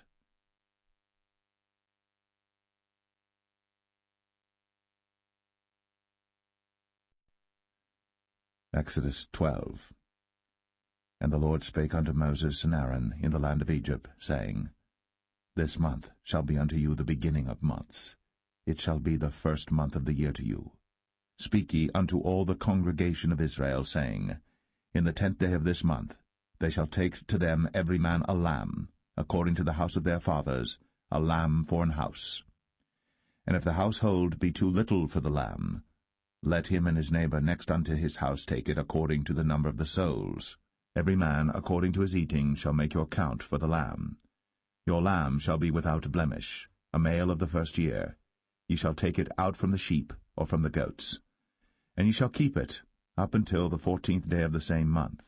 And the whole assembly of the congregation of Israel shall kill it in the evening. And they shall take of the blood, and strike it on the 2 side posts, and on the upper door post of the houses, wherein they shall eat it. And they shall eat the flesh in that night, roast with fire, and unleavened bread, and with bitter herbs they shall eat it. Eat not of it raw, nor sodden it all with water, but roast with fire, his head with his legs, and with the purtenance thereof. And ye shall let nothing of it remain until the morning. And that which remaineth of it until the morning ye shall burn with fire. And thus shall ye eat it, with your loins girded, your shoes on your feet, and your staff in your hand, and ye shall eat it in haste. It is the Lord's Passover. For I will pass through the land of Egypt this night, and will smite all the firstborn in the land of Egypt, both man and beast, and against all the gods of Egypt I will execute judgment. I am the Lord. And the blood shall be to you for a token upon the houses where ye are. And when I see the blood, I will pass over you, and the plague shall not be upon you to destroy you, when I smite the land of Egypt. And this day shall be unto you for a memorial, and ye shall keep it a feast to the Lord throughout your generations. Ye shall keep it a feast by an ordinance for ever. 7 days shall ye eat unleavened bread. Even the first day ye shall put away leaven out of your houses. For whosoever eateth leavened bread from the first day until the 7th day, that soul shall be cut off from Israel. And in the 1st day there shall be an holy convocation, and in the 7th day there shall be an holy convocation to you. No manner of work shall be done in them, save that which every man must eat, that only may be done of you. And ye shall observe the feast of unleavened bread. For in this selfsame day have I brought your armies out of the land of Egypt. Therefore shall ye observe this day in your generations by an ordinance for ever. In the 1st month, on the 14th day of the month at even, ye shall eat unleavened bread, until the 21st day of the month at even. 7 days shall there be no leaven found in your houses.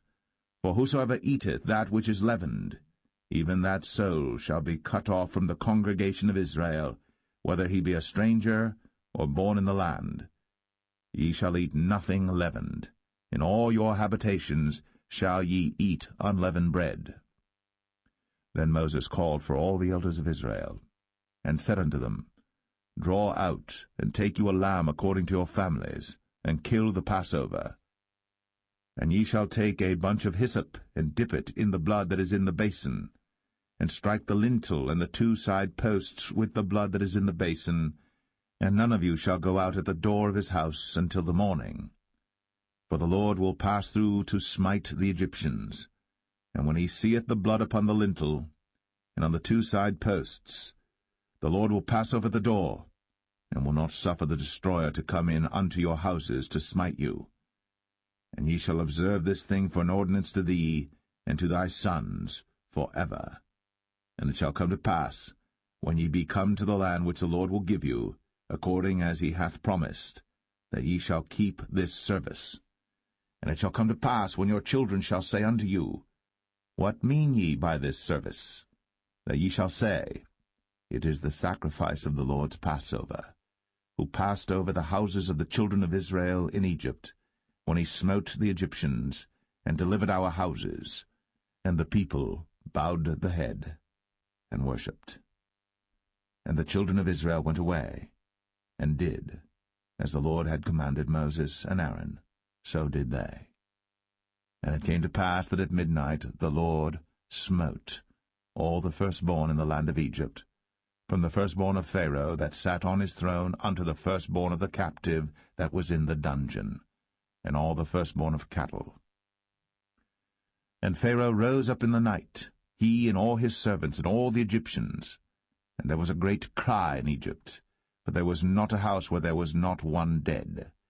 And he called for Moses and Aaron by night, and said, Rise up, and get you forth from among my people, both ye and the children of Israel, and go, serve the Lord, as ye have said. Also take your flocks and your herds, as ye have said, and be gone, and bless me also.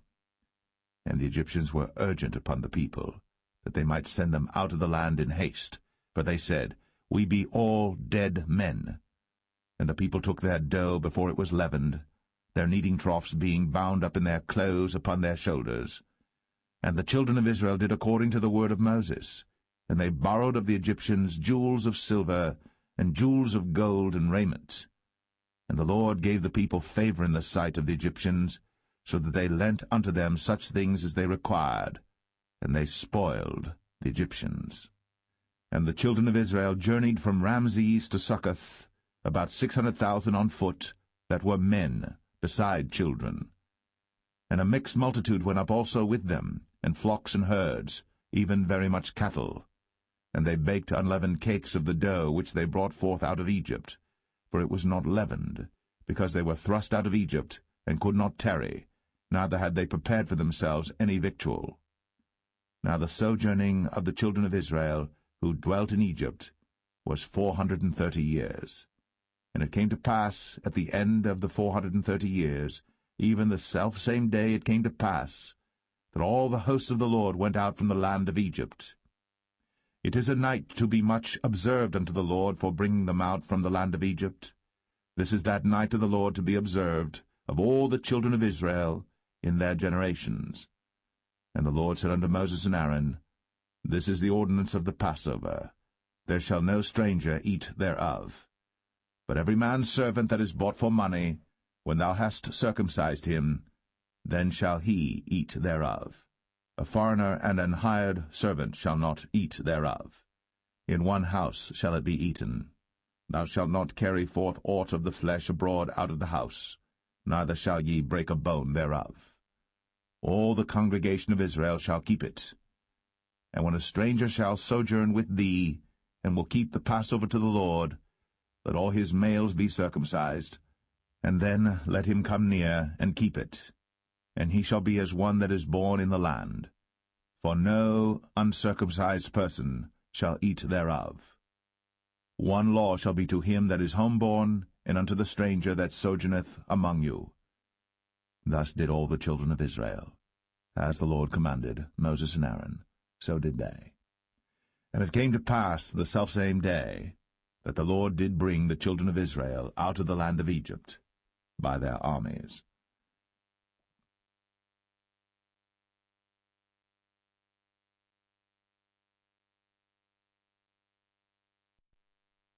Exodus 13.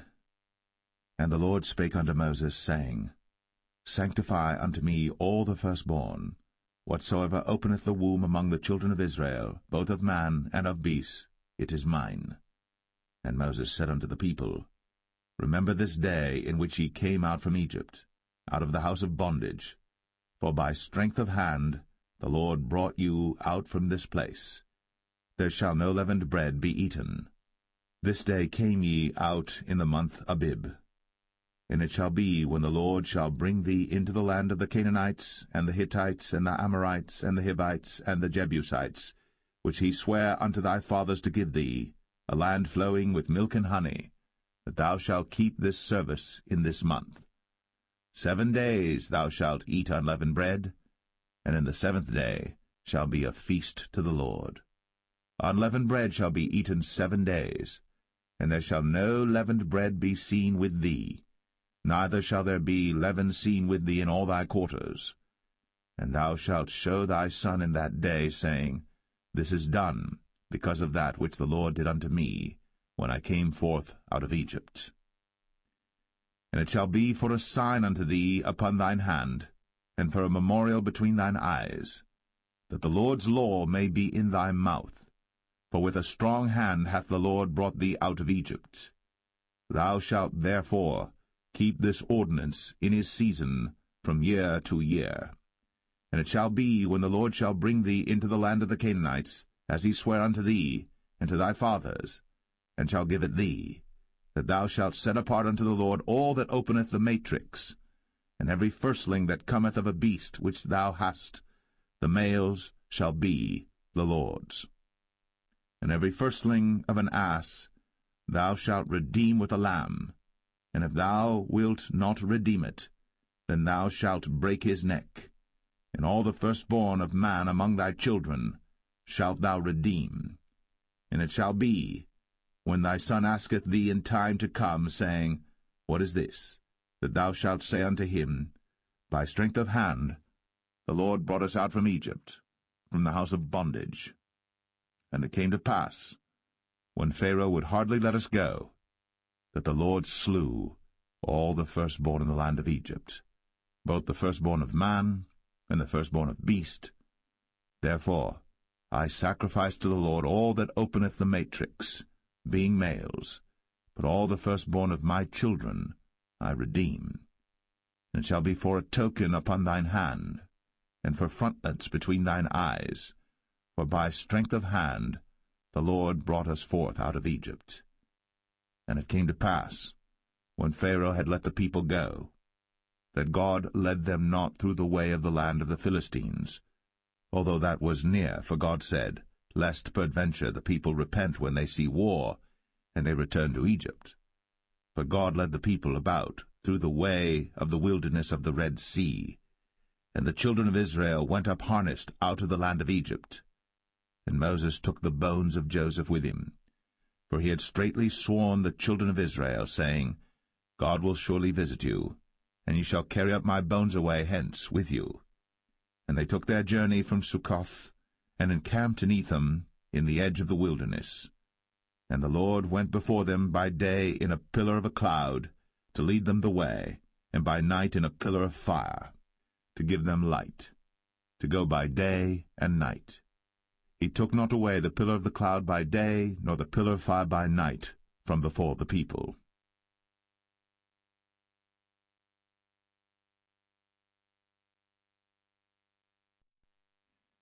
Exodus 14.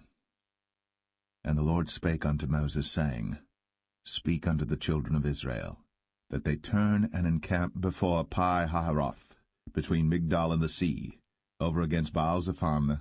Before it shall ye encamp by the sea. For Pharaoh will say of the children of Israel, They are entangled in the land, the wilderness hath shut them in, and I will harden Pharaoh's heart, that he shall follow after them, and I will be honored upon Pharaoh, and upon all his host, that the Egyptians may know that I am the Lord. And they did so.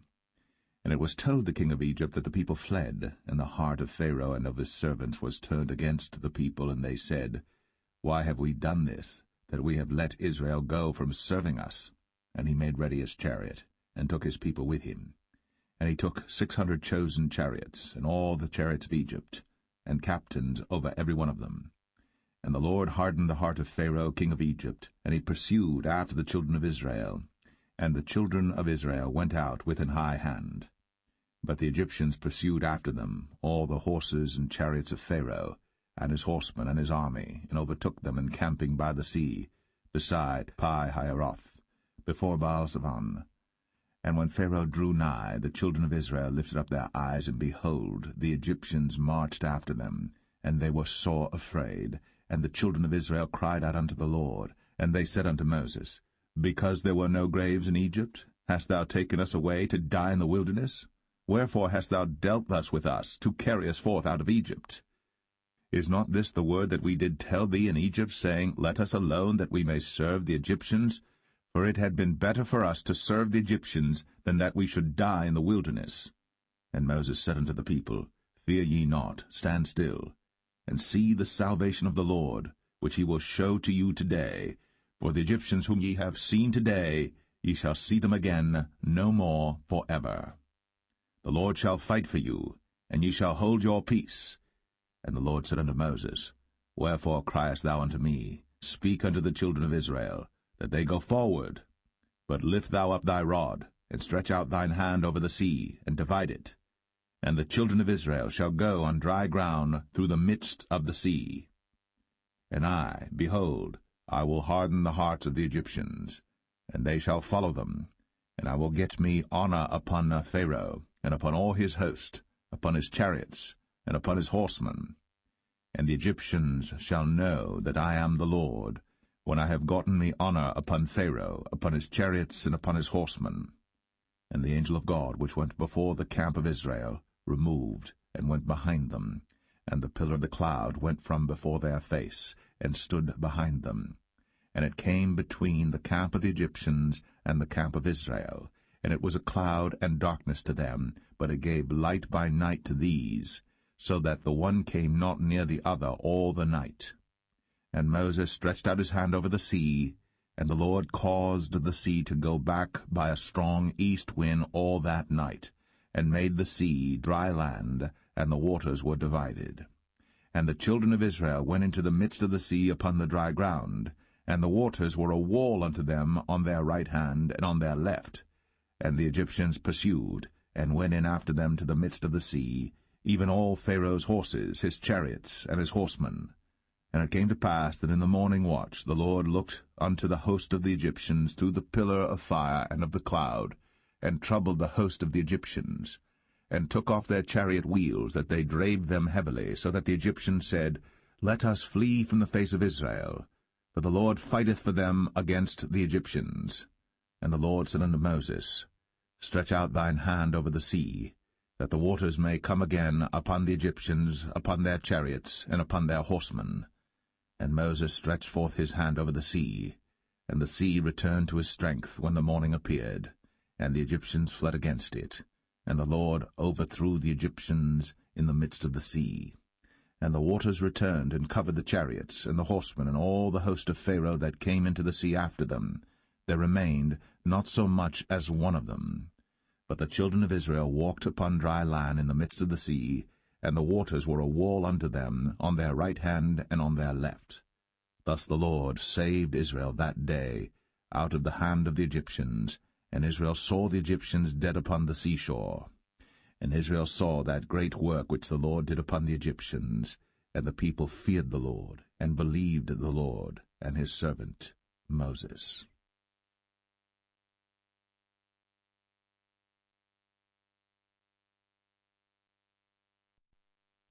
Exodus 15. Then sang Moses and the children of Israel this song unto the Lord, and spake, saying, I will sing unto the Lord, for he hath triumphed gloriously. The horse and his rider hath he thrown into the sea. The Lord is my strength and song, and he is become my salvation.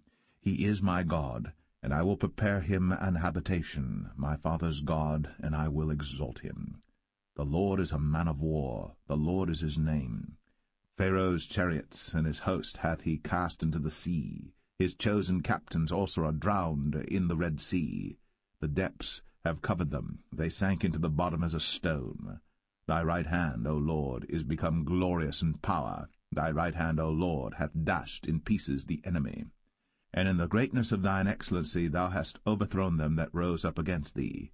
Thou sentest forth thy wrath, which consumed them as stubble. And with the blast of thy nostrils the waters were gathered together. The floods stood upright as an heap, and the depths were congealed in the heart of the sea.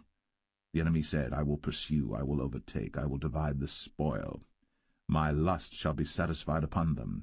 I will draw my sword, my hand shall destroy them. Thou didst blow with thy wind, the sea covered them. They sank as lead in the mighty waters. Who is like unto thee, O Lord, among the gods? Who is like thee, glorious in holiness, fearful in praises, doing wonders? Thou stretchest out thy right hand, the earth swallowed them. Thou in thy mercy hast led forth the people which thou hast redeemed. Thou hast guided them in thy strength unto thy holy habitation. The people shall hear and be afraid. Sorrow shall take hold on the inhabitants of Palestina. Then the dukes of Edom shall be amazed. The mighty men of Moab, trembling, shall take hold upon them. All the inhabitants of Canaan shall melt away. Fear and dread shall fall upon them. By the greatness of thine arm they shall be as still as a stone, till thy people pass over, O Lord, till the people pass over, which thou hast purchased. Thou shalt bring them in, and plant them in the mountain of thine inheritance, in the place, O Lord, which thou hast made for thee to dwell in the sanctuary, O Lord, which thy hands have established. The Lord shall reign for ever and ever. For the horse of Pharaoh went in with his chariots and with his horsemen into the sea, and the Lord brought again the waters of the sea upon them. But the children of Israel went on dry land in the midst of the sea. And Miriam the prophetess, the sister of Aaron, took a timbrel in her hand, and all the women went out after her with timbrels and with dances. And Miriam answered them, Sing ye to the Lord, for he hath triumphed gloriously. The horse and his rider hath he thrown into the sea. So Moses brought Israel from the Red Sea, and they went out into the wilderness of Shur. And they went 3 days in the wilderness, and found no water. And when they came to Marah, they could not drink of the waters of Marah, for they were bitter. Therefore the name of it was called Marah. And the people murmured against Moses, saying, What shall we drink? And he cried unto the Lord, and the Lord showed him a tree, which when he had cast into the waters were made sweet. There he made for them a statute and an ordinance, and there he proved them, and said, If thou wilt diligently hearken to the voice of the Lord thy God, and wilt do that which is right in his sight, and wilt give ear to his commandments, and keep all his statutes, I will put none of these diseases upon thee, which I have brought upon the Egyptians, for I am the Lord that healeth thee.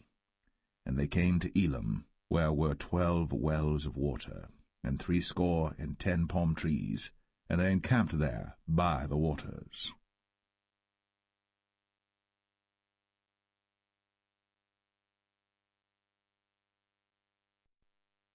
Exodus 16.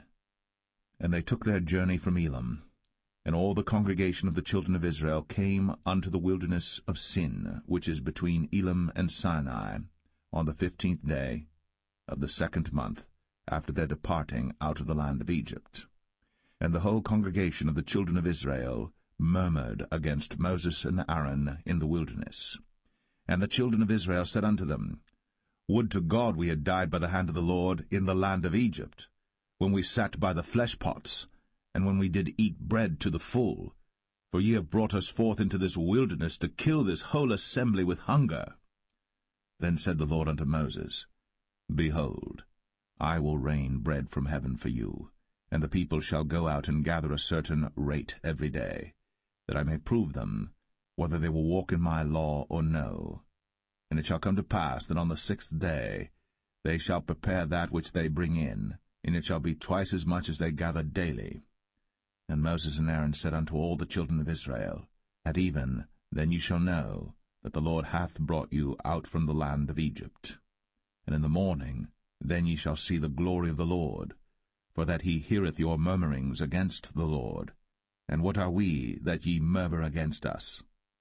And Moses said, This shall be when the Lord shall give you in the evening flesh to eat, and in the morning bread to the full, for that the Lord heareth your murmurings, which ye murmur against him.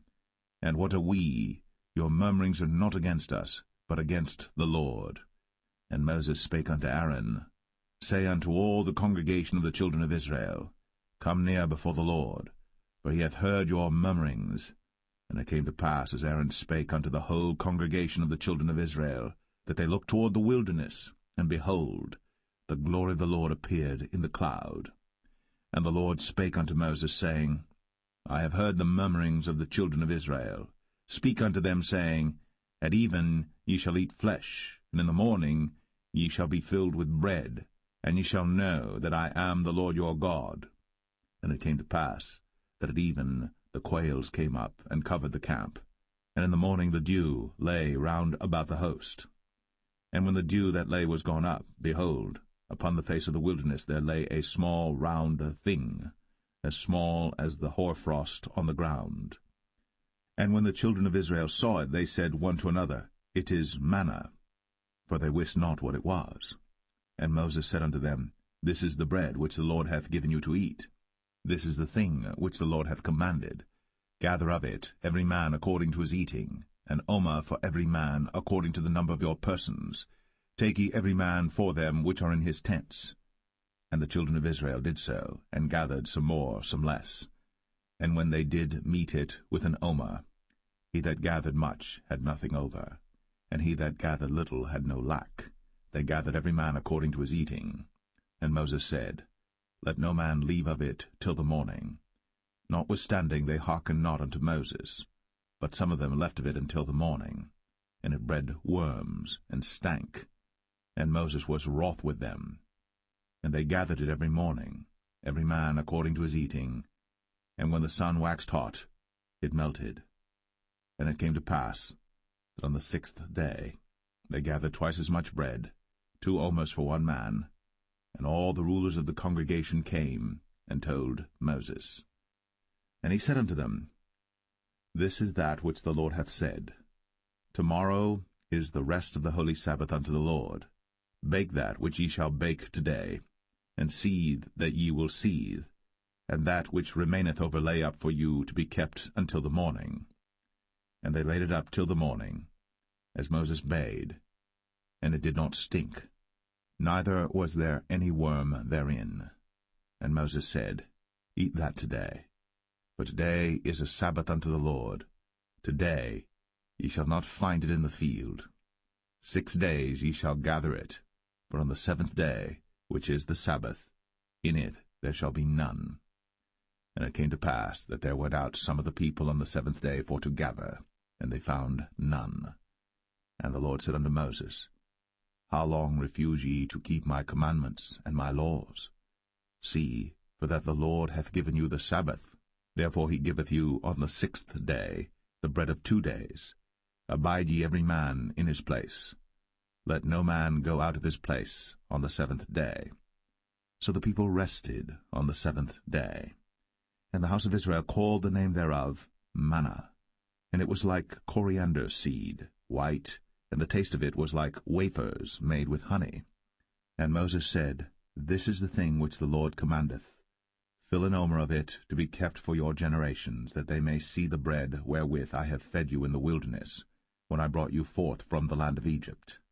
And Moses said unto Aaron, Take a pot, and put an omer full of manna therein, and lay it up before the Lord, to be kept for your generations. As the Lord commanded Moses, so Aaron laid it up before the testimony to be kept. And the children of Israel did eat manna 40 years, until they came to a land inhabited. They did eat manna until they came unto the borders of the land of Canaan. Now an omer is the 10th part of an ephah.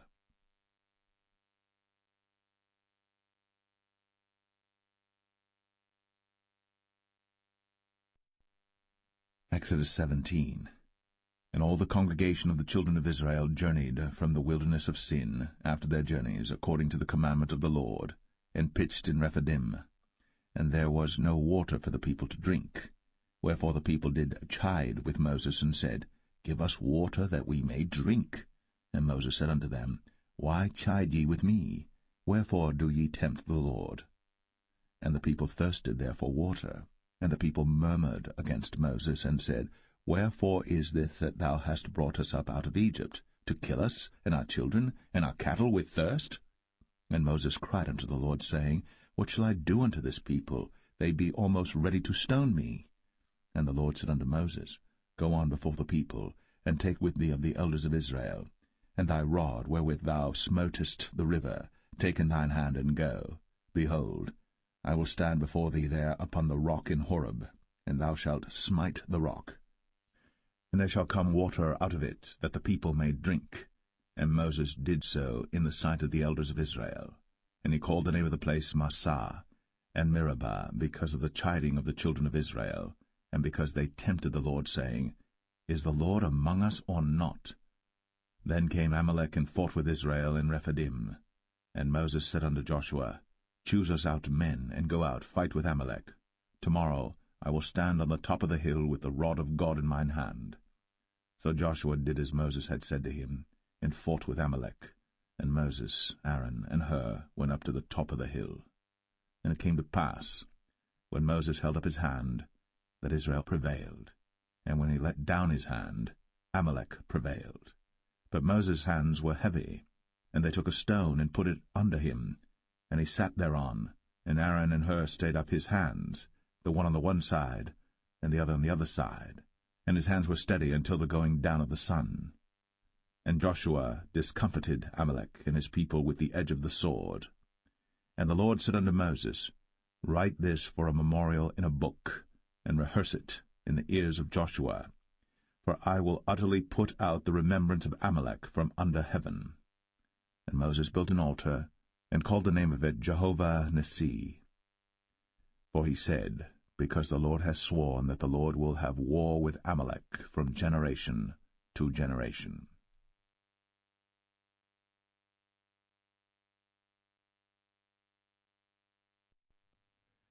Exodus 18. When Jethro, the priest of Midian, Moses' father-in-law, heard of all that God had done for Moses, and for Israel his people, and that the Lord had brought Israel out of Egypt, then Jethro, Moses' father-in-law, took Zipporah, Moses' wife, after he had sent her back, and her 2 sons, of which the name of the one was Gershom, for he said, I have been an alien in a strange land. And the name of the other was Eleazar, for the God of my father, said he, was mine help, and delivered me from the sword of Pharaoh.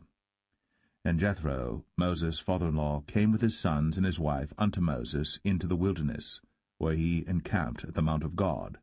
And he said unto Moses, I thy father-in-law Jethro am come unto thee, and thy wife and her 2 sons with her. And Moses went out to meet his father-in-law, and did obeisance, and kissed him. And they asked each other of their welfare, and they came into the tent. And Moses told his father-in-law all that the Lord had done unto Pharaoh and to the Egyptians for Israel's sake, and all the travail that had come upon them by the way, and how the Lord delivered them. And Jethro rejoiced for all the goodness which the Lord had done to Israel, whom he had delivered out of the hand of the Egyptians.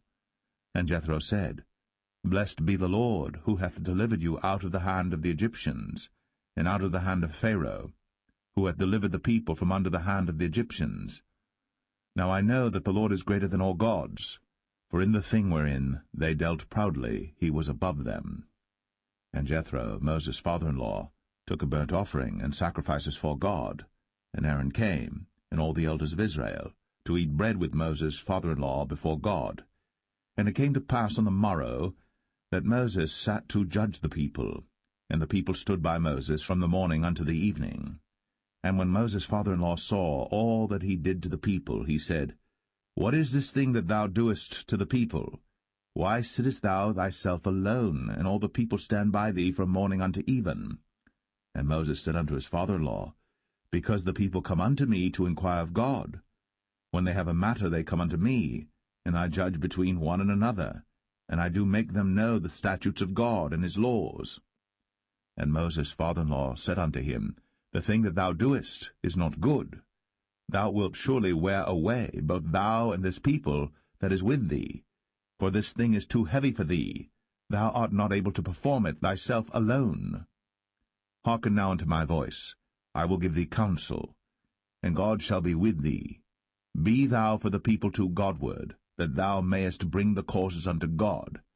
And thou shalt teach them ordinances and laws, and shalt show them the way wherein they must walk, and the work that they must do.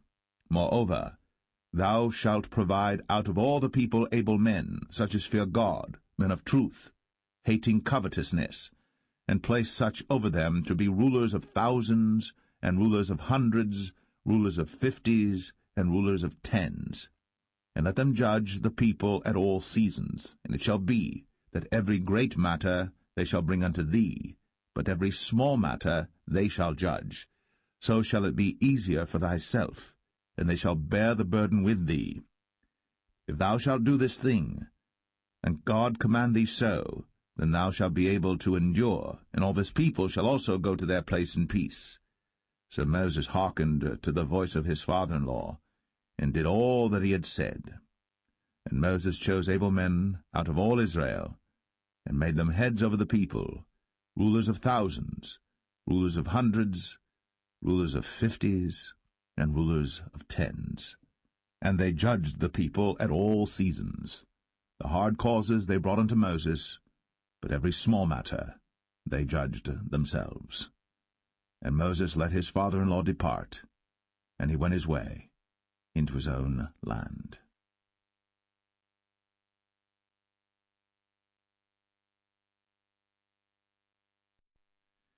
Exodus 19. In the 3rd month, when the children of Israel were gone forth out of the land of Egypt, the same day came they into the wilderness of Sinai. But they were departed from Rephidim, and were come to the desert of Sinai, and had pitched in the wilderness, and there Israel camped before the mount. And Moses went up unto God, and the Lord called unto him out of the mountain, saying, Thus shalt thou say to the house of Jacob, and tell the children of Israel, Ye have seen what I did unto the Egyptians, and how I bare you on eagle's wings, and brought you unto myself. Now therefore, if ye will obey my voice indeed, and keep my covenant, then ye shall be a peculiar treasure unto me above all people. For all the earth is mine, and ye shall be unto me a kingdom of priests, and an holy nation. These are the words which thou shalt speak unto the children of Israel.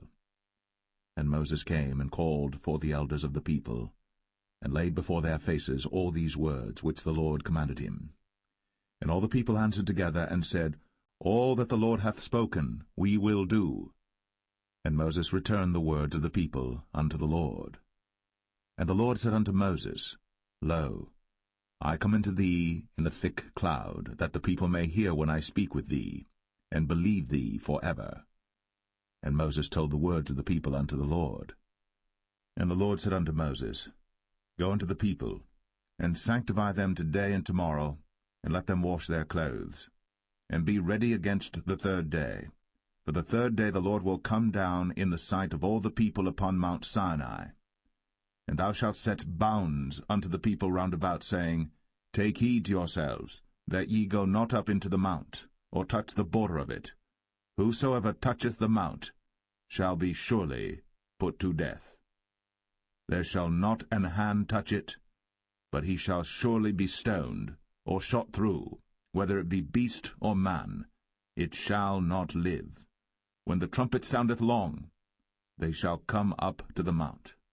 And Moses went down from the mount unto the people, and sanctified the people, and they washed their clothes. And he said unto the people, Be ready against the third day, come not at your wives. And it came to pass on the third day in the morning, that there were thunders and lightnings, and a thick cloud upon the mount, and the voice of the trumpet exceeding loud, so that all the people that was in the camp trembled. And Moses brought forth the people out of the camp to meet with God. And they stood at the nether part of the mount. And Mount Sinai was altogether on a smoke, because the Lord descended upon it in fire, and the smoke thereof ascended as the smoke of a furnace, and the whole mount quaked greatly.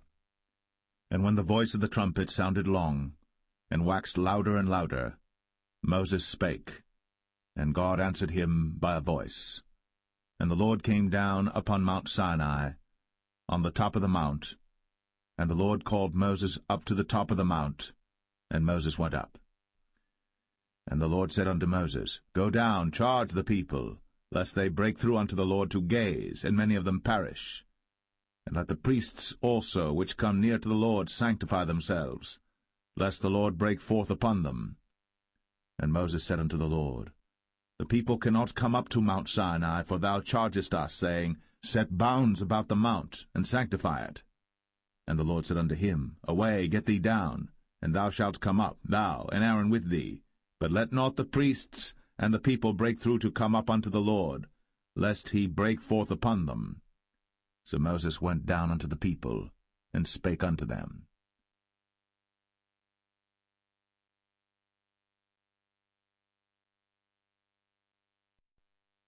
Exodus 20. And God spake all these words, saying, I am the Lord thy God, which have brought thee out of the land of Egypt, out of the house of bondage. Thou shalt have no other gods before me. Thou shalt not make unto thee any graven image, or any likeness of any thing that is in heaven above, or that is in the earth beneath, or that is in the water under the earth. Thou shalt not bow down thyself to them, nor serve them. For I, the Lord thy God, am a jealous God, visiting the iniquity of the fathers upon the children unto the third and fourth generation of them that hate me, and showing mercy unto thousands of them that love me, and keep my commandments. Thou shalt not take the name of the Lord thy God in vain, for the Lord will not hold him guiltless that taketh his name in vain. Remember the Sabbath day, to keep it holy. 6 days shalt thou labor, and do all thy work. But the 7th day is the Sabbath of the Lord thy God. In it thou shalt not do any work, thou, nor thy son, nor thy daughter, thy manservant, nor thy maidservant, nor thy cattle, nor thy stranger that is within thy gates. For in 6 days the Lord made heaven and earth, the sea, and all that in them is, and rested the 7th day. Wherefore the Lord blessed the Sabbath day, and hallowed it. Honor thy father and thy mother, that thy days may be long upon the land which the Lord thy God giveth thee. Thou shalt not kill. Thou shalt not commit adultery. Thou shalt not steal. Thou shalt not bear false witness against thy neighbor. Thou shalt not covet thy neighbor's house. Thou shalt not covet thy neighbor's wife, nor his manservant, nor his maidservant, nor his ox, nor his ass, nor anything that is thy neighbor's. And all the people saw the thunderings, and the lightnings, and the noise of the trumpet, and the mountain smoking. And when the people saw it, they removed, and stood afar off. And they said unto Moses, Speak thou with us, and we will hear, but let not God speak with us, lest we die. And Moses said unto the people, Fear not, for God is come to prove you, and that his fear may be before your faces, that ye sin not. And the people stood afar off. And Moses drew near unto the thick darkness where God was. And the Lord said unto Moses, Thus thou shalt say unto the children of Israel, Ye have seen that I have talked with you from heaven. Ye shall not make with me gods of silver, neither shall ye make unto you gods of gold. An altar of earth thou shalt make unto me, and shalt sacrifice thereon thy burnt offerings, and thy peace offerings, thy sheep and thine oxen. In all places where I record my name I will come unto thee, and I will bless thee. And if thou wilt make me an altar of stone, thou shalt not build it of hewn stone, for if thou lift up thy tool upon it, thou hast polluted it. Neither shalt thou go up by steps unto mine altar, that thy nakedness be not discovered thereon.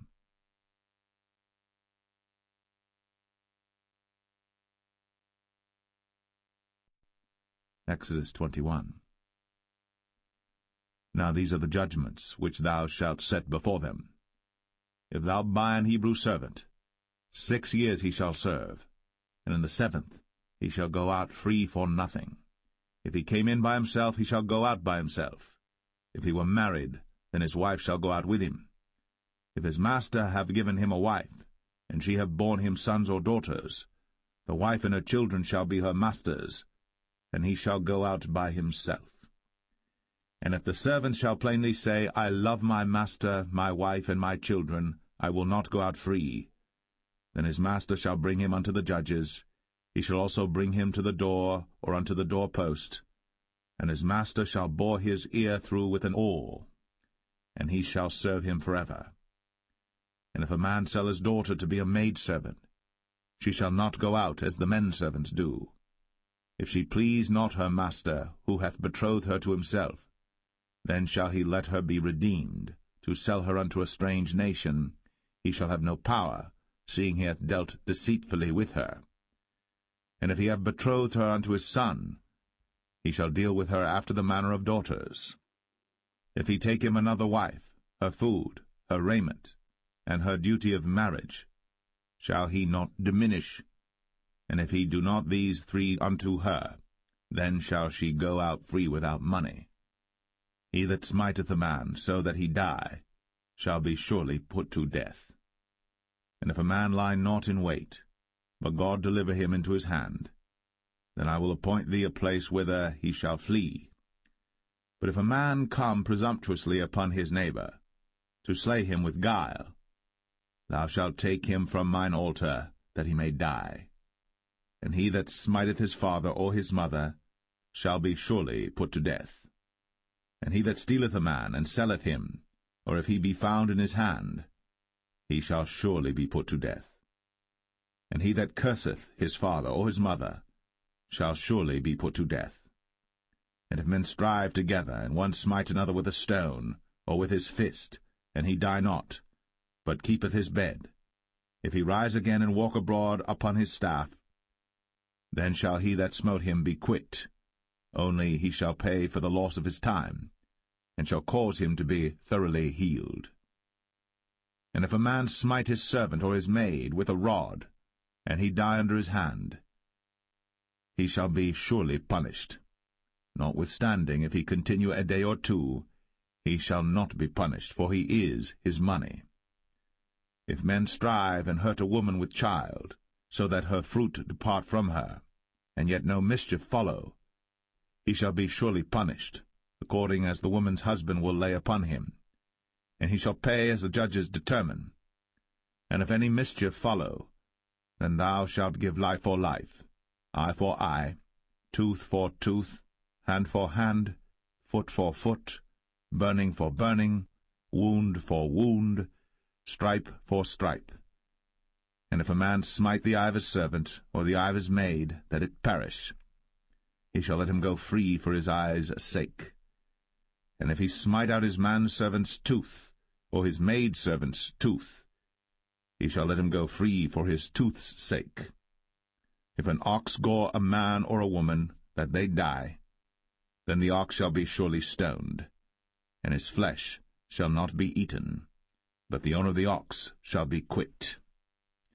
But if the ox were wont to push with his horn in time past, and hath been testified to his owner, and he hath not kept him in, but that he hath killed a man or a woman, the ox shall be stoned, and his owner also shall be put to death. if there be laid on him a sum of money, then he shall give for the ransom of his life whatsoever is laid upon him. Whether he have gored a son, or have gored a daughter, according to this judgment shall it be done unto him.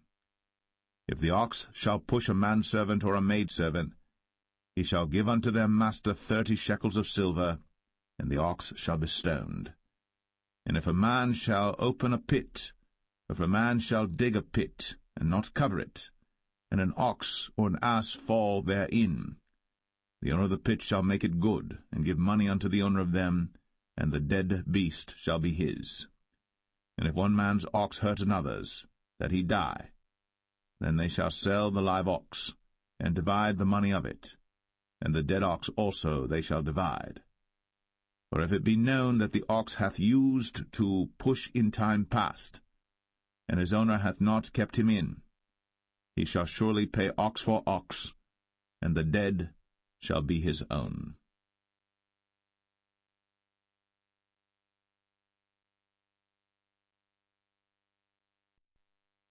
Exodus 22. If a man shall steal an ox or a sheep and kill it or sell it, he shall restore 5 oxen for an ox and 4 sheep for a sheep. If a thief be found breaking up, and be smitten that he die, there shall no blood be shed for him. If the sun be risen upon him, there shall be blood shed for him, for he should make full restitution. If he have nothing, then he shall be sold for his theft. If the theft be certainly found in his hand alive, whether it be ox or ass or sheep, he shall restore double.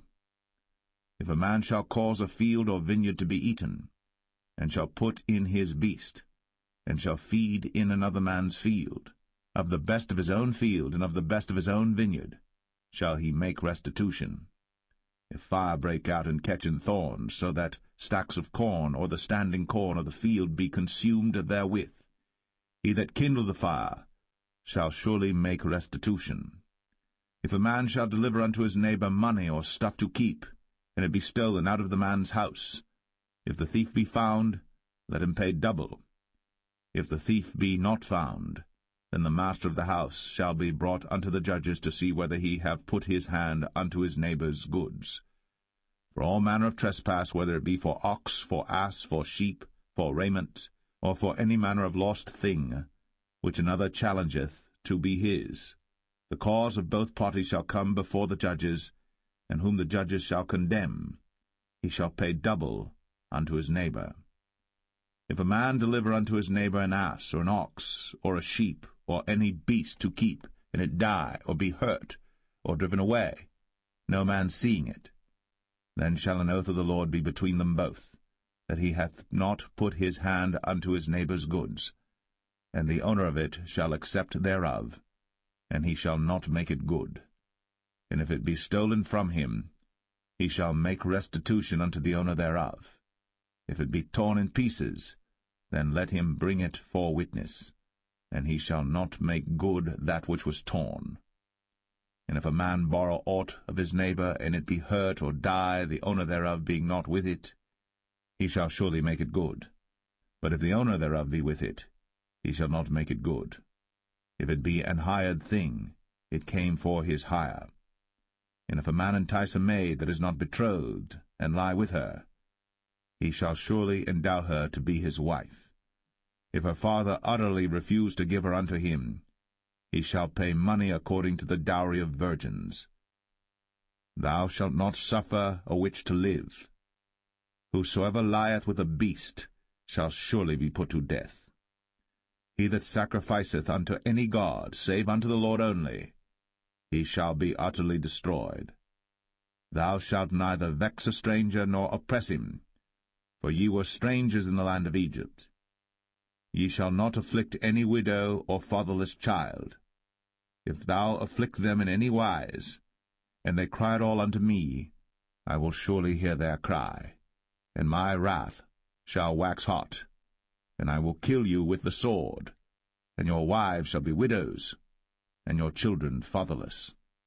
If thou lend money to any of my people that is poor by thee, thou shalt not be to him as an usurer, neither shalt thou lay upon him usury. If thou at all take thy neighbour's raiment to pledge, thou shalt deliver it unto him by that the sun goeth down. For that is his covering only, it is his raiment for his skin. Wherein shall he sleep? And it shall come to pass, when he crieth unto me, that I will hear, for I am gracious. Thou shalt not revile the gods, nor curse the ruler of thy people. Thou shalt not delay to offer the first of thy ripe fruits, and of thy liquors, the firstborn of thy sons shalt thou give unto me. Likewise shalt thou do with thine oxen, and with thy sheep. 7 days it shall be with his dam. On the 8th day thou shalt give it me. And ye shall be holy men unto me. Neither shall ye eat any flesh that is torn of beasts in the field. Ye shall cast it to the dogs.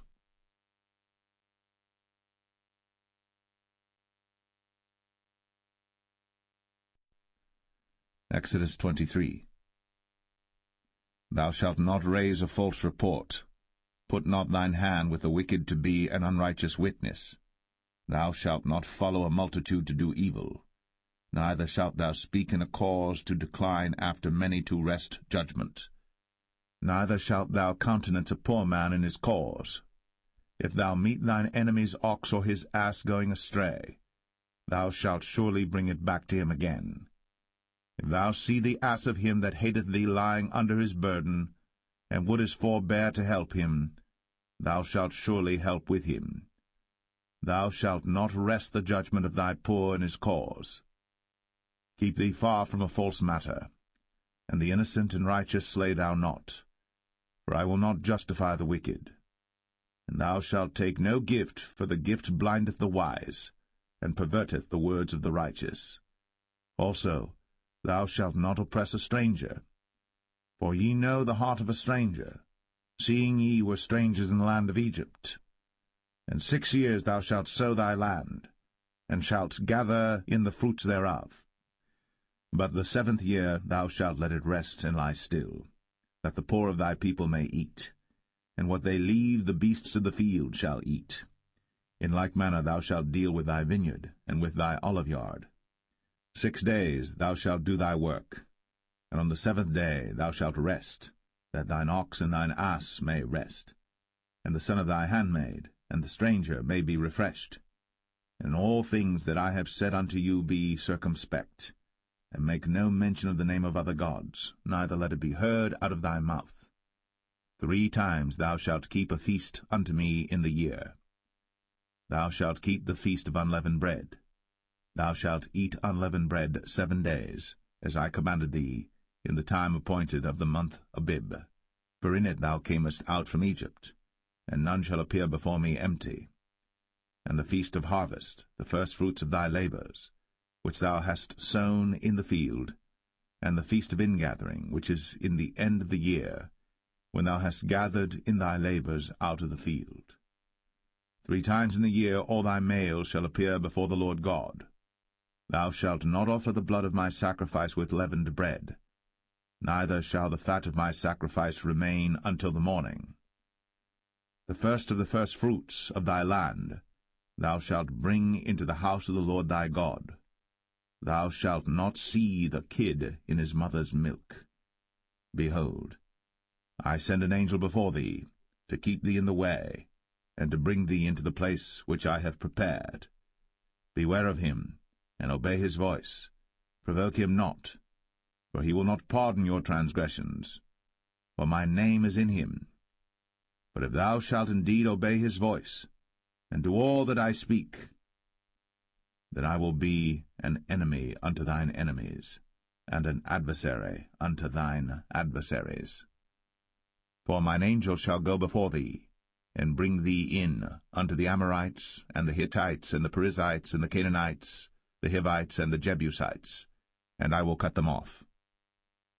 Thou shalt not bow down to their gods, nor serve them, nor do after their works, but thou shalt utterly overthrow them, and quite break down their images. And ye shall serve the Lord your God, and he shall bless thy bread and thy water, and I will take sickness away from the midst of thee. There shall nothing cast their young, nor be barren in thy land. The number of thy days I will fulfill. I will send my fear before thee, and will destroy all the people to whom thou shalt come. And I will make all thine enemies turn their backs unto thee. And I will send hornets before thee, which shall drive out the Hivite, the Canaanite, and the Hittite from before thee. I will not drive them out from before thee in 1 year, lest the land become desolate, and the beasts of the field multiply against thee. By little and little I will drive them out from before thee, until thou be increased and inherit the land. And I will set thy bounds from the Red Sea even unto the sea of the Philistines, and from the desert unto the river. For I will deliver the inhabitants of the land into your hand, and thou shalt drive them out before thee. Thou shalt make no covenant with them, nor with their gods. They shall not dwell in thy land, lest they make thee sin against me. For if thou serve their gods, it will surely be a snare unto thee.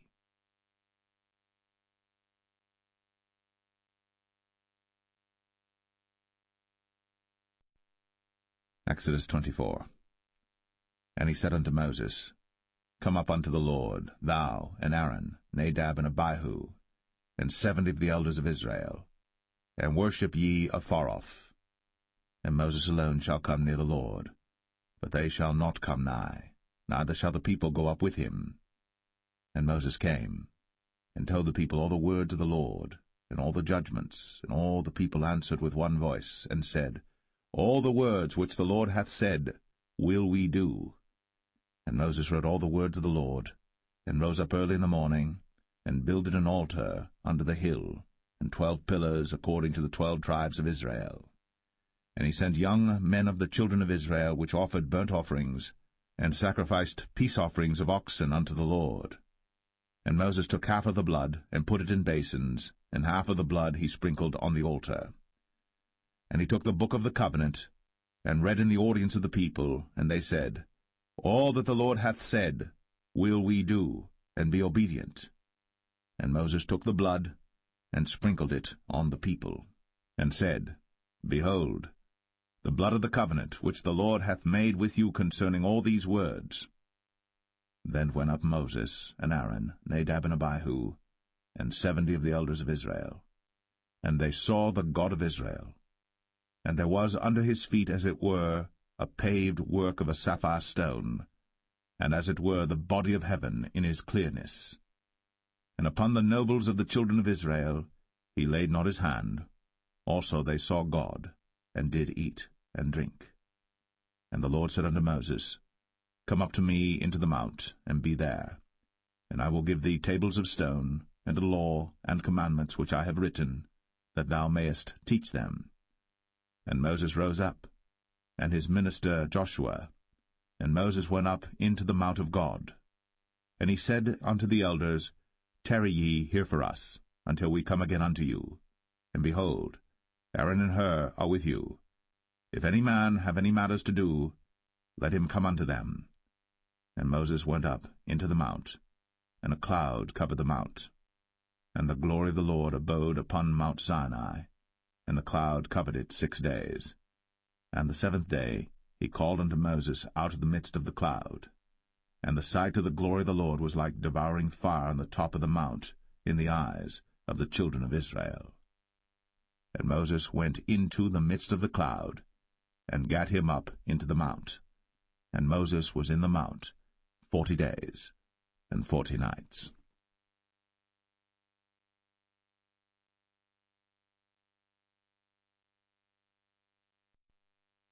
Exodus 25.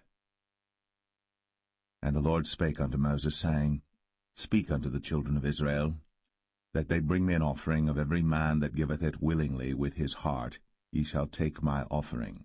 And this is the offering which ye shall take of them, gold, and silver, and brass, and blue, and purple, and scarlet, and fine linen, and goat's hair, and rams' skins dyed red, and badgers' skins, and shittim wood, oil for the light, spices for anointing oil, and for sweet incense, onyx stones, and stones to be set in the ephod, and in the breastplate. And let them make me a sanctuary, that I may dwell among them, according to all that I show thee, after the pattern of the tabernacle, and the pattern of all the instruments thereof, even so shall ye make it. And they shall make an ark of shittim wood. 2 cubits and a half shall be the length thereof, and a cubit and a half the breadth thereof, and a cubit and a half the height thereof. And thou shalt overlay it with pure gold, within and without shalt thou overlay it, and shalt make upon it a crown of gold round about. And thou shalt cast 4 rings of gold for it, and put them in the 4 corners thereof, and 2 rings shall be in the one side of it, and 2 rings in the other side of it. And thou shalt make staves of shittim wood, and overlay them with gold. And thou shalt put the staves into the rings by the sides of the ark, that the ark may be borne with them. The staves shall be in the rings of the ark, they shall not be taken from it. And thou shalt put into the ark the testimony which I shall give thee. And thou shalt make a mercy seat of pure gold. 2 cubits and a half shall be the length thereof, and a cubit and a half the breadth thereof. And thou shalt make 2 cherubims of gold. Of beaten work shalt thou make them, in the 2 ends of the mercy seat. And make 1 cherub on the one end, and the other cherub on the other end. Even of the mercy seat shall ye make the cherubims on the 2 ends thereof. And the cherubims shall stretch forth their wings on high, covering the mercy seat with their wings, and their faces shall look one to another. Toward the mercy seat shall the faces of the cherubims be. And thou shalt put the mercy seat above upon the ark, and in the ark thou shalt put the testimony that I shall give thee. And there I will meet with thee, and I will commune with thee from above the mercy seat, from between the 2 cherubims which are upon the ark of the testimony, of all things which I will give thee in commandment unto the children of Israel. Thou shalt also make a table of shittim wood. 2 cubits shall be the length thereof, and a cubit the breadth thereof, and a cubit and a half the height thereof. And thou shalt overlay it with pure gold, and make thereto a crown of gold round about. And thou shalt make unto it a border of an handbreadth round about, and thou shalt make a golden crown to the border thereof round about. And thou shalt make for it 4 rings of gold, and put the rings in the 4 corners that are on the 4 feet thereof. Over against the border shall the rings be for places of the staves to bear the table. And thou shalt make the staves of shittim wood, and overlay them with gold, that the table may be borne with them. And thou shalt make the dishes thereof, and spoons thereof, and covers thereof, and bowls thereof, to cover withal. Of pure gold shalt thou make them. And thou shalt set upon the table showbread before me always. And thou shalt make a candlestick of pure gold. Of beaten work shall the candlestick be made. His shaft, and his branches, his bowls, his knobs and his flowers shall be of the same. And 6 branches shall come out of the sides of it, 3 branches of the candlestick out of the one side, and 3 branches of the candlestick out of the other side. 3 bowls made like unto almonds, with a knob and a flower in one branch, and 3 bowls made like almonds in the other branch, with a knob and a flower. So in the 6 branches that come out of the candlestick. And in the candlestick shall be 4 bowls made like unto almonds, with their knobs and their flowers. And there shall be a knob under 2 branches of the same, and a knob under 2 branches of the same, and a knob under 2 branches of the same, according to the 6 branches that proceed out of the candlestick. Their knobs and their branches shall be of the same. All it shall be one beaten work of pure gold. And thou shalt make the 7 lamps thereof, and they shall light the lamps thereof, that they may give light over against it. And the tongs thereof, and the snuff dishes thereof, shall be of pure gold. Of a talent of pure gold shall he make it with all these vessels. And look that thou make them after their pattern, which was shown thee in the mount.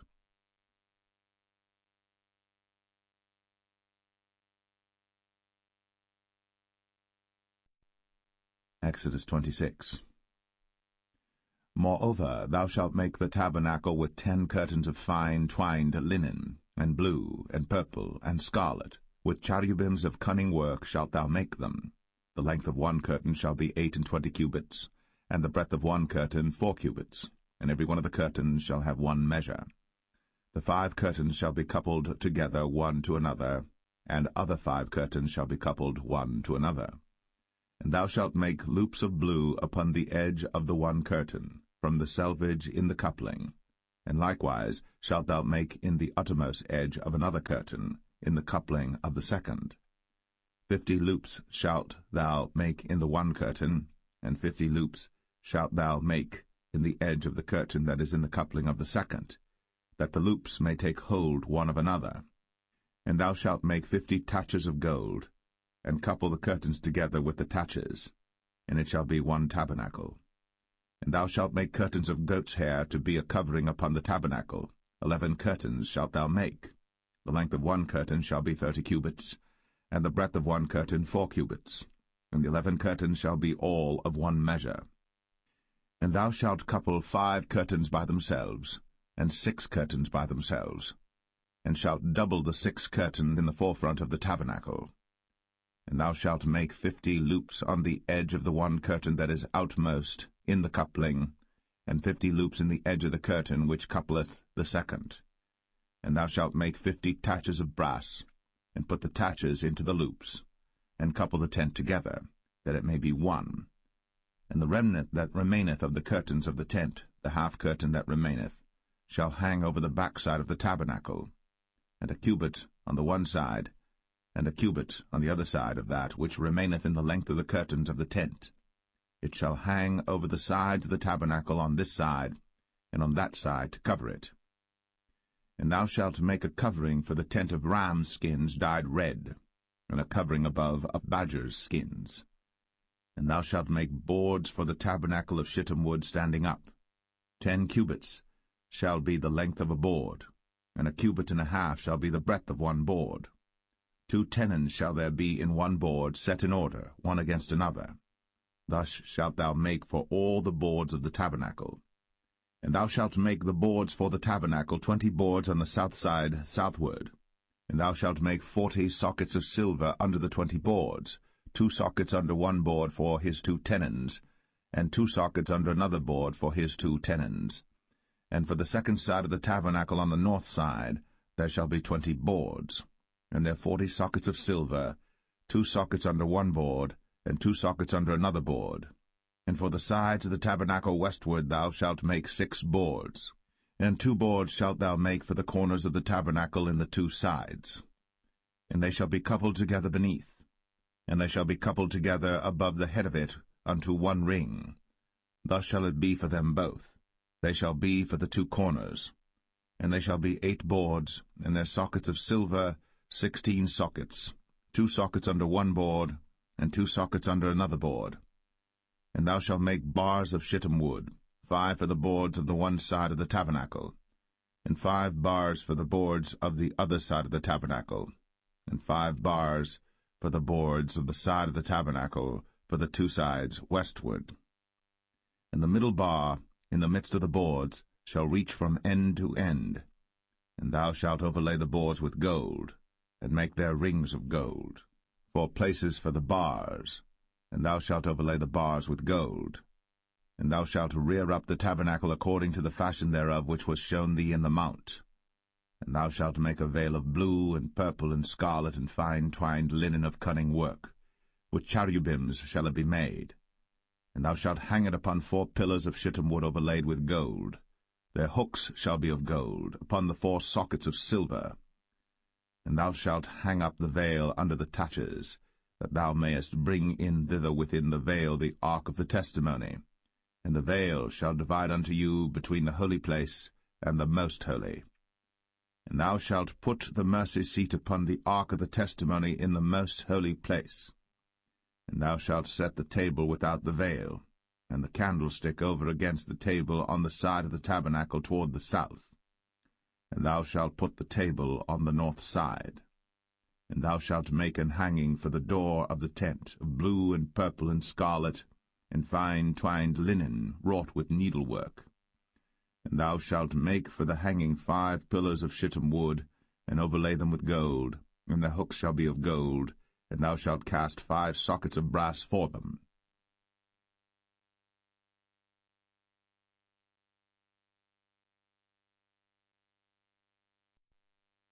Exodus 27.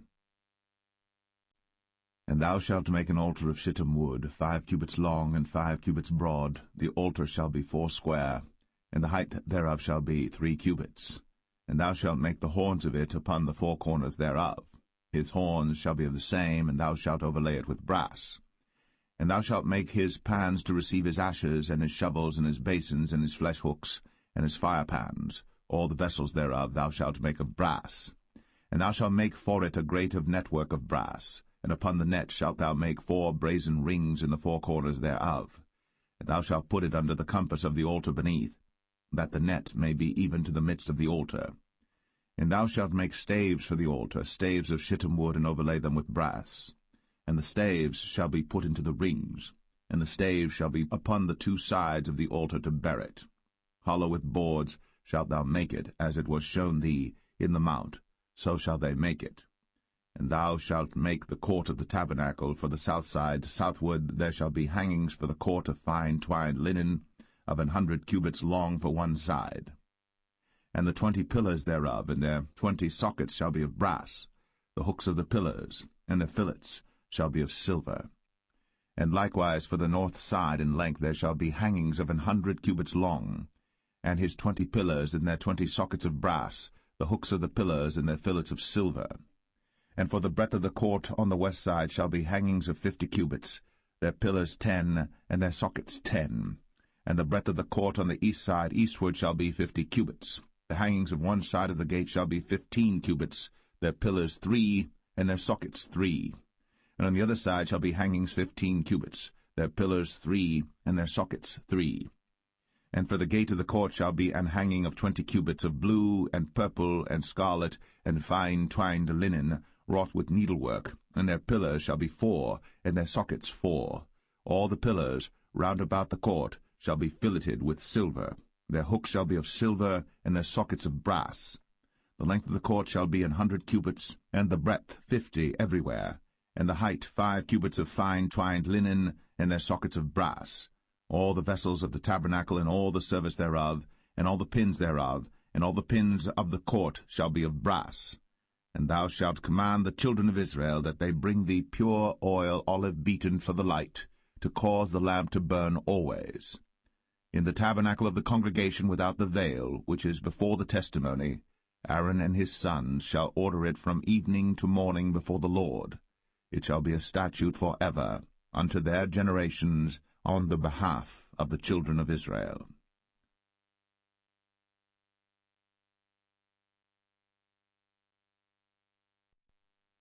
Exodus 28. And take thou unto thee Aaron thy brother, and his sons with him, from among the children of Israel, that he may minister unto me in the priest's office, even Aaron, Nadab, and Abihu, Eleazar, and Ithamar, Aaron's sons. And thou shalt make holy garments for Aaron thy brother, for glory and for beauty. And thou shalt speak unto all that are wise-hearted, whom I have filled with the spirit of wisdom, that they may make Aaron's garments to consecrate him, that he may minister unto me in the priest's office. And these are the garments which they shall make, a breastplate, and an ephod, and a robe, and a broidered coat, a mitre, and a girdle. And they shall make holy garments for Aaron thy brother, and his sons, that he may minister unto me in the priest's office. And they shall take gold, and blue, and purple, and scarlet, and fine linen. And they shall make the ephod of gold, of blue, and of purple, of scarlet, and fine twined linen with cunning work. It shall have the 2 shoulder pieces thereof joined at the 2 edges thereof, and so it shall be joined together. And the curious girdle of the ephod which is upon it shall be of the same, according to the work thereof, even of gold, of blue, and purple, and scarlet, and fine twined linen. And thou shalt take 2 onyx stones, and grave on them the names of the children of Israel, 6 of their names on one stone, and the other 6 names of the rest on the other stone, according to their birth. With the work of an engraver in stone, like the engravings of a signet, shalt thou engrave the 2 stones with the names of the children of Israel.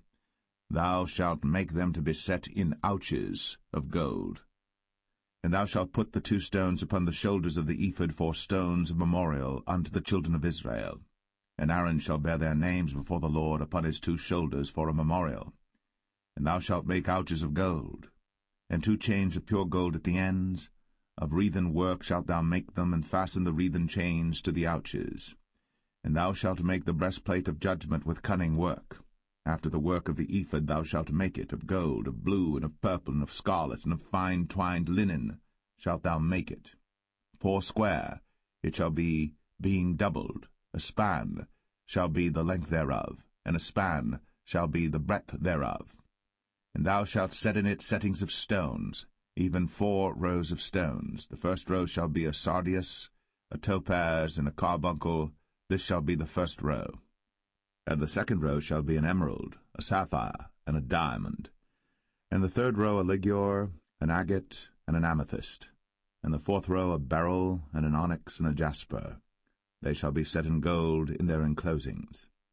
And the stones shall be with the names of the children of Israel, 12 according to their names, like the engravings of a signet. Every one with his name shall they be according to the 12 tribes. And thou shalt make upon the breastplate chains at the ends of wreathen work of pure gold. And thou shalt make upon the breastplate 2 rings of gold, and shalt put the 2 rings on the 2 ends of the breastplate.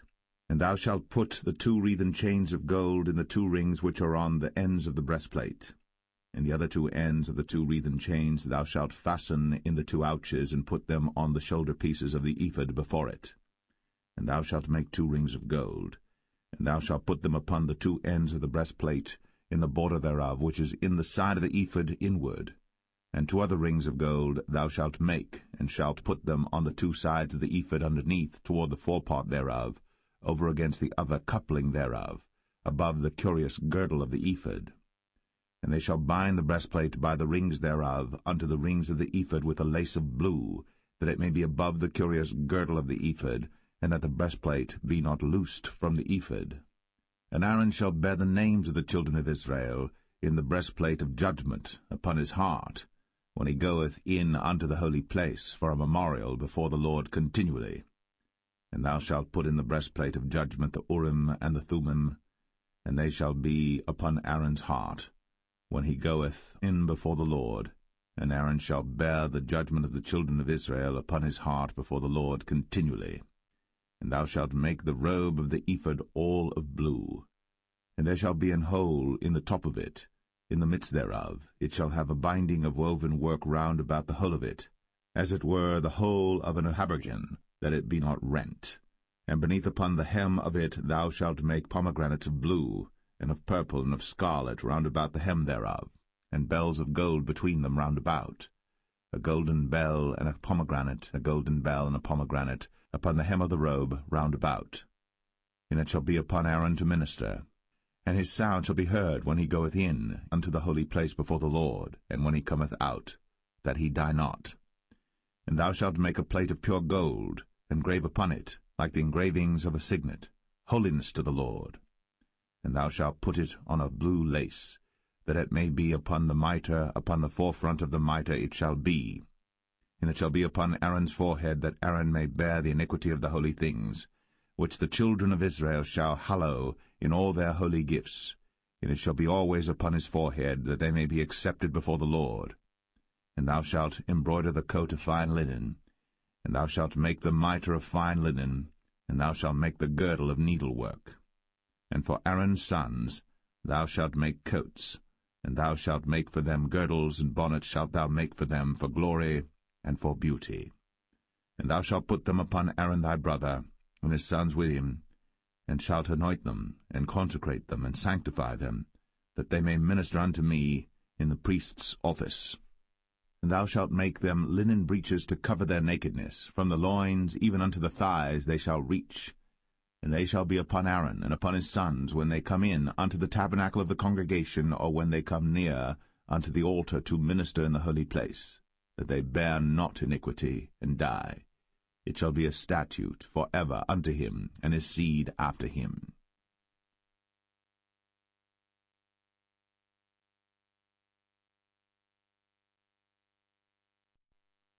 Exodus 29. And this is the thing that thou shalt do unto them to hallow them, to minister unto me in the priest's office. Take 1 young bullock, and 2 rams without blemish, and unleavened bread and cakes unleavened tempered with oil, and wafers unleavened anointed with oil, of wheaten flour shalt thou make them. And thou shalt put them into 1 basket, and bring them in the basket, with the bullock and the 2 rams. And Aaron and his sons thou shalt bring unto the door of the tabernacle of the congregation, and shalt wash them with water. And thou shalt take the garments, and put upon Aaron the coat, and the robe of the ephod, and the breastplate, and gird him with the curious girdle of the ephod. And thou shalt put the mitre upon his head, and put the holy crown upon the mitre. Then shalt thou take the anointing oil, and pour it upon his head, and anoint him. And thou shalt bring his sons, and put coats upon them. And thou shalt gird them with girdles, Aaron and his sons, and put the bonnets on them, and the priest's office shall be theirs for a perpetual statute. And thou shalt consecrate Aaron and his sons. And thou shalt cause a bullock to be brought before the tabernacle of the congregation, and Aaron and his sons shall put their hands upon the head of the bullock. And thou shalt kill the bullock before the Lord, by the door of the tabernacle of the congregation. And thou shalt take of the blood of the bullock, and put it upon the horns of the altar with thy finger, and pour all the blood beside the bottom of the altar. And thou shalt take all the fat that covereth the inwards, and the caul that is above the liver, and the 2 kidneys, and the fat that is upon them, and burn them upon the altar. But the flesh of the bullock, and his skin, and his dung, shalt thou burn with fire without the camp. It is a sin offering. Thou shalt also take 1 ram, and Aaron and his sons shall put their hands upon the head of the ram. And thou shalt slay the ram, and thou shalt take his blood, and sprinkle it round about upon the altar. And thou shalt cut the ram in pieces, and wash the inwards of him and his legs, and put them unto his pieces and unto his head. And thou shalt burn the whole ram upon the altar. It is a burnt offering unto the Lord. It is a sweet savour, an offering made by fire unto the Lord. And thou shalt take the other ram, and Aaron and his sons shall put their hands upon the head of the ram. Then shalt thou kill the ram, and take of his blood, and put it upon the tip of the right ear of Aaron, and upon the tip of the right ear of his sons, and upon the thumb of their right hand, and upon the great toe of their right foot, and sprinkle the blood upon the altar round about. And thou shalt take of the blood that is upon the altar, and of the anointing oil, and sprinkle it upon Aaron, and upon his garments, and upon his sons, and upon the garments of his sons with him. And he shall be hallowed, and his garments, and his sons' garments with him. Also thou shalt take of the ram the fat and the rump, and the fat that covereth the inwards, and the caul above the liver, and the 2 kidneys, and the fat that is upon them, and the right shoulder, for it is a ram of consecration.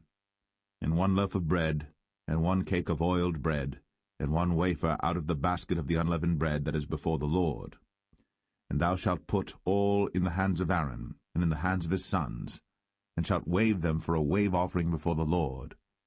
And thou shalt receive them of their hands, and burn them upon the altar for a burnt offering, for a sweet savour before the Lord. It is an offering made by fire unto the Lord. And thou shalt take the breast of the ram of Aaron's consecration, and wave it for a wave offering before the Lord, and it shall be thy part. And thou shalt sanctify the breast of the wave offering, and the shoulder of the heave offering, which is waved, and which is heaved up, of the ram of the consecration, even of that which is for Aaron, and of that which is for his sons. And it shall be Aaron's and his sons by a statute for ever from the children of Israel. For it is an heave offering, and it shall be an heave offering from the children of Israel of the sacrifice of their peace offerings, even their heave offering unto the Lord. And the holy garments of Aaron shall be his sons after him, to be anointed therein, and to be consecrated in them. And that son that is priest in his stead shall put them on 7 days, when he cometh into the tabernacle of the congregation to minister in the holy place. And thou shalt take the ram of the consecration, and seethe his flesh in the holy place. And Aaron and his sons shall eat the flesh of the ram, and the bread that is in the basket by the door of the tabernacle of the congregation. And they shall eat those things wherewith the atonement was made, to consecrate and to sanctify them, but a stranger shall not eat thereof, because they are holy. And if aught of the flesh of the consecrations, or of the bread, remain unto the morning, then thou shalt burn the remainder with fire. It shall not be eaten, because it is holy. And thus shalt thou do unto Aaron and to his sons, according to all things which I have commanded thee. 7 days shalt thou consecrate them.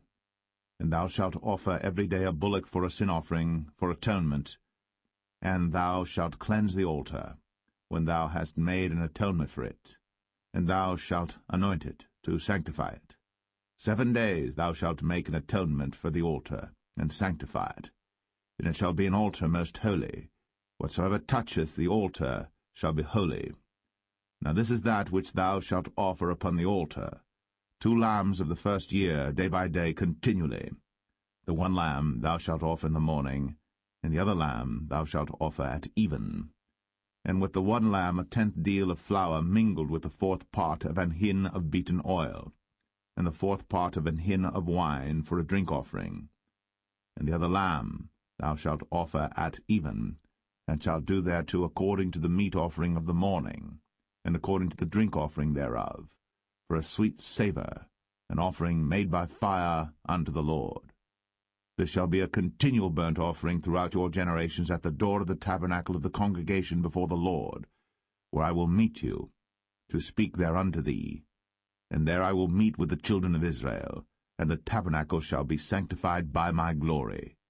And I will sanctify the tabernacle of the congregation and the altar.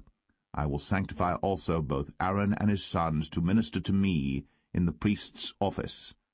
And I will dwell among the children of Israel, and will be their God. And they shall know that I am the Lord their God, that brought them forth out of the land of Egypt, that I may dwell among them. I am the Lord their God.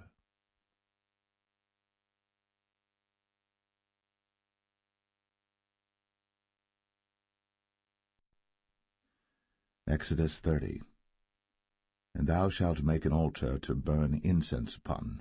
Of shittim wood shalt thou make it. A cubit shall be the length thereof, and a cubit the breadth thereof. 4 square shall it be. And 2 cubits shall be the height thereof. The horns thereof shall be of the same. And thou shalt overlay it with pure gold, the top thereof and the sides thereof round about, and the horns thereof. And thou shalt make unto it a crown of gold round about. And 2 golden rings shalt thou make to it under the crown of it. By the 2 corners thereof upon the 2 sides of it shalt thou make it. And they shall be for places for the staves to bear it withal. And thou shalt make the staves of shittim wood, and overlay them with gold. And thou shalt put it before the veil that is by the ark of the testimony, before the mercy seat that is over the testimony, where I will meet with thee. And Aaron shall burn thereon sweet incense every morning. When he dresseth the lamps, he shall burn incense upon it. And when Aaron lighteth the lamps at even, he shall burn incense upon it, a perpetual incense before the Lord throughout your generations. Ye shall offer no strange incense thereon, nor burnt sacrifice, nor meat offering, neither shall ye pour drink offering thereon. And Aaron shall make an atonement upon the horns of it once in a year with the blood of the sin offering of atonements. Once in the year shall he make atonement upon it throughout your generations. It is most holy unto the Lord. And the Lord spake unto Moses, saying, When thou takest the sum of the children of Israel after their number, then shall they give every man a ransom for his soul unto the Lord, when thou numberest them, that there be no plague among them, when thou numberest them. This they shall give every one that passeth among them that are numbered, 1/2 shekel after the shekel of the sanctuary. A shekel is 20 gerahs, and 1/2 shekel shall be the offering of the Lord. Every one that passeth among them that are numbered, from 20 years old and above, shall give an offering unto the Lord. The rich shall not give more, and the poor shall not give less than 1/2 shekel, when they give an offering unto the Lord, to make an atonement for your souls. And thou shalt take the atonement money of the children of Israel, and shalt appoint it for the service of the tabernacle of the congregation, that it may be a memorial unto the children of Israel before the Lord, to make an atonement for your souls. And the Lord spake unto Moses, saying, Thou shalt also make a laver of brass, and his foot also of brass, to wash withal. And thou shalt put it between the tabernacle of the congregation and the altar, and thou shalt put water therein. For Aaron and his sons shall wash their hands and their feet thereat. When they go into the tabernacle of the congregation, they shall wash with water, that they die not, or when they come near to the altar to minister, to burn offering made by fire unto the Lord. So they shall wash their hands and their feet, that they die not. And it shall be a statute forever to them, even to him and to his seed throughout their generations.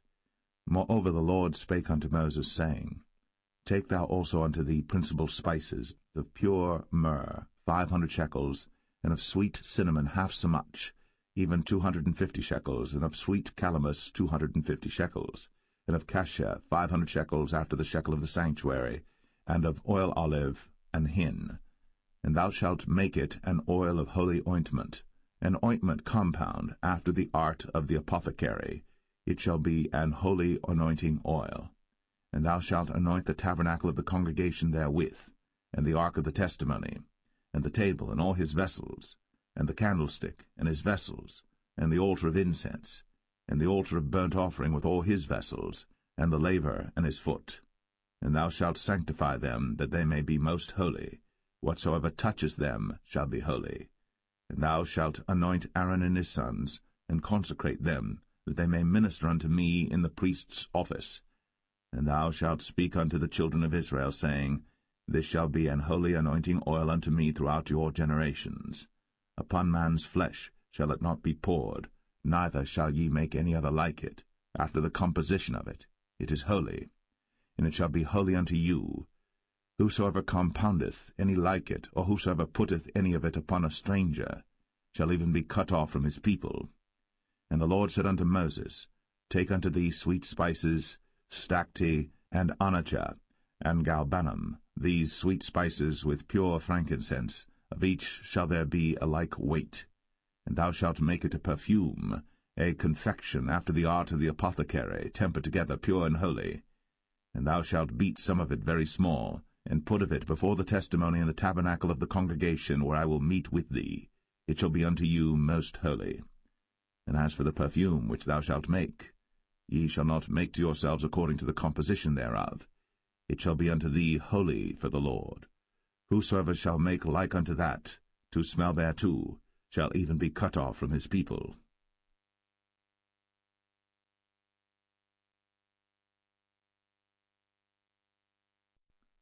Exodus 31.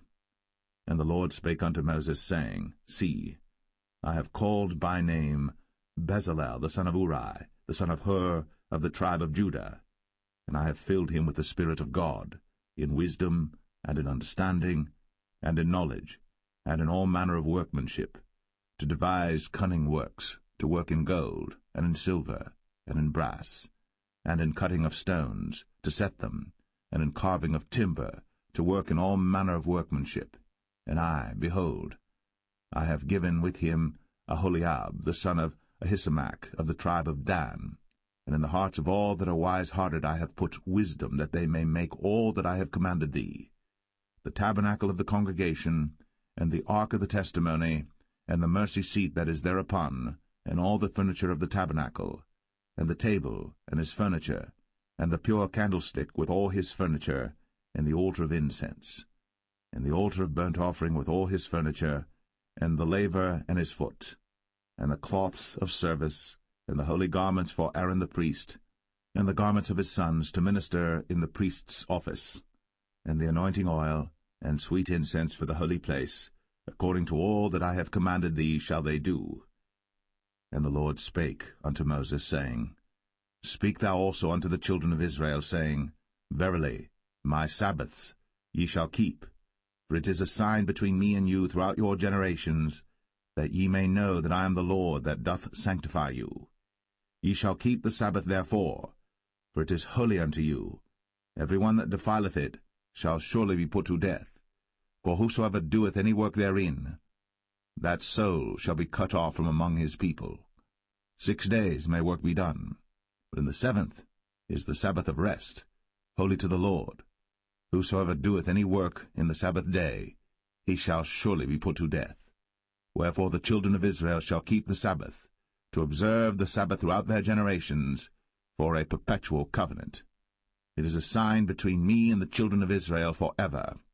For in 6 days the Lord made heaven and earth, and on the 7th day he rested and was refreshed. And he gave unto Moses, when he had made an end of communing with him upon Mount Sinai, 2 tables of testimony, tables of stone, written with the finger of God.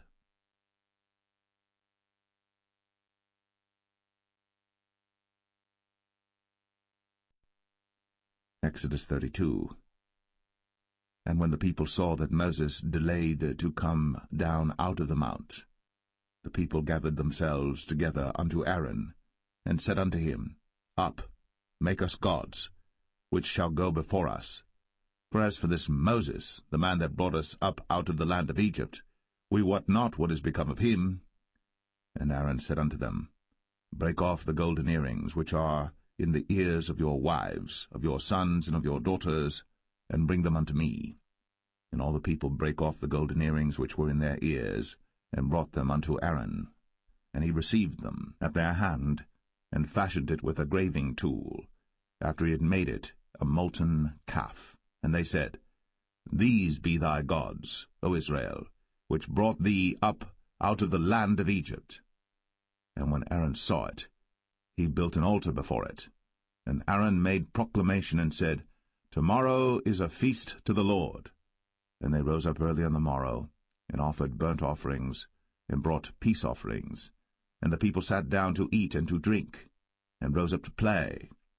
And the Lord said unto Moses, Go, get thee down, for thy people, which thou broughtest out of the land of Egypt, have corrupted themselves. They have turned aside quickly out of the way which I commanded them. They have made them a molten calf, and have worshipped it, and have sacrificed thereunto, and said, These be thy gods, O Israel, which have brought thee up out of the land of Egypt. And the Lord said unto Moses, I have seen this people, and behold, it is a stiff-necked people. Now therefore let me alone, that my wrath may wax hot against them, and that I may consume them, and I will make of thee a great nation.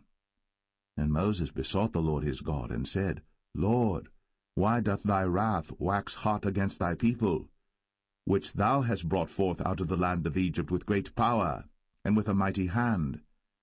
Wherefore should the Egyptians speak and say, For mischief did he bring them out, to slay them in the mountains, and to consume them from the face of the earth? Turn from thy fierce wrath, and repent of this evil against thy people. Remember Abraham, Isaac, and Israel, thy servants, to whom thou swarest by thine own self, and saidst unto them, I will multiply your seed as the stars of heaven, and all this land that I have spoken of will I give unto your seed, and they shall inherit it for ever. And the Lord repented of the evil which he thought to do unto his people.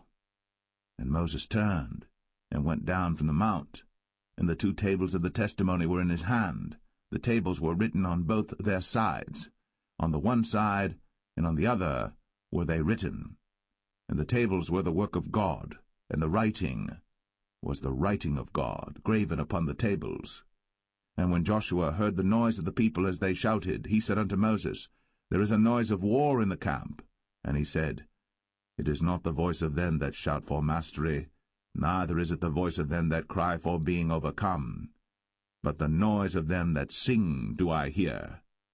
And it came to pass, as soon as he came nigh unto the camp, that he saw the calf and the dancing.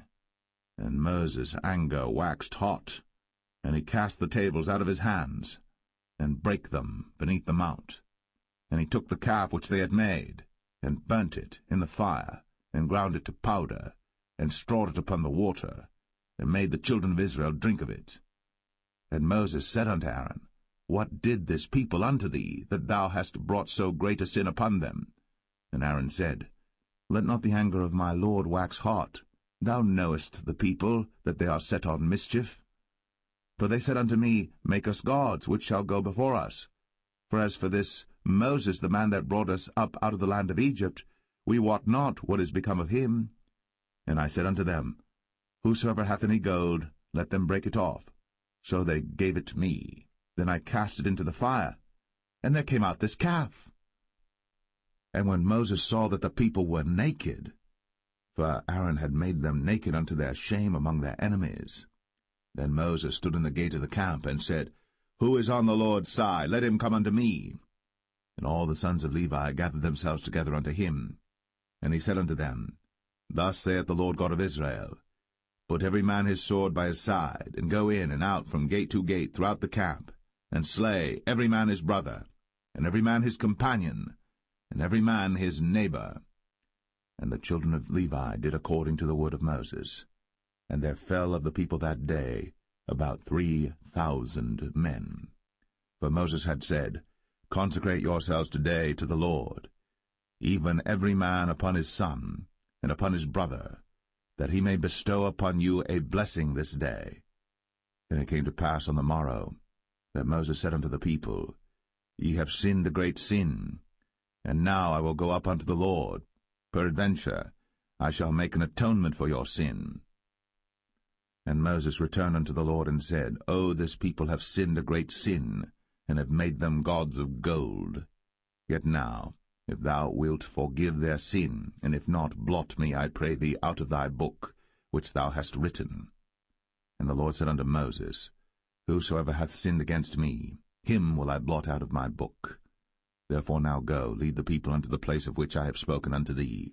Behold, mine angel shall go before thee. Nevertheless, in the day when I visit, I will visit their sin upon them. And the Lord plagued the people, because they made the calf which Aaron made.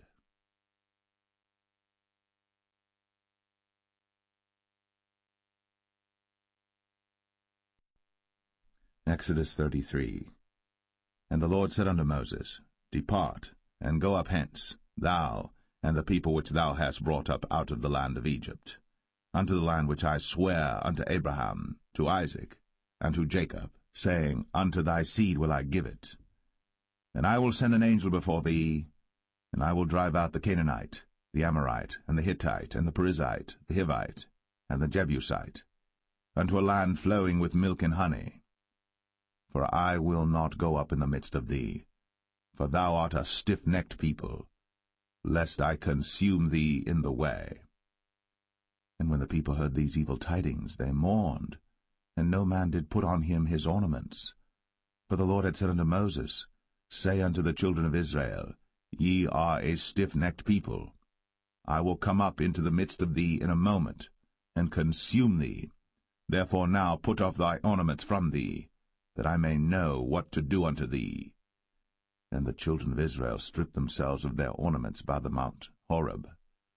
And Moses took the tabernacle, and pitched it without the camp, afar off from the camp, and called it the tabernacle of the congregation. And it came to pass that every one which sought the Lord went out unto the tabernacle of the congregation, which was without the camp. And it came to pass, when Moses went out unto the tabernacle, that all the people rose up, and stood every man at his tent door, and looked after Moses, until he was gone into the tabernacle. And it came to pass, as Moses entered into the tabernacle, the cloudy pillar descended, and stood at the door of the tabernacle, and the Lord talked with Moses. And all the people saw the cloudy pillar stand at the tabernacle door. And all the people rose up and worshipped, every man in his tent door. And the Lord spake unto Moses face to face, as a man speaketh unto his friend. And he turned again into the camp. But his servant Joshua the son of Nun, a young man, departed not out of the tabernacle. And Moses said unto the Lord, See, thou sayest unto me, Bring up this people, and thou hast not let me know whom thou wilt send with me. Yet thou hast said, I know thee by name, and thou hast also found grace in my sight. Now therefore, I pray thee, if I have found grace in thy sight, show me now thy way, that I may know thee, that I may find grace in thy sight, and consider that this nation is thy people. And he said, My presence shall go with thee, and I will give thee rest.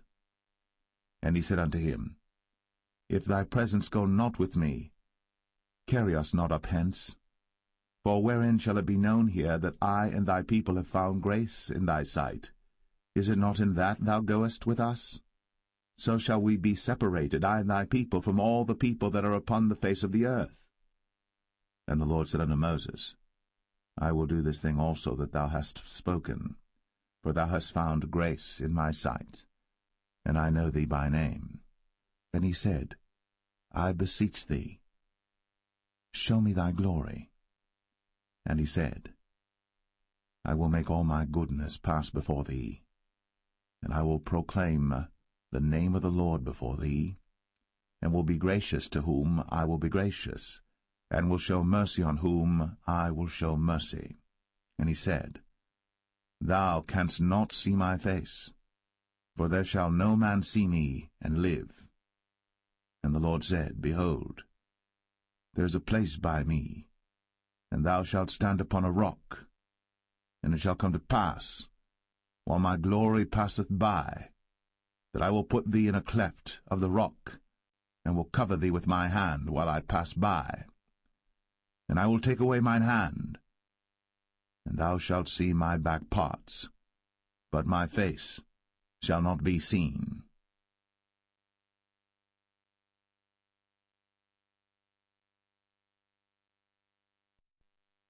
Exodus 34. And the Lord said unto Moses, Hew thee 2 tables of stone like unto the first.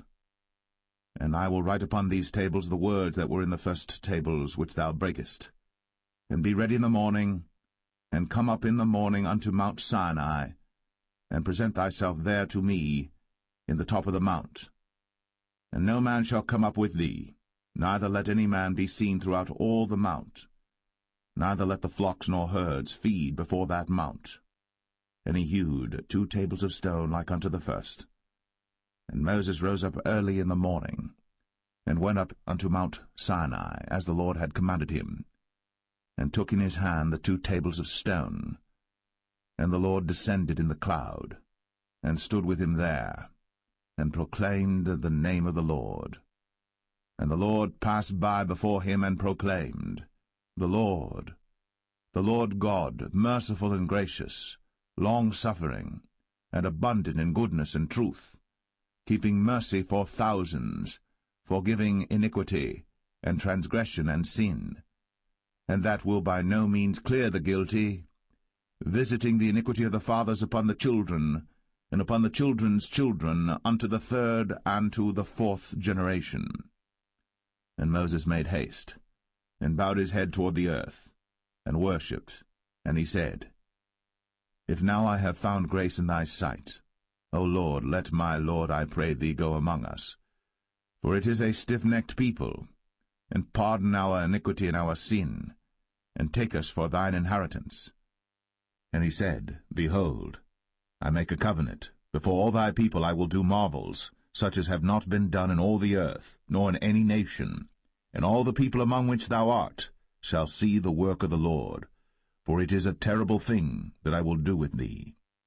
Observe thou that which I command thee this day. Behold, I drive out before thee the Amorite, and the Canaanite, and the Hittite, and the Perizzite, and the Hivite, and the Jebusite. Take heed to thyself, lest thou make a covenant with the inhabitants of the land whither thou goest, lest it be for a snare in the midst of thee.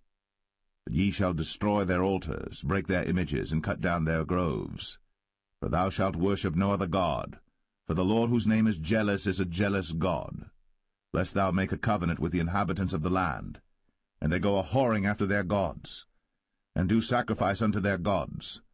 And one call thee, and thou eat of his sacrifice.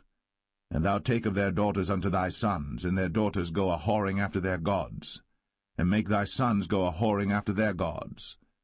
Thou shalt make thee no molten gods. The feast of unleavened bread shalt thou keep. 7 days thou shalt eat unleavened bread, as I commanded thee, in the time of the month Abib. For in the month Abib thou camest out from Egypt. All that openeth the matrix is mine, and every firstling among thy cattle, whether ox or sheep that is male. But the firstling of an ass thou shalt redeem with a lamb. And if thou redeem him not, then shalt thou break his neck. All the firstborn of thy sons thou shalt redeem, and none shall appear before me empty. 6 days thou shalt work, but on the 7th day thou shalt rest. In earing time and in harvest thou shalt rest. And thou shalt observe the feast of weeks, of the firstfruits of wheat harvest, and the feast of ingathering at the year's end. Thrice in the year shall all your men-children appear before the Lord God, the God of Israel. For I will cast out the nations before thee, and enlarge thy borders. Neither shall any man desire thy land, when thou shalt go up to appear before the Lord thy God thrice in the year. Thou shalt not offer the blood of my sacrifice with leaven, neither shall the sacrifice of the feast of the Passover be left unto the morning. The first of the firstfruits of thy land thou shalt bring unto the house of the Lord thy God. Thou shalt not see the kid in his mother's milk. And the Lord said unto Moses, Write thou these words, for after the tenor of these words I have made a covenant with thee and with Israel. And he was there with the Lord 40 days and 40 nights.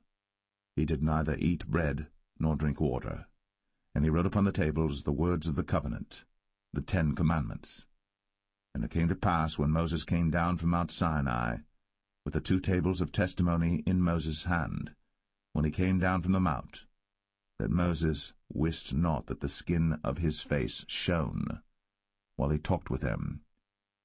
And when Aaron and all the children of Israel saw Moses, behold, the skin of his face shone, and they were afraid to come nigh him. And Moses called unto them, and Aaron and all the rulers of the congregation returned unto him. And Moses talked with them, and afterward all the children of Israel came nigh, and he gave them in commandment all that the Lord had spoken with him in Mount Sinai. And till Moses had done speaking with them, he put a veil on his face. But when Moses went in before the Lord to speak with him, he took the veil off until he came out. And he came out, and spake unto the children of Israel that which he was commanded. And the children of Israel saw the face of Moses, that the skin of Moses' face shone. And Moses put the veil upon his face again, until he went in to speak with him.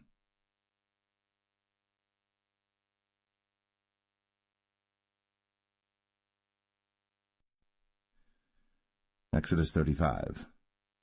And Moses gathered all the congregation of the children of Israel together, and said unto them, These are the words which the Lord hath commanded, that ye should do them. 6 days shall work be done, but on the 7th day there shall be to you an holy day, a Sabbath of rest to the Lord. Whosoever doeth work therein shall be put to death.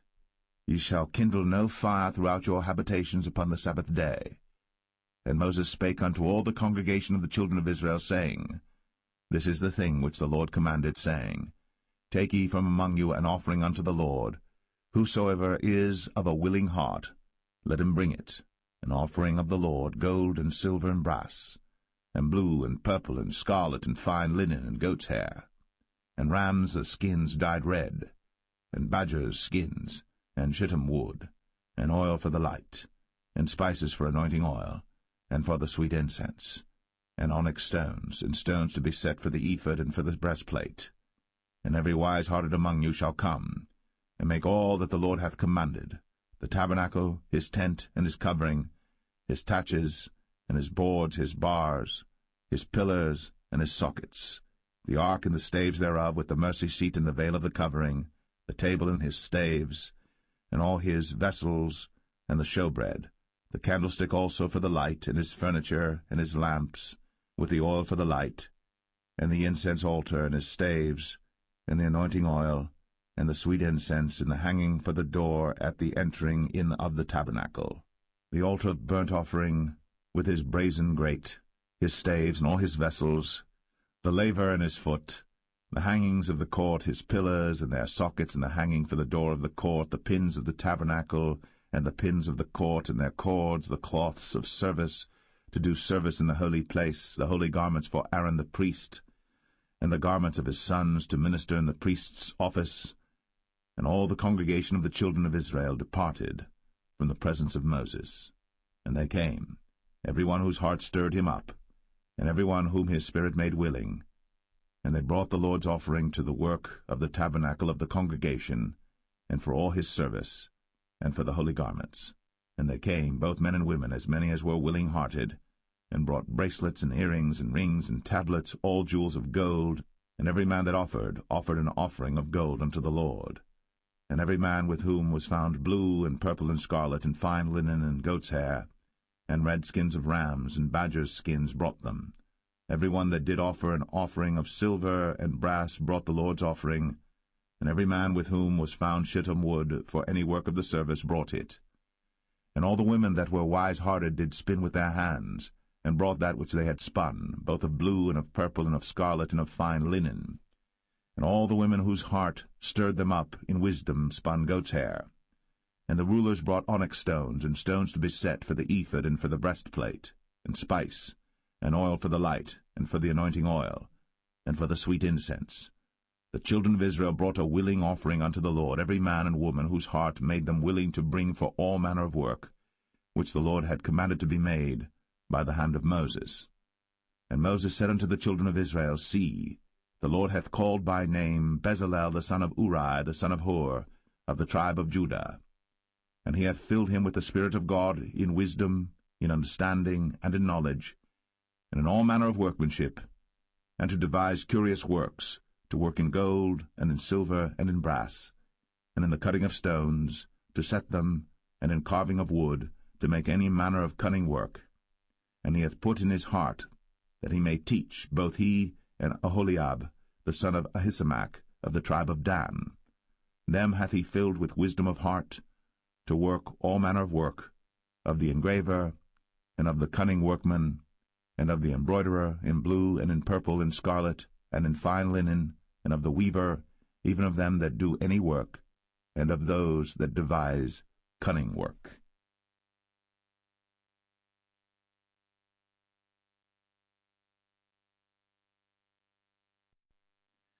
Exodus 36. Then wrought Bezalel and Aholiab, and every wise-hearted man, in whom the Lord put wisdom and understanding to know how to work all manner of work for the service of the sanctuary, according to all that the Lord had commanded. And Moses called Bezalel and Aholiab, and every wise-hearted man, in whose heart the Lord had put wisdom, even every one whose heart stirred him up to come unto the work to do it. And they received of Moses all the offering, which the children of Israel had brought for the work of the service of the sanctuary, to make it withal. And they brought yet unto him free offerings every morning. And all the wise men that wrought all the work of the sanctuary came every man from his work which they made.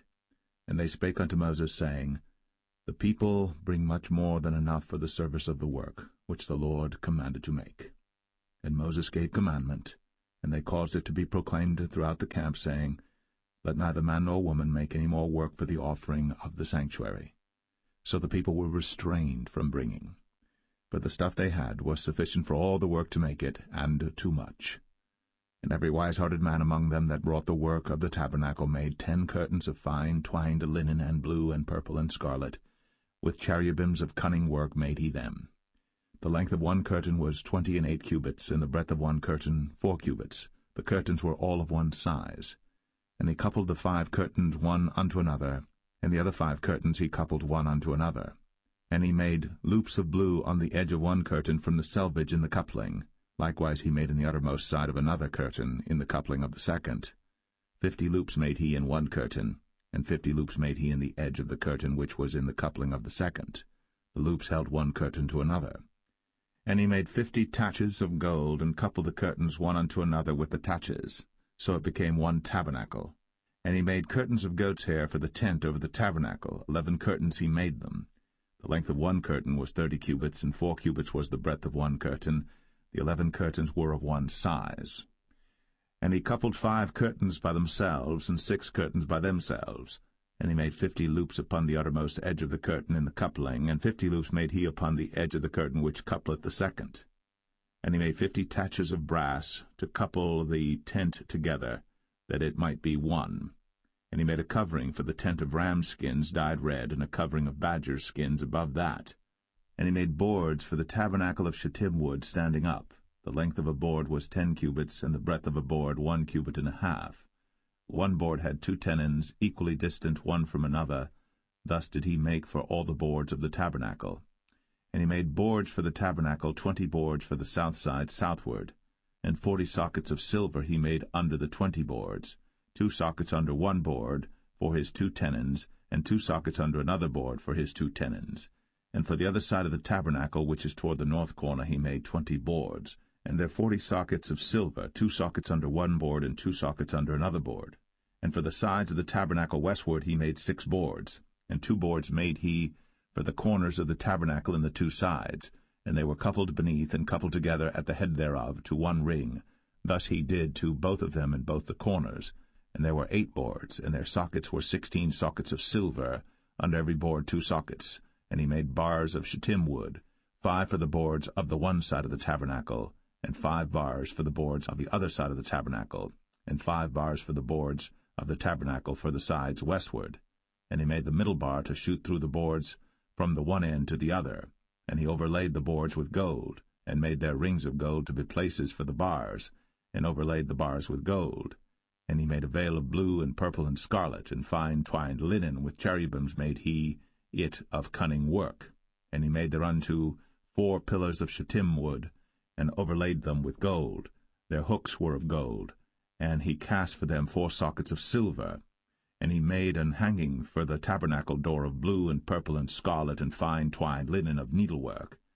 And the 5 pillars of it with their hooks, and he overlaid their chapiters and their fillets with gold, but their 5 sockets were of brass.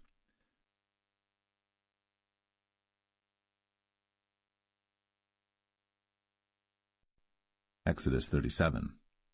And Bezalel made the ark of shittim wood. 2 cubits and a half was the length of it, and 1 cubit and a half the breadth of it, and 1 cubit and a half the height of it.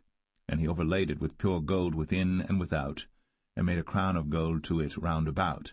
And he cast for it 4 rings of gold, to be set by the 4 corners of it, even 2 rings upon the one side of it, and 2 rings upon the other side of it. And he made staves of shittim wood, and overlaid them with gold. And he put the staves into the rings by the sides of the ark to bear the ark. And he made the mercy seat of pure gold. 2 cubits and a half was the length thereof, and 1 cubit and a half the breadth thereof. And he made 2 cherubims of gold, beaten out of one piece made he them, on the 2 ends of the mercy seat, 1 cherub on the end on this side, and another cherub on the other end on that side.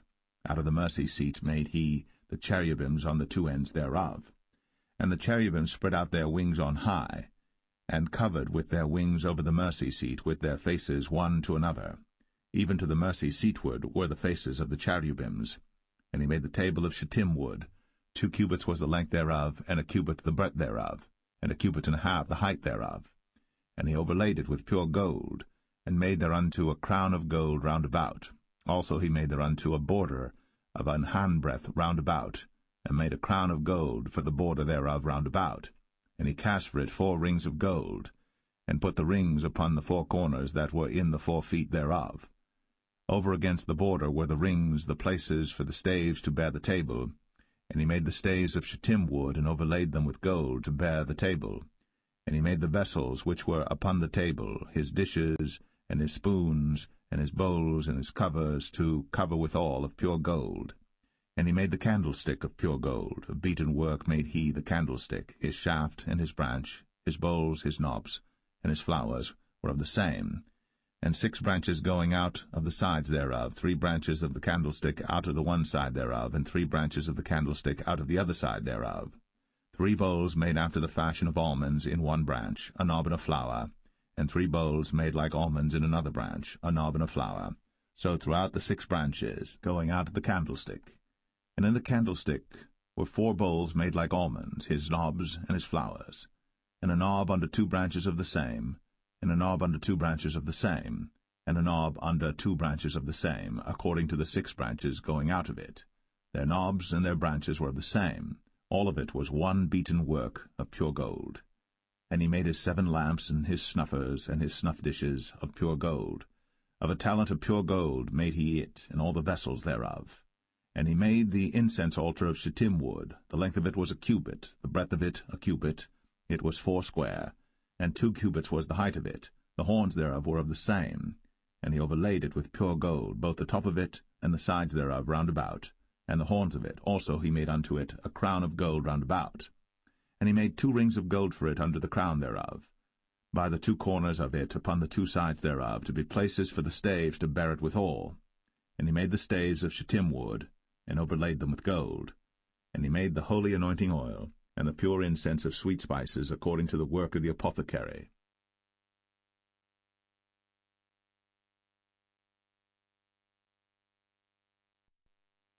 Exodus 38. And he made the altar of burnt offering of shittim wood.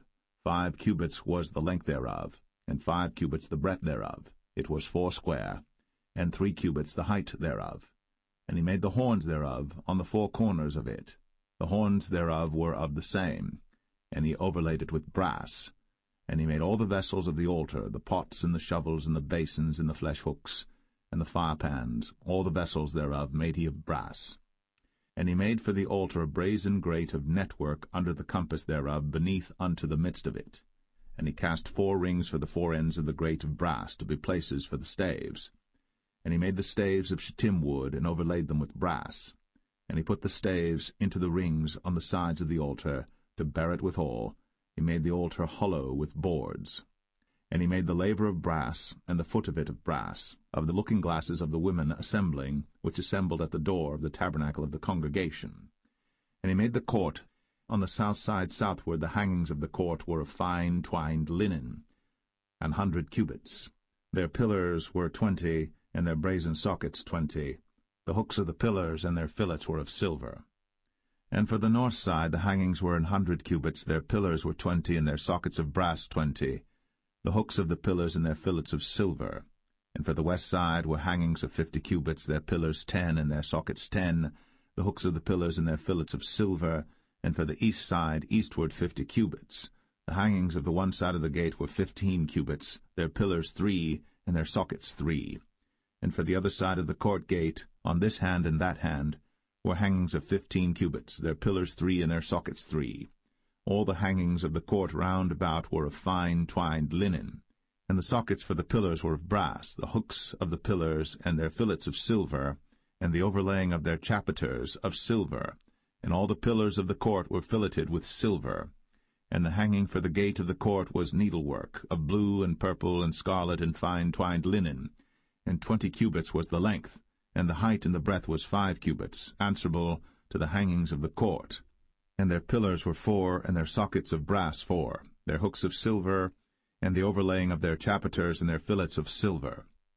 And all the pins of the tabernacle and of the court round about were of brass.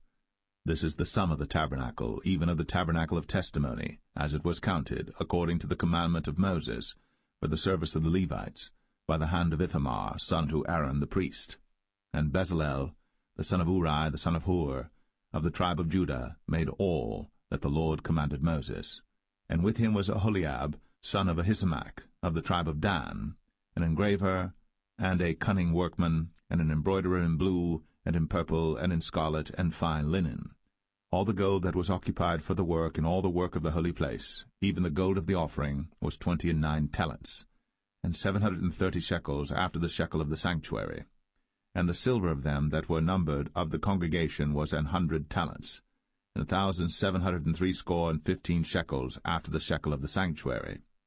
A bekah for every man, that is, half a shekel, after the shekel of the sanctuary, for every one that went to be numbered, from 20 years old and upward, for 600,000 and 3,550 men.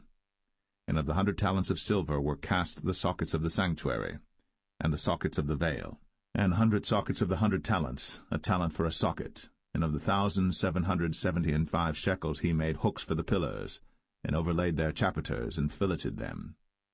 And the brass of the offering was 70 talents, and 2,400 shekels. And therewith he made the sockets to the door of the tabernacle of the congregation, and the brazen altar, and the brazen grate for it, and all the vessels of the altar, and the sockets of the court round about, and the sockets of the court gate, and all the pins of the tabernacle, and all the pins of the court round about.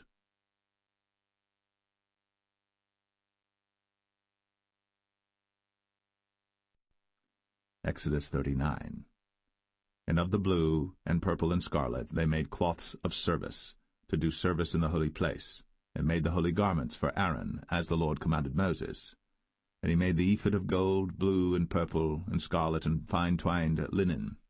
And they did beat the gold into thin plates, and cut it into wires, to work it in the blue, and in the purple, and in the scarlet, and in the fine linen, with cunning work. They made shoulder pieces for it, to couple it together. By the 2 edges was it coupled together. And the curious girdle of his ephod that was upon it was of the same, according to the work thereof, of gold, blue, and purple, and scarlet, and fine twined linen, as the Lord commanded Moses. And they wrought onyx stones enclosed in ouches of gold, graven as signets are graven, with the names of the children of Israel. And he put them on the shoulders of the ephod, that they should be stones for a memorial to the children of Israel, as the Lord commanded Moses. And he made the breastplate of cunning work, like the work of the ephod, of gold, blue, and purple, and scarlet, and fine twined linen. It was foursquare. They made the breastplate double. A span was the length thereof, and a span the breadth thereof, being doubled. And they set in it 4 rows of stones. The first row was a sardius, a topaz, and a carbuncle. This was the first row. And the second row an emerald, a sapphire, and a diamond. And the third row a ligure, an agate, and an amethyst. And the fourth row a beryl, an onyx, and a jasper. They were enclosed in ouches of gold in their enclosings. And the stones were according to the names of the children of Israel, 12 according to their names, like the engravings of a signet, every one with his name, according to the 12 tribes. And they made upon the breastplate chains at the ends of wreathen work of pure gold. And they made 2 ouches of gold and 2 gold rings, and put the 2 rings in the 2 ends of the breastplate. And they put the 2 wreathen chains of gold in the 2 rings on the ends of the breastplate. And the 2 ends of the 2 wreathen chains they fastened in the 2 ouches, and put them on the shoulder pieces of the ephod before it. And they made 2 rings of gold, and put them on the 2 ends of the breastplate, upon the border of it, which was on the side of the ephod inward. And they made 2 other golden rings, and put them on the 2 sides of the ephod underneath, toward the forepart of it, over against the other coupling thereof, above the curious girdle of the ephod. And they did bind the breastplate by his rings unto the rings of the ephod with a lace of blue, that it might be above the curious girdle of the ephod, and that the breastplate might not be loosed from the ephod, as the Lord commanded Moses. And he made the robe of the ephod of woven work, all of blue. And there was an hole in the midst of the robe, as the hole of an habergeon, with a band round about the hole, that it should not rend. And they made upon the hems of the robe pomegranates of blue and purple and scarlet and twined linen. And they made bells of pure gold, and put the bells between the pomegranates upon the hem of the robe, round about between the pomegranates, a bell and a pomegranate, round about the hem of the robe to minister in, as the Lord commanded Moses.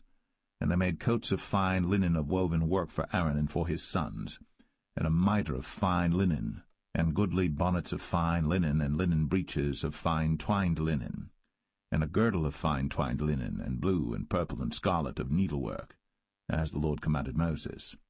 And they made the plate of the holy crown of pure gold, and wrote upon it a writing like to the engravings of a signet, Holiness to the Lord. And they tied unto it a lace of blue, to fasten it on high upon the mitre, as the Lord commanded Moses. Thus was all the work of the tabernacle of the tent of the congregation finished. And the children of Israel did according to all that the Lord commanded Moses, so did they. And they brought the tabernacle unto Moses, the tent, and all his furniture, his taches, his boards, his bars, and his pillars, and his sockets, and the covering of ram skins dyed red, and the covering of badger skins, and the veil of the covering, the ark of the testimony, and the staves thereof, and the mercy seat, the table and all the vessels thereof, and the showbread, the pure candlestick, with the lamps thereof, even with the lamps to be set in order, and all the vessels thereof, and the oil for light, and the golden altar, and the anointing oil, and the sweet incense, and the hanging for the tabernacle door, the brazen altar, and his grate of brass, his staves and all his vessels, the laver and his foot, the hangings of the court, his pillars and his sockets, and the hanging for the court gate, his cords, and his pins, and all the vessels of the service of the tabernacle for the tent of the congregation, the cloths of service to do service in the holy place, and the holy garments for Aaron the priest, and his sons' garments, to minister in the priest's office. According to all that the Lord commanded Moses, so the children of Israel made all the work. And Moses did look upon all the work, and behold, they had done it, as the Lord had commanded, even so had they done it. And Moses blessed them.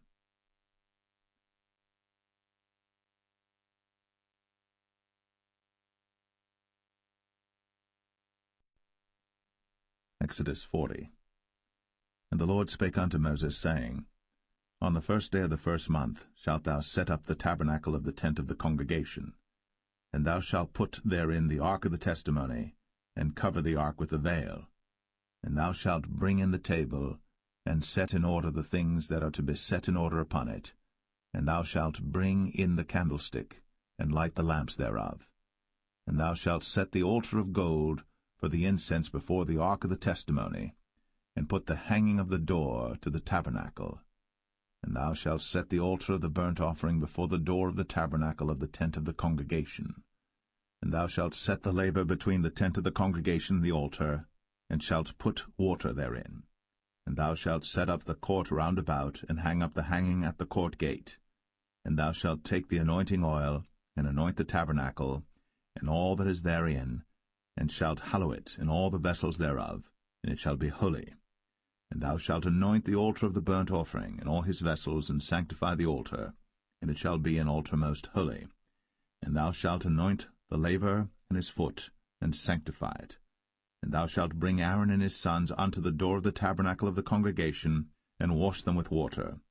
And thou shalt put upon Aaron the holy garments, and anoint him, and sanctify him, that he may minister unto me in the priest's office. And thou shalt bring his sons, and clothe them with coats. And thou shalt anoint them, as thou didst anoint their father, that they may minister unto me in the priest's office, for their anointing shall surely be an everlasting priesthood throughout their generations. Thus did Moses. According to all that the Lord commanded him, so did he. And it came to pass in the 1st month, in the 2nd year, on the 1st day of the month, that the tabernacle was reared up. And Moses reared up the tabernacle, and fastened his sockets, and set up the boards thereof, and put in the bars thereof, and reared up his pillars. And he spread abroad the tent over the tabernacle, and put the covering of the tent above upon it, as the Lord commanded Moses. And he took and put the testimony into the ark, and set the staves on the ark, and put the mercy seat above upon the ark. And he brought the ark into the tabernacle, and set up the veil of the covering, and covered the ark of the testimony, as the Lord commanded Moses. And he put the table in the tent of the congregation upon the side of the tabernacle northward without the veil. And he set the bread in order upon it before the Lord, as the Lord had commanded Moses. And he put the candlestick in the tent of the congregation over against the table on the side of the tabernacle southward. And he lighted the lamps before the Lord, as the Lord commanded Moses. And he put the golden altar in the tent of the congregation before the veil. And he burnt sweet incense thereon, as the Lord commanded Moses. And he set up the hanging at the door of the tabernacle.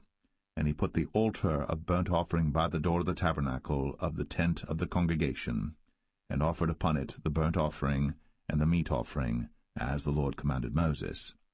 And he set the laver between the tent of the congregation and the altar, and put water there to wash withal. And Moses and Aaron and his sons washed their hands, and their feet thereat, when they went into the tent of the congregation, and when they came near unto the altar, they washed, as the Lord commanded Moses. And he reared up the court round about the tabernacle and the altar, and set up the hanging of the court gate. So Moses finished the work. Then a cloud covered the tent of the congregation, and the glory of the Lord filled the tabernacle. And Moses was not able to enter into the tent of the congregation, because the cloud abode thereon, and the glory of the Lord filled the tabernacle. And when the cloud was taken up from over the tabernacle, the children of Israel went onward in all their journeys. But if the cloud were not taken up, then they journeyed not till the day that it was taken up. For the cloud of the Lord was upon the tabernacle by day, and fire was on it by night, in the sight of all the house of Israel, throughout all their journeys.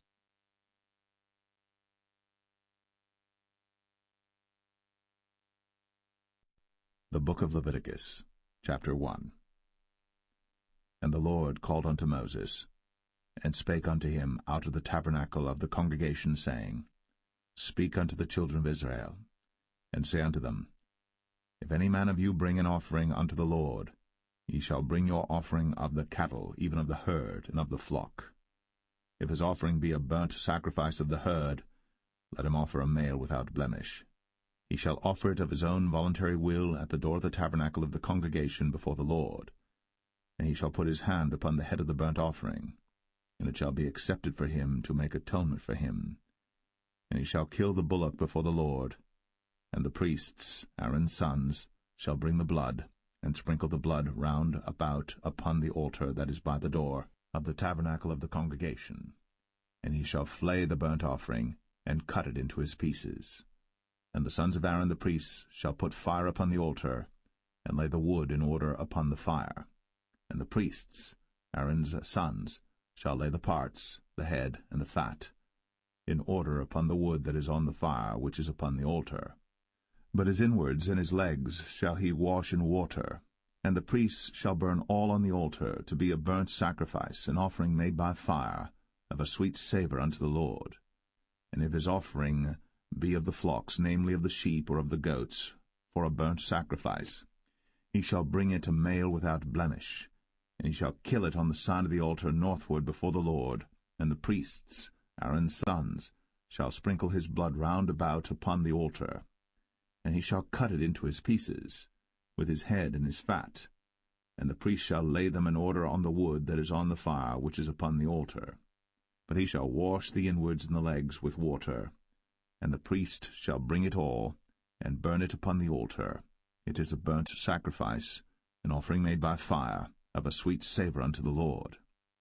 And if the burnt sacrifice for his offering to the Lord be of fowls, then he shall bring his offering of turtle doves or of young pigeons. And the priest shall bring it unto the altar, and wring off his head, and burn it on the altar, and the blood thereof shall be wrung out at the side of the altar. And he shall pluck away his crop with his feathers, and cast it beside the altar on the east part, by the place of the ashes. And he shall cleave it with the wings thereof, but shall not divide it asunder. And the priest shall burn it upon the altar, upon the wood that is upon the fire. It is a burnt sacrifice, an offering made by fire, of a sweet savour unto the Lord.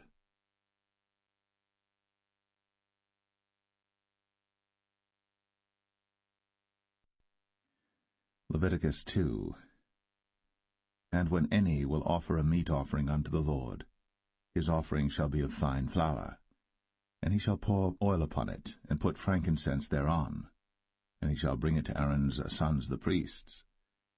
And he shall take thereout his handful of the flour thereof, and of the oil thereof, with all the frankincense thereof. And the priests shall burn the memorial of it upon the altar, to be an offering made by fire, of a sweet savour unto the Lord. And the remnant of the meat offering shall be Aaron's and his sons. It is a thing most holy of the offerings of the Lord made by fire. And if thou bring an oblation of a meat offering baked in the oven, it shall be unleavened cakes of fine flour mingled with oil, or unleavened wafers anointed with oil. And if thy oblation be a meat offering baked in a pan, it shall be of fine flour, unleavened, mingled with oil. Thou shalt part it in pieces, and pour oil thereon. It is a meat offering.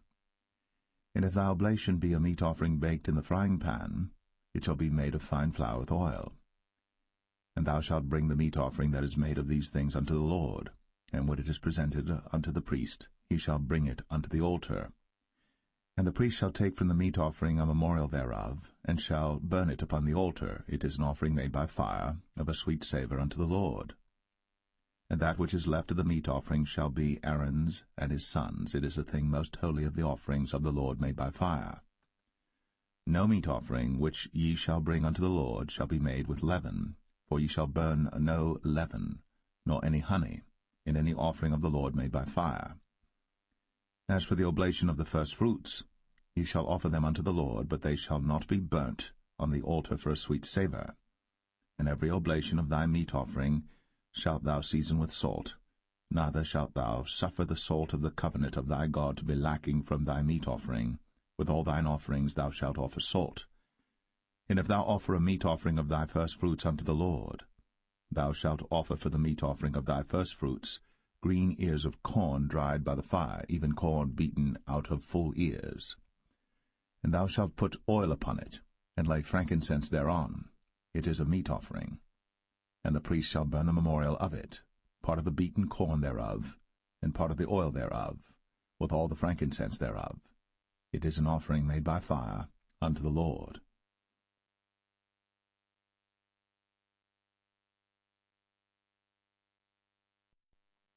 Leviticus 3.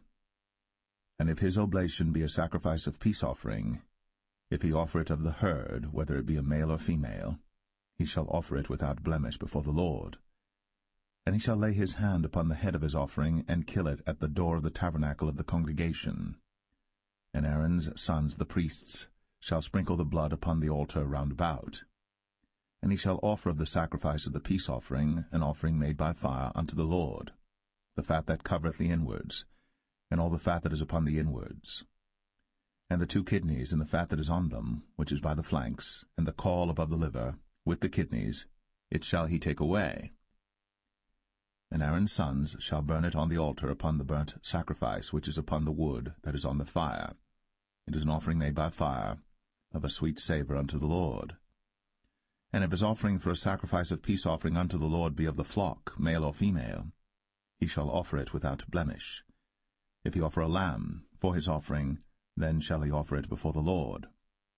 And he shall lay his hand upon the head of his offering, and kill it before the tabernacle of the congregation. And Aaron's sons shall sprinkle the blood thereof round about upon the altar. And he shall offer of the sacrifice of the peace offering an offering made by fire unto the Lord, the fat thereof, and the whole rump, it shall he take off hard by the backbone, and the fat that covereth the inwards, and all the fat that is upon the inwards, and the 2 kidneys, and the fat that is upon them, which is by the flanks, and the caul above the liver, with the kidneys, it shall he take away. And the priest shall burn it upon the altar. It is the food of the offering made by fire unto the Lord. And if his offering be a goat, then he shall offer it before the Lord. And he shall lay his hand upon the head of it, and kill it before the tabernacle of the congregation.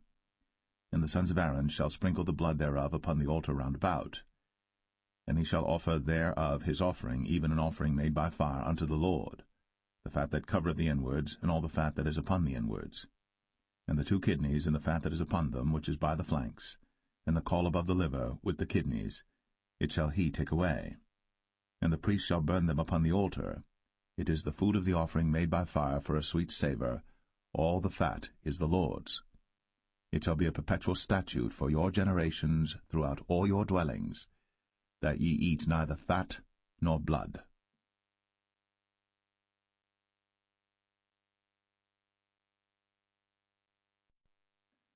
Leviticus 4. And the Lord spake unto Moses, saying, Speak unto the children of Israel, saying, If a soul shall sin through ignorance against any of the commandments of the Lord, concerning things which ought not to be done, and shall do against any of them, if the priest that is anointed do sin according to the sin of the people, then let him bring for his sin which he hath sinned a young bullock without blemish unto the Lord for a sin offering. And he shall bring the bullock unto the door of the tabernacle of the congregation before the Lord, and shall lay his hand upon the bullock's head, and kill the bullock before the Lord. And the priest that is anointed shall take of the bullock's blood, and bring it to the tabernacle of the congregation. And the priest shall dip his finger in the blood, and sprinkle of the blood 7 times before the Lord, before the veil of the sanctuary. And the priest shall put some of the blood upon the horns of the altar of sweet incense before the Lord, which is in the tabernacle of the congregation, and shall pour all the blood of the bullock at the bottom of the altar of the burnt offering, which is at the door of the tabernacle of the congregation. And he shall take off from it all the fat of the bullock for the sin offering, the fat that covereth the inwards, and all the fat that is upon the inwards, and the 2 kidneys, and the fat that is upon them, which is by the flanks, and the caul above the liver, with the kidneys, it shall he take away, as it was taken off from the bullock of the sacrifice of peace offerings. And the priest shall burn them upon the altar of the burnt offering. And the skin of the bullock, and all his flesh, with his head, and with his legs, and his inwards, and his dung, even the whole bullock shall he carry forth without the camp unto a clean place, where the ashes are poured out, and burn him on the wood with fire. Where the ashes are poured out shall he be burnt. And if the whole congregation of Israel sin through ignorance, and the thing be hid from the eyes of the assembly, and they have done somewhat against any of the commandments of the Lord concerning things which should not be done, and are guilty, when the sin which they have sinned against it is known, then the congregation shall offer a young bullock for the sin, and bring him before the tabernacle of the congregation. And the elders of the congregation shall lay their hands upon the head of the bullock before the Lord, and the bullock shall be killed before the Lord. And the priest that is anointed shall bring of the bullock's blood to the tabernacle of the congregation. And the priest shall dip his finger in some of the blood, and sprinkle it 7 times before the Lord, even before the veil.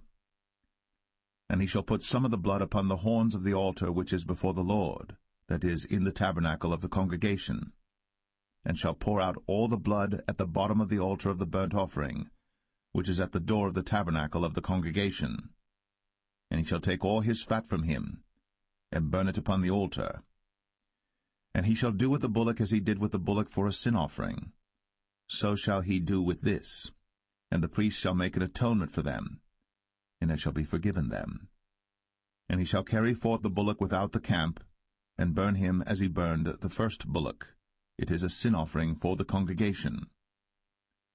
When a ruler hath sinned, and done somewhat through ignorance against any of the commandments of the Lord his God, concerning things which should not be done, and is guilty, or if his sin, wherein he hath sinned, come to his knowledge, he shall bring his offering, a kid of the goats, a male without blemish. And he shall lay his hand upon the head of the goat, and kill it in the place where they killed the burnt offering before the Lord. It is a sin offering. And the priest shall take of the blood of the sin offering with his finger, and put it upon the horns of the altar of burnt offering, and shall pour out his blood at the bottom of the altar of burnt offering. And he shall burn all his fat upon the altar, as the fat of the sacrifice of peace offerings. And the priest shall make an atonement for him as concerning his sin, and it shall be forgiven him. And if any one of the common people sin through ignorance, while he doeth somewhat against any of the commandments of the Lord concerning things which ought not to be done, and be guilty, or if his sin, which he hath sinned, come to his knowledge, then he shall bring his offering, a kid of the goats, a female without blemish, for his sin, which he hath sinned. And he shall lay his hand upon the head of the sin offering, and slay the sin offering in the place of the burnt offering. And the priest shall take of the blood thereof with his finger, and put it upon the horns of the altar of burnt offering, and shall pour out all the blood thereof at the bottom of the altar. And he shall take away all the fat thereof, as the fat is taken away from off the sacrifice of peace offerings. And the priest shall burn it upon the altar for a sweet savour unto the Lord. And the priest shall make an atonement for him, and it shall be forgiven him. And if he bring a lamb for a sin offering, he shall bring it a female without blemish. And he shall lay his hand upon the head of the sin offering, and slay it for a sin offering in the place where they kill the burnt offering. And the priest shall take of the blood of the sin offering with his finger, and put it upon the horns of the altar of burnt offering, and shall pour out all the blood thereof at the bottom of the altar. And he shall take away all the fat thereof, as the fat of the lamb is taken away from the sacrifice of the peace offerings. And the priest shall burn them upon the altar according to the offerings made by fire unto the Lord. And the priest shall make an atonement for his sin that he hath committed, and it shall be forgiven him.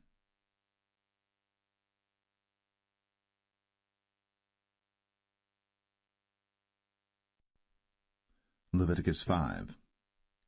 And if a soul sin, and hear the voice of swearing, and is a witness, whether he hath seen or known of it, if he do not utter it, then he shall bear his iniquity. Or if a soul touch any unclean thing, whether it be a carcass of an unclean beast, or a carcass of unclean cattle, or the carcass of unclean creeping things, and if it be hidden from him, he also shall be unclean and guilty. Or if he touch the uncleanness of man, whatsoever uncleanness it be that a man shall be defiled withal, and it be hid from him, when he knoweth of it, then he shall be guilty. Or if a soul swear, pronouncing with his lips to do evil, or to do good, whatsoever it be that a man shall pronounce with an oath, and it be hid from him, when he knoweth of it, then he shall be guilty in one of these. And it shall be, when he shall be guilty in one of these things, that he shall confess that he hath sinned in that thing. And he shall bring his trespass offering unto the Lord for his sin which he hath sinned, a female from the flock, a lamb or a kid of the goats, for a sin offering, and the priest shall make an atonement for him concerning his sin. And if he be not able to bring a lamb, then he shall bring for his trespass which he hath committed 2 turtle doves, or 2 young pigeons unto the Lord, one for a sin offering, and the other for a burnt offering. And he shall bring them unto the priest, who shall offer that which is for the sin offering first, and wring off his head from his neck, but shall not divide it asunder. And he shall sprinkle of the blood of the sin offering upon the side of the altar, and the rest of the blood shall be wrung out at the bottom of the altar. It is a sin offering. And he shall offer the second for a burnt offering according to the manner, and the priest shall make an atonement for him for his sin which he hath sinned, and it shall be forgiven him. But if he be not able to bring 2 turtle doves or 2 young pigeons, then he that sinned shall bring for his offering the 10th part of an ephah of fine flour for a sin offering. He shall put no oil upon it, neither shall he put any frankincense thereon, for it is a sin offering. Then shall he bring it to the priest, and the priest shall take his handful of it, even a memorial thereof, and burn it on the altar, according to the offerings made by fire unto the Lord. It is a sin offering. And the priest shall make an atonement for him as touching his sin that he hath sinned in one of these, and it shall be forgiven him. And the remnant shall be the priest's, as a meat offering. And the Lord spake unto Moses, saying, If a soul commit a trespass, and sin through ignorance in the holy things of the Lord, then he shall bring for his trespass unto the Lord a ram without blemish out of the flocks, with thy estimation by shekels of silver, after the shekel of the sanctuary, for a trespass offering. And he shall make amends for the harm that he hath done in the holy thing, and shall add the 5th part thereto, and give it unto the priest.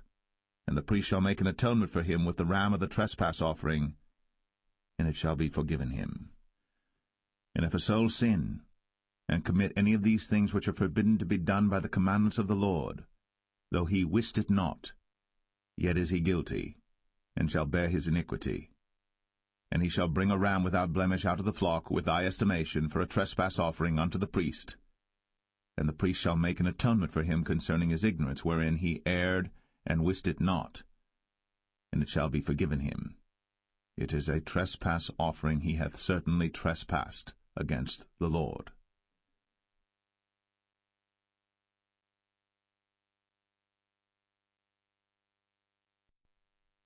Leviticus 6. And the Lord spake unto Moses, saying, If a soul sin, and commit a trespass against the Lord, and lie unto his neighbor in that which was delivered him to keep, for in fellowship, or in a thing taken away by violence, or hath deceived his neighbor, or have found that which was lost, and lieth concerning it, and sweareth falsely, in any of all these that a man doeth, sinning therein, then it shall be, because he hath sinned, and is guilty, that he shall restore that which he took violently away, or the thing which he hath deceitfully gotten, or that which was delivered him to keep, or the lost thing which he found, or all that about which he hath sworn falsely. He shall even restore it in the principal, and shall add the 5th part more thereto, and give it unto him to whom it appertaineth in the day of his trespass offering.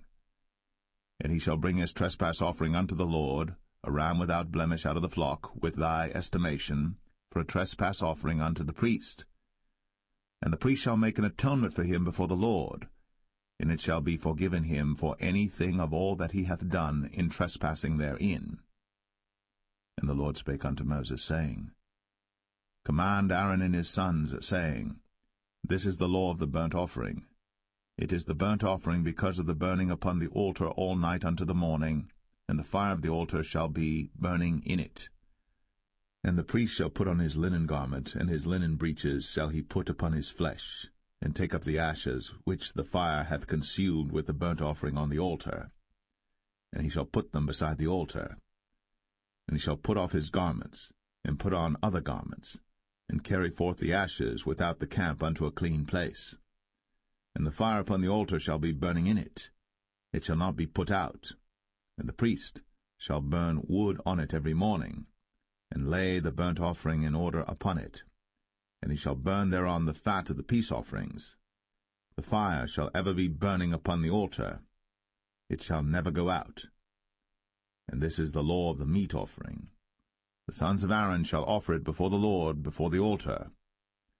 And he shall take of it his handful of the flour of the meat offering, and of the oil thereof, and all the frankincense which is upon the meat offering, and shall burn it upon the altar for a sweet savour, even the memorial of it, unto the Lord. And the remainder thereof shall Aaron and his sons eat. With unleavened bread shall it be eaten in the holy place. In the court of the tabernacle of the congregation they shall eat it. It shall not be baked with leaven. I have given it unto them for their portion of my offerings made by fire. It is most holy, as is the sin offering, and as the trespass offering. All the males among the children of Aaron shall eat of it. It shall be a statute for ever in your generations concerning the offerings of the Lord made by fire. Every one that toucheth them shall be holy. And the Lord spake unto Moses, saying, This is the offering of Aaron and of his sons, which they shall offer unto the Lord in the day when he is anointed.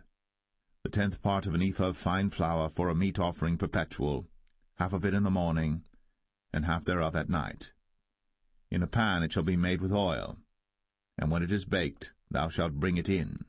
And the baked pieces of the meat offering shalt thou offer for a sweet savour unto the Lord. And the priest of his sons that is anointed in his stead shall offer it. It is a statute for ever unto the Lord. It shall be wholly burnt. For every meat offering for the priest shall be wholly burnt. It shall not be eaten. And the Lord spake unto Moses, saying, Speak unto Aaron and to his sons, saying, This is the law of the sin offering. In the place where the burnt offering is killed shall the sin offering be killed before the Lord. It is most holy. The priest that offereth it for sin shall eat it. In the holy place shall it be eaten, in the court of the tabernacle of the congregation. Whatsoever shall touch the flesh thereof shall be holy. And when there is sprinkled of the blood thereof upon any garment, thou shalt wash that whereon it was sprinkled in the holy place. But the earthen vessel wherein it is sodden shall be broken, and if it be sodden in a brazen pot, it shall be both scoured and rinsed in water. All the males among the priests shall eat thereof. It is most holy. And no sin offering, whereof any of the blood is brought into the tabernacle of the congregation to reconcile with all in the holy place, shall be eaten. It shall be burnt in the fire.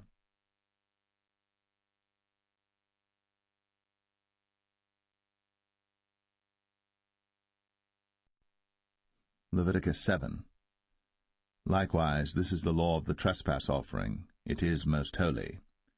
In the place where they kill the burnt offering shall they kill the trespass offering, and the blood thereof shall he sprinkle round about upon the altar. And he shall offer of it all the fat thereof, the rump, and the fat that covereth the inwards, and the 2 kidneys, and the fat that is on them, which is by the flanks, and the caul that is above the liver, with the kidneys, it shall he take away. And the priest shall burn them upon the altar for an offering made by fire unto the Lord. It is a trespass offering. Every male among the priests shall eat thereof. It shall be eaten in the holy place. It is most holy. As the sin offering is, so is the trespass offering. There is one law for them. The priest that maketh atonement therewith shall have it. And the priest that offereth any man's burnt offering, even the priest, shall have to himself the skin of the burnt offering which he hath offered. And all the meat offering that is baked in the oven, and all that is dressed in the frying pan, and in the pan, shall be the priest's that offereth it. And every meat offering mingled with oil and dry shall all the sons of Aaron have, one as much as another. And this is the law of the sacrifice of peace offerings which he shall offer unto the Lord. If he offer it for a thanksgiving, then he shall offer with the sacrifice of thanksgiving unleavened cakes mingled with oil, and unleavened wafers anointed with oil, and cakes mingled with oil of fine flour fried. Besides the cakes, he shall offer for his offering leavened bread with the sacrifice of thanksgiving of his peace offerings, and of it he shall offer one out of the whole oblation for an heave offering unto the Lord, and it shall be the priest's that sprinkleth the blood of the peace offerings. And the flesh of the sacrifice of his peace offerings for thanksgiving shall be eaten the same day that it is offered. He shall not leave any of it until the morning. But if the sacrifice of his offering be a vow or a voluntary offering, it shall be eaten the same day that he offereth his sacrifice, and on the morrow also the remainder of it shall be eaten. But the remainder of the flesh of the sacrifice on the third day shall be burnt with fire. And if any of the flesh of the sacrifice of his peace offerings be eaten at all on the third day, it shall not be accepted, neither shall it be imputed unto him that offereth it. It shall be an abomination, and the soul that eateth of it shall bear his iniquity. And the flesh that toucheth any unclean thing shall not be eaten. It shall be burnt with fire. And as for the flesh, all that be clean shall eat thereof.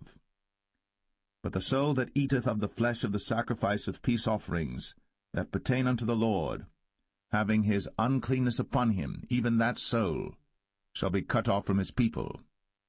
Moreover, the soul that shall touch any unclean thing, as the uncleanness of man, or any unclean beast, or any abominable unclean thing, and eat of the flesh of the sacrifice of peace offerings, which pertain unto the Lord, even that soul shall be cut off from his people.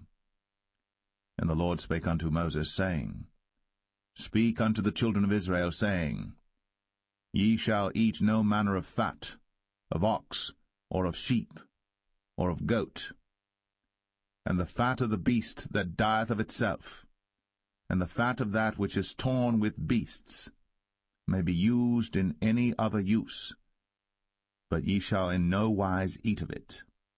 For whosoever eateth the fat of the beast, of which men offer an offering made by fire unto the Lord, even the soul that eateth it shall be cut off from his people. Moreover, ye shall eat no manner of blood, whether it be of fowl or of beast, in any of your dwellings. Whatsoever soul it be that eateth any manner of blood, even that soul shall be cut off from his people. And the Lord spake unto Moses, saying, Speak unto the children of Israel, saying, He that offereth the sacrifice of his peace offerings unto the Lord shall bring his oblation unto the Lord the sacrifice of his peace offerings. His own hands shall bring the offerings of the Lord made by fire, the fat with the breast. It shall he bring, that the breast may be waved for a wave offering before the Lord. And the priest shall burn the fat upon the altar, but the breast shall be Aaron's and his sons'. And the right shoulder shall ye give unto the priest for an heave offering of the sacrifices of your peace offerings. He among the sons of Aaron, that offereth the blood of the peace offerings, and the fat, shall have the right shoulder for his part. For the wave breast and the heave shoulder have I taken of the children of Israel, from off the sacrifices of their peace offerings, and have given them unto Aaron the priest, and unto his sons by a statute for ever from among the children of Israel. This is the portion of the anointing of Aaron, and of the anointing of his sons, out of the offerings of the Lord made by fire, in the day when he presented them to minister unto the Lord in the priest's office, which the Lord commanded to be given them of the children of Israel, in the day that he anointed them, by a statute for ever throughout their generations. This is the law of the burnt offering, of the meat offering, and of the sin offering, and of the trespass offering, and of the consecrations, and of the sacrifice of the peace offerings, which the Lord commanded Moses in Mount Sinai, in the day that he commanded the children of Israel to offer their oblations unto the Lord in the wilderness of Sinai.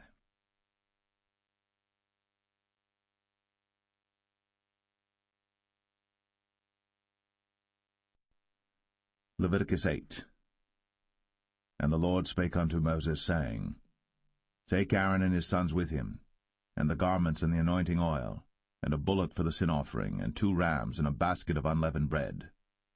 And gather thou all the congregation together unto the door of the tabernacle of the congregation. And Moses did as the Lord commanded him. And the assembly was gathered together unto the door of the tabernacle of the congregation. And Moses said unto the congregation, This is the thing which the Lord commanded to be done.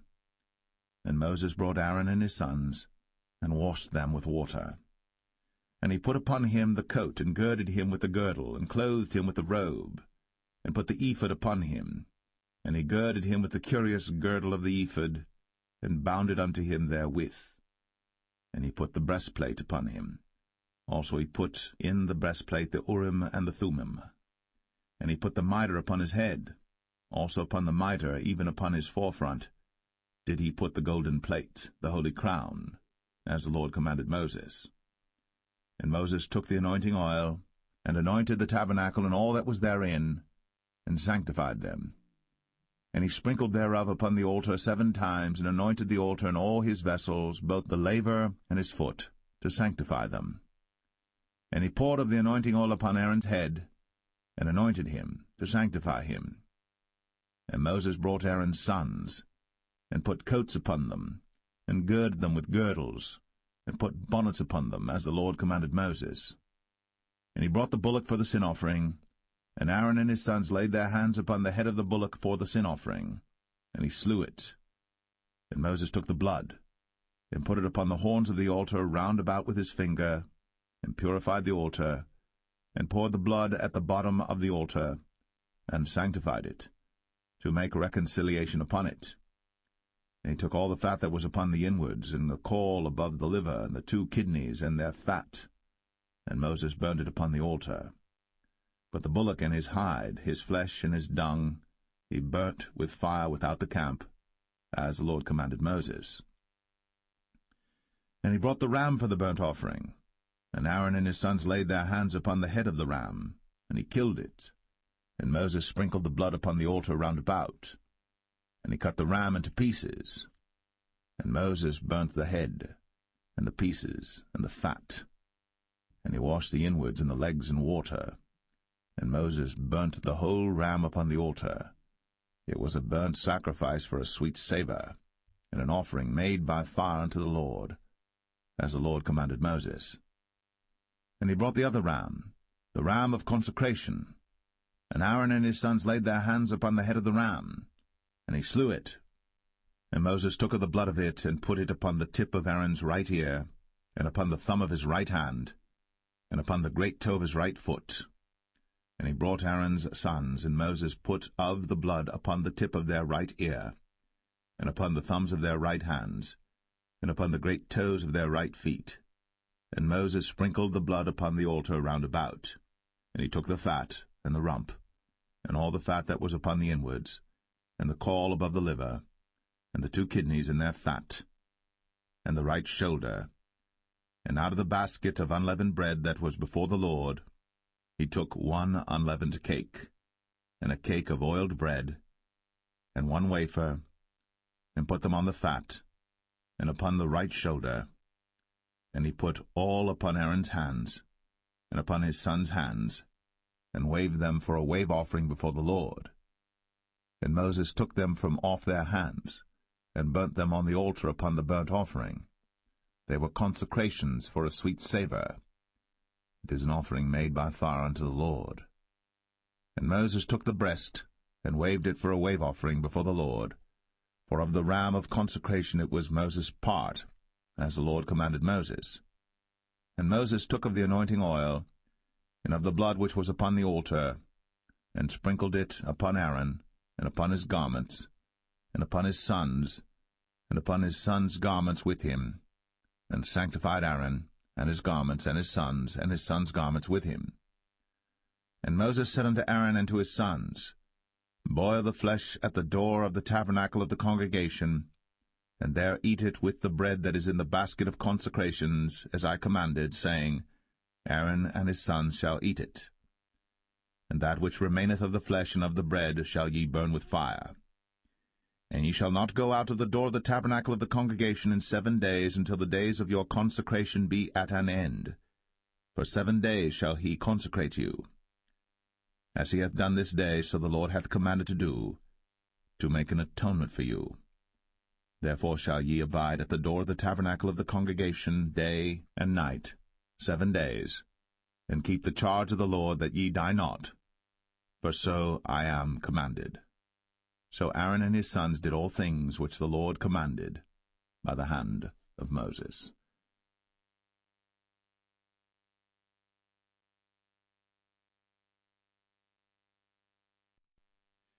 Leviticus 9. And it came to pass on the 8th day that Moses called Aaron and his sons and the elders of Israel. And he said unto Aaron, Take thee a young calf for a sin offering, and a ram for a burnt offering without blemish, and offer them before the Lord. And unto the children of Israel thou shalt speak, saying, Take ye a kid of the goats for a sin offering, and a calf and a lamb, both of the first year, without blemish, for a burnt offering. Also a bullock and a ram for peace offerings to sacrifice before the Lord, and a meat offering mingled with oil. For today the Lord will appear unto you. And they brought that which Moses commanded before the tabernacle of the congregation, and all the congregation drew near, and stood before the Lord. And Moses said, This is the thing which the Lord commanded that ye should do, and the glory of the Lord shall appear unto you. And Moses said unto Aaron, Go unto the altar, and offer thy sin offering, and thy burnt offering, and make an atonement for thyself, and for the people. And offer the offering of the people, and make an atonement for them, as the Lord commanded. Aaron therefore went unto the altar, and slew the calf of the sin offering, which was for himself. And the sons of Aaron brought the blood unto him, and he dipped his finger in the blood, and put it upon the horns of the altar, and poured out the blood at the bottom of the altar. But the fat and the kidneys and the caul above the liver of the sin offering he burnt upon the altar, as the Lord commanded Moses. And the flesh and the hide he burnt with fire without the camp. And he slew the burnt offering. And Aaron's sons presented unto him the blood, which he sprinkled round about upon the altar. And they presented the burnt offering unto him, with the pieces thereof, and the head, and he burnt them upon the altar. And he did wash the inwards and the legs, and burnt them upon the burnt offering on the altar. And he brought the people's offering, and took the goat which was the sin offering for the people, and slew it, and offered it for sin as the first. And he brought the burnt offering, and offered it according to the manner. And he brought the meat offering, and took an handful thereof, and burnt it upon the altar, beside the burnt sacrifice of the morning. He slew also the bullock and the ram for a sacrifice of peace offerings, which was for the people. And Aaron's sons presented unto him the blood which he sprinkled upon the altar round about. And the fat of the bullock and of the ram, the rump, and that which covereth the inwards, and the kidneys, and the caul above the liver. And they put the fat upon the breasts, and he burnt the fat upon the altar. And the breasts and the right shoulder Aaron waved for a wave offering before the Lord, as Moses commanded. And Aaron lifted up his hand toward the people, and blessed them, and came down from offering of the sin offering, and the burnt offering, and peace offerings. And Moses and Aaron went into the tabernacle of the congregation, and came out, and blessed the people. And the glory of the Lord appeared unto all the people. And there came a fire out from before the Lord, and consumed upon the altar the burnt offering and the fat, which when all the people saw, they shouted, and fell on their faces.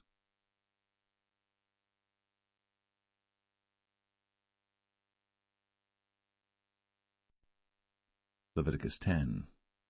And Nadab and Abihu, the sons of Aaron, took either of them his censer, and put fire therein, and put incense thereon, and offered strange fire before the Lord, which he commanded them not. And there went out fire from the Lord, and devoured them, and they died before the Lord. Then Moses said unto Aaron, This is it that the Lord spake, saying, I will be sanctified in them that come nigh me, and before all the people I will be glorified. And Aaron held his peace. And Moses called Mishael and Elzaphan, the sons of Uzziel, the uncle of Aaron, and said unto them, Come near, carry your brethren from before the sanctuary out of the camp. So they went near, and carried them in their coats out of the camp, as Moses had said. And Moses said unto Aaron, and unto Eleazar, and unto Ithamar his sons, Uncover not your heads, neither rend your clothes, lest ye die, and lest wrath come upon all the people. But let your brethren, the whole house of Israel, bewail the burning which the Lord hath kindled. And ye shall not go out from the door of the tabernacle of the congregation, lest ye die, for the anointing oil of the Lord is upon you. And they did according to the word of Moses. And the Lord spake unto Aaron, saying, Do not drink wine nor strong drink, thou nor thy sons with thee, when ye go into the tabernacle of the congregation, lest ye die. It shall be a statute for ever throughout your generations. And that ye may put difference between holy and unholy, and between unclean and clean, and that ye may teach the children of Israel all the statutes which the Lord hath spoken unto them by the hand of Moses. And Moses spake unto Aaron, and unto Eleazar, and unto Ithamar, his sons that were left, Take the meat offering that remaineth of the offerings of the Lord made by fire, and eat it without leaven beside the altar, for it is most holy. And ye shall eat it in the holy place, because it is thy due, and thy son's due, of the sacrifices of the Lord made by fire, for so I am commanded. And the wave breast and heave shoulder shall ye eat in a clean place, thou and thy sons, and thy daughters with thee, for they be thy due, and thy son's due, which are given out of the sacrifices of peace offerings of the children of Israel. The heave shoulder and the wave breast shall they bring with the offerings made by fire of the fat, to wave it for a wave offering before the Lord, and it shall be thine, and thy sons with thee, by a statute for ever, as the Lord hath commanded. And Moses diligently sought the goat of the sin offering, and behold, it was burnt. And he was angry with Eleazar and Ithamar, the sons of Aaron, which were left alive, saying, Wherefore have ye not eaten the sin offering in the holy place, seeing it is most holy? And God hath given it you to bear the iniquity of the congregation, to make atonement for them before the Lord. Behold, the blood of it was not brought in within the holy place. Ye should indeed have eaten it in the holy place, as I commanded. And Aaron said unto Moses, Behold, this day have they offered their sin offering and their burnt offering before the Lord, and such things have befallen me. And if I had eaten the sin offering today, should it have been accepted in the sight of the Lord? And when Moses heard that, he was content.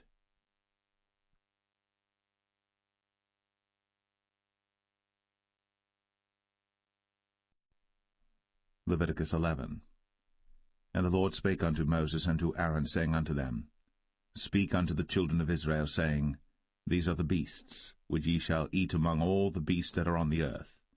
Whatsoever parteth the hoof, and is cloven-footed, and cheweth the cud, among the beasts, that shall ye eat.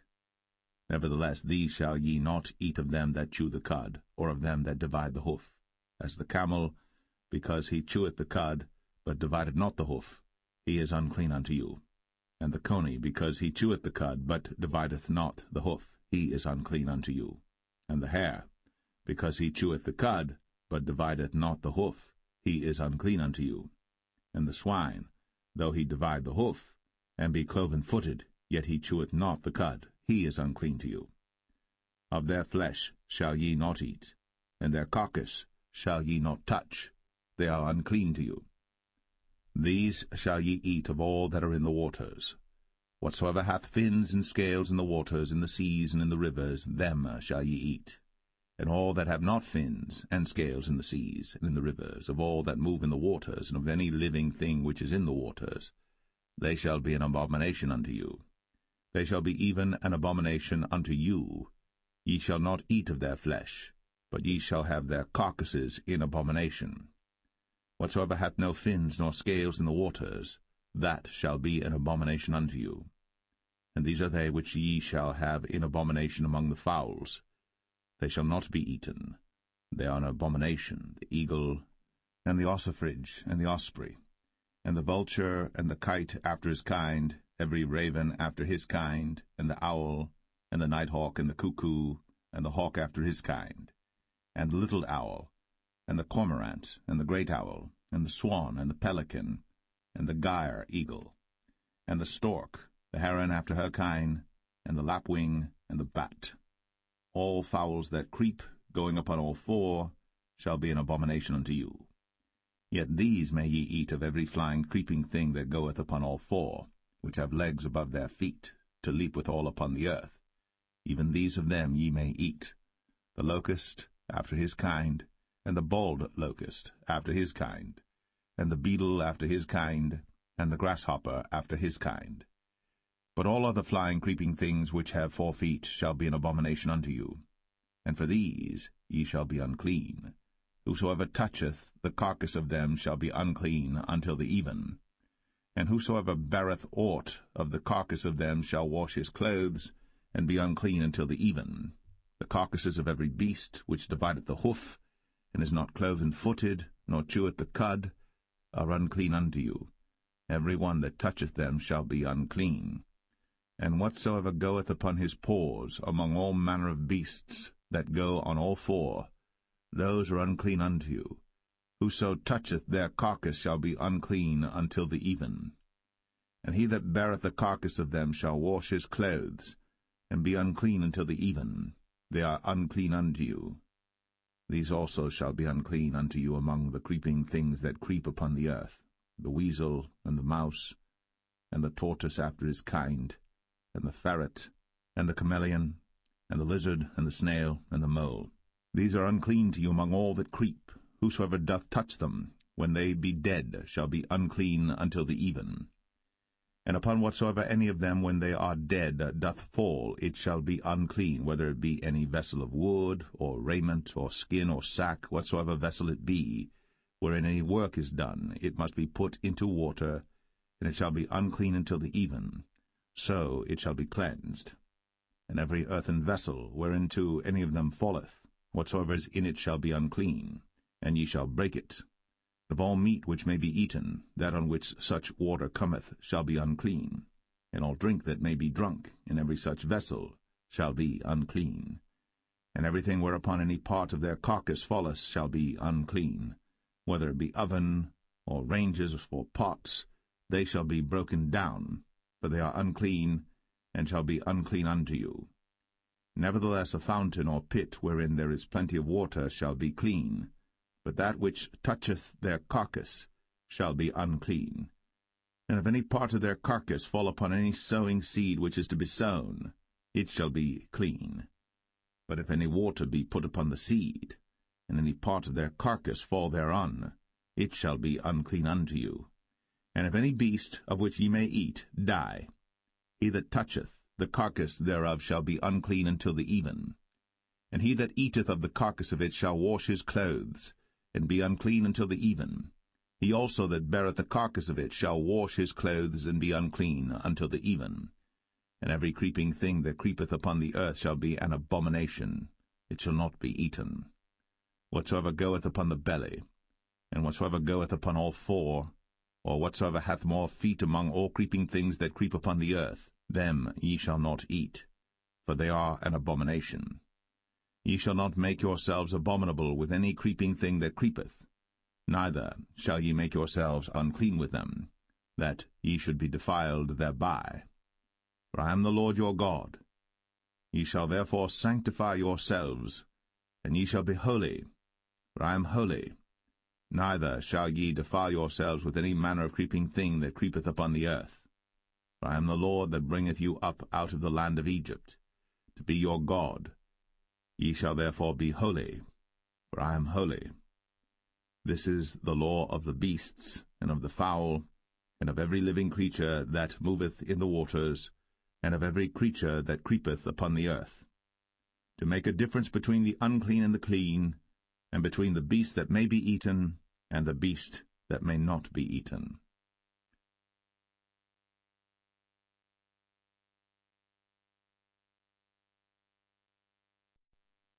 Leviticus 12. And the Lord spake unto Moses, saying, Speak unto the children of Israel, saying, If a woman have conceived seed, and born a man-child, then she shall be unclean 7 days, according to the days of the separation for her infirmity shall she be unclean. And in the 8th day the flesh of his foreskin shall be circumcised, and she shall then continue in the blood of her purifying 33 days.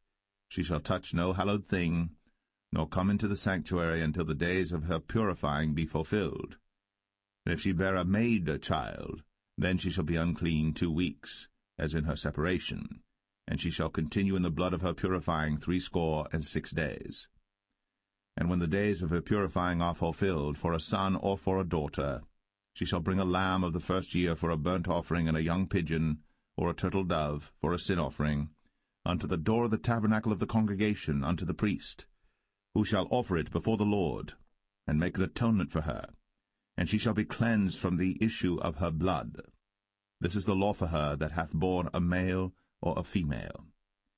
And if she be not able to bring a lamb, then she shall bring 2 turtles or 2 young pigeons, the one for the burnt offering and the other for a sin offering, and the priest shall make an atonement for her, and she shall be clean.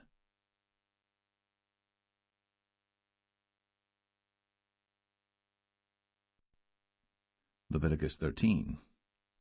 And the Lord spake unto Moses and Aaron, saying, When a man shall have in the skin of his flesh a rising, a scab, or bright spot, and it be in the skin of his flesh like the plague of leprosy, then he shall be brought unto Aaron the priest, or unto one of his sons the priests.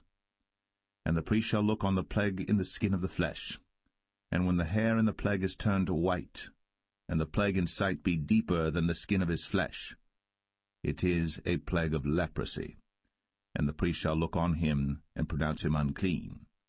If the bright spot be white in the skin of his flesh, and in sight be not deeper than the skin, and the hair thereof be not turned white, then the priest shall shut up him that hath the plague 7 days. And the priest shall look on him the 7th day, and behold, if the plague in his sight be at a stay, and the plague spread not in the skin, then the priest shall shut him up 7 days more.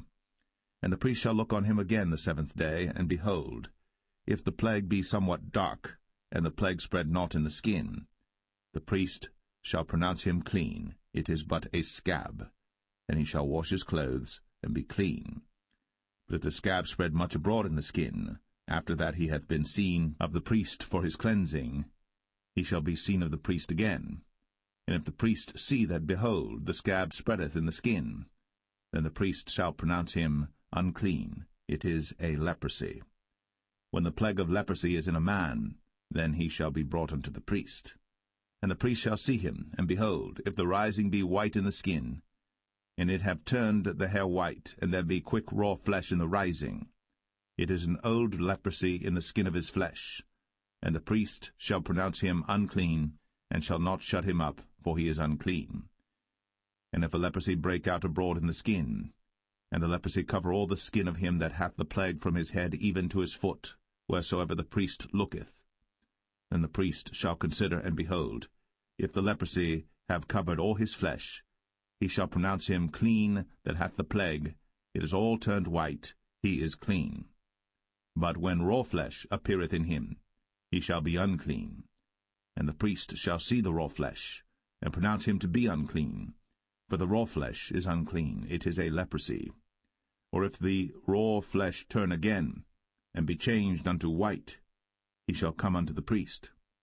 And the priest shall see him, and behold, if the plague be turned into white, then the priest shall pronounce him clean that hath the plague, he is clean.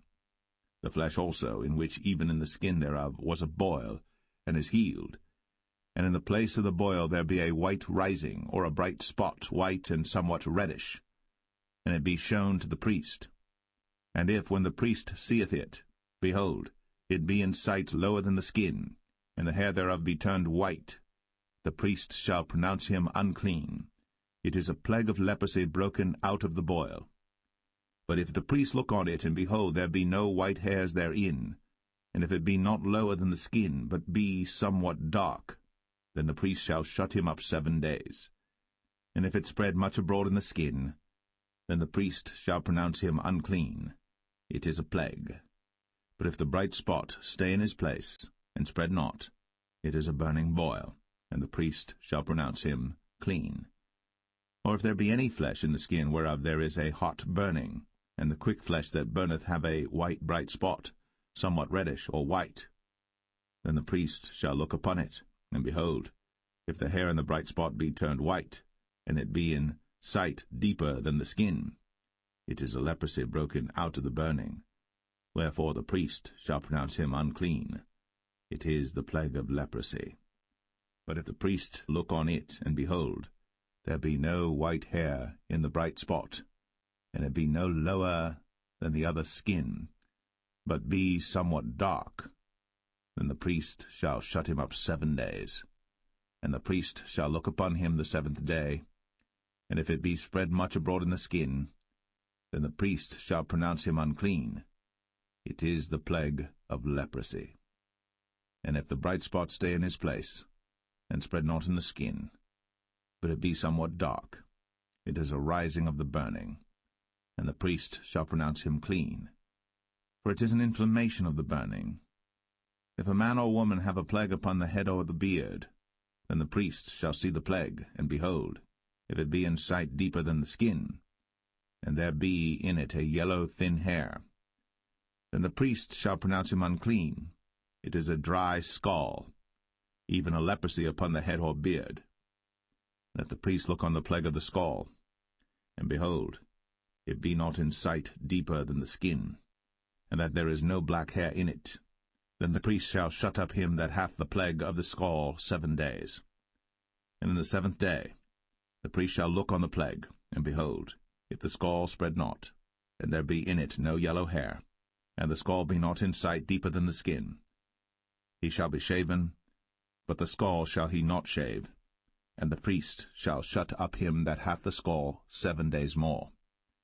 And in the 7th day the priest shall look on the scall, and behold, if the scall be not spread in the skin, nor be in sight deeper than the skin, then the priest shall pronounce him clean, and he shall wash his clothes, and be clean.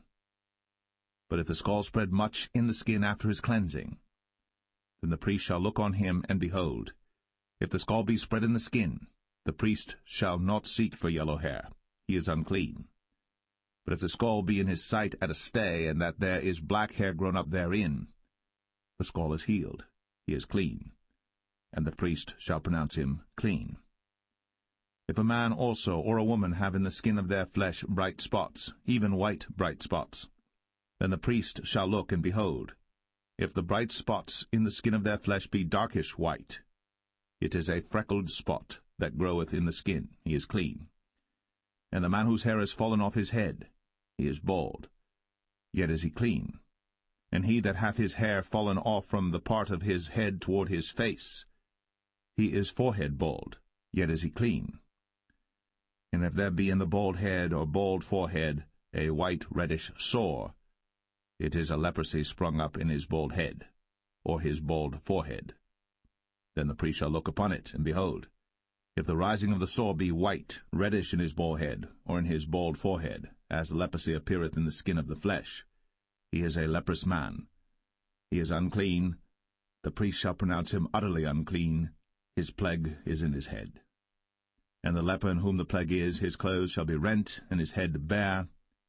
And he shall put a covering upon his upper lip, and shall cry, Unclean, unclean. All the days wherein the plague shall be in him, he shall be defiled. He is unclean. He shall dwell alone. Without the camp shall his habitation be. The garment also that the plague of leprosy is in, whether it be a woolen garment or a linen garment, whether it be in the warp or woof of linen or of woolen, whether in a skin or in anything made of skin, and if the plague be greenish or reddish in the garment or in the skin, either in the warp or in the woof or in anything of skin, it is a plague of leprosy, and shall be shown unto the priest. And the priest shall look upon the plague, and shut up it that hath the plague 7 days. And he shall look on the plague on the 7th day, if the plague be spread in the garment, either in the warp, or in the woof, or in a skin, or in any work that is made of skin, the plague is a fretting leprosy, it is unclean. He shall therefore burn the garment, whether warp or woof, in woolen or in linen, or anything of skin, wherein the plague is, for it is a fretting leprosy, it shall be burnt in the fire. And if the priest shall look, and behold, the plague be not spread in the garment, either in the warp, or in the woof, or in anything of skin, then the priest shall command that they wash the thing wherein the plague is, and he shall shut it up 7 days more. And the priest shall look on the plague, after that it is washed, and behold, if the plague have not changed his colour, and the plague be not spread, it is unclean. Thou shalt burn it in the fire. It is fret inward, whether it be bare within or without. And if the priest look, and behold, the plague be somewhat dark after the washing of it, then he shall rend it out of the garment, or out of the skin, or out of the warp, or out of the woof. And if it appear still in the garment, either in the warp, or in the woof, or in anything of skin, it is a spreading plague. Thou shalt burn that wherein the plague is with fire.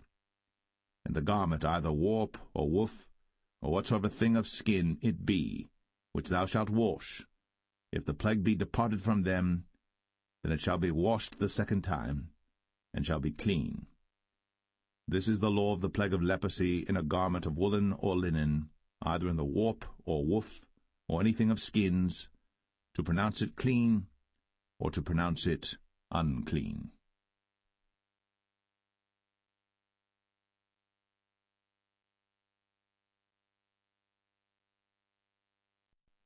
Leviticus 14.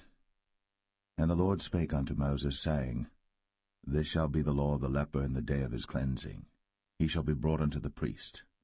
And the priest shall go forth out of the camp, and the priest shall look, and behold, if the plague of leprosy be healed in the leper, then shall the priest command to take for him that is to be cleansed 2 birds alive and clean, and cedar wood, and scarlet and hyssop.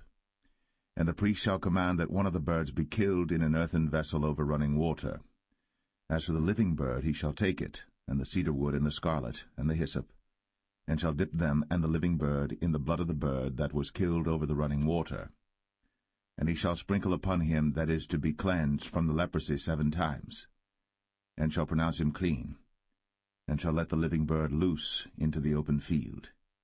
And he that is to be cleansed shall wash his clothes, and shave off all his hair, and wash himself in water, that he may be clean.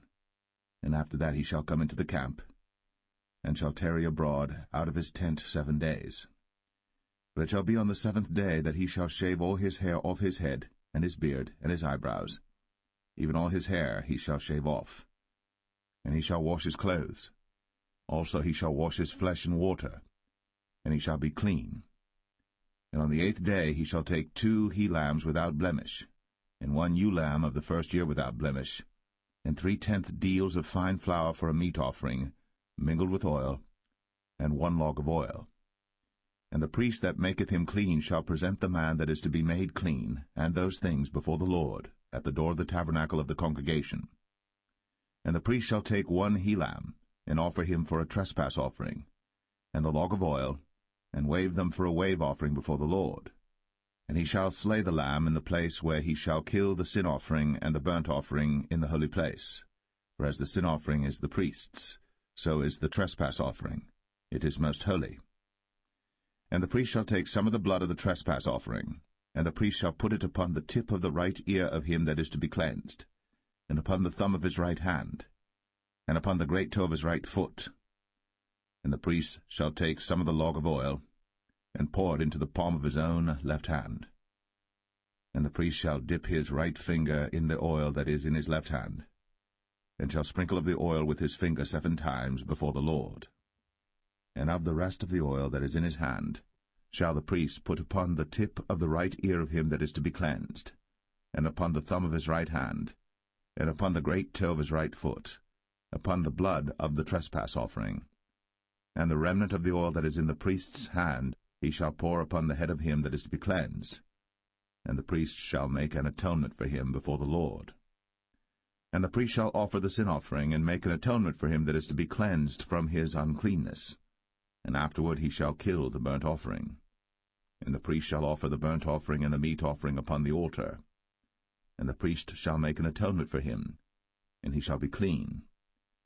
And if he be poor, and cannot get so much, then he shall take 1 lamb for a trespass offering to be waved, to make an atonement for him, and 1/10 deal of fine flour mingled with oil for a meat offering, and a log of oil, and 2 turtle doves, or 2 young pigeons, such as he is able to get, and the one shall be a sin offering, and the other a burnt offering.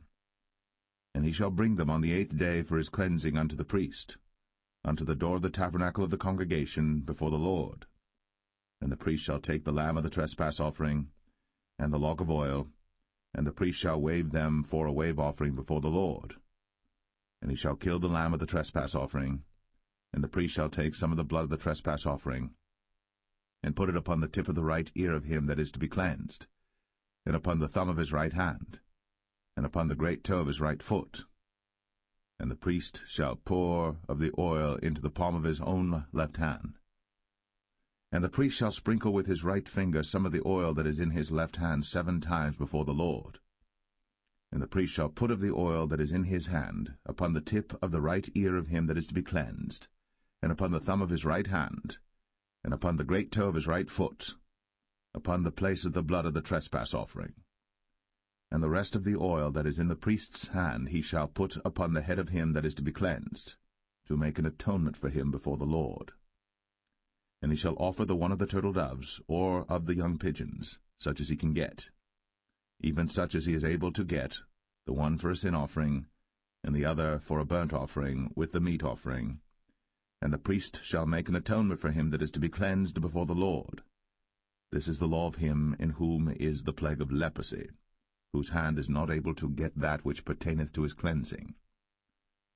And the Lord spake unto Moses and unto Aaron, saying, When ye be come into the land of Canaan, which I give to you for a possession, and I put the plague of leprosy in a house of the land of your possession, and he that owneth the house shall come and tell the priest, saying, It seemeth to me there is as it were a plague in the house. Then the priest shall command that they empty the house, before the priests go into it to see the plague, that all that is in the house be not made unclean. And afterward the priest shall go in to see the house. And he shall look on the plague, and behold, if the plague be in the walls of the house with hollow strakes, greenish or reddish, which in sight are lower than the wall, then the priest shall go out of the house to the door of the house, and shut up the house 7 days. And the priest shall come again the 7th day, and shall look, and behold, if the plague be spread in the walls of the house, then the priest shall command that they take away the stones in which the plague is, and they shall cast them into an unclean place without the city. And he shall cause the house to be scraped within round about, and they shall pour out the dust that they scrape off without the city into an unclean place. And they shall take other stones, and put them in the place of those stones. And he shall take other mortar, and shall plaster the house. And if the plague come again and break out in the house, after that he hath taken away the stones, and after he hath scraped the house, and after it is plastered, then the priest shall come and look, and behold, if the plague be spread in the house, it is a fretting leprosy in the house, it is unclean. And he shall break down the house, the stones of it, and the timber thereof, and all the mortar of the house, and he shall carry them forth out of the city into an unclean place. Moreover, he that goeth into the house all the while that it is shut up shall be unclean until the even. And he that lieth in the house shall wash his clothes, and he that eateth in the house shall wash his clothes. And if the priest shall come in and look upon it, and behold, the plague hath not spread in the house, after the house was plastered, then the priest shall pronounce the house clean, because the plague is healed. And he shall take to cleanse the house 2 birds, and cedar wood, and scarlet, and hyssop. And he shall kill the one of the birds in an earthen vessel over running water. And he shall take the cedar wood, and the hyssop, and the scarlet, and the living bird, and dip them in the blood of the slain bird, and in the running water, and sprinkle the house 7 times. And he shall cleanse the house with the blood of the bird, and with the running water, and with the living bird, and with the cedar wood, and with the hyssop, and with the scarlet. But he shall let go the living bird out of the city into the open fields, and make an atonement for the house, and it shall be clean. This is the law for all manner of plague of leprosy and scall, and for the leprosy of a garment and of a house, and for a rising and for a scab, and for a bright spot, to teach when it is unclean, and when it is clean. This is the law of leprosy.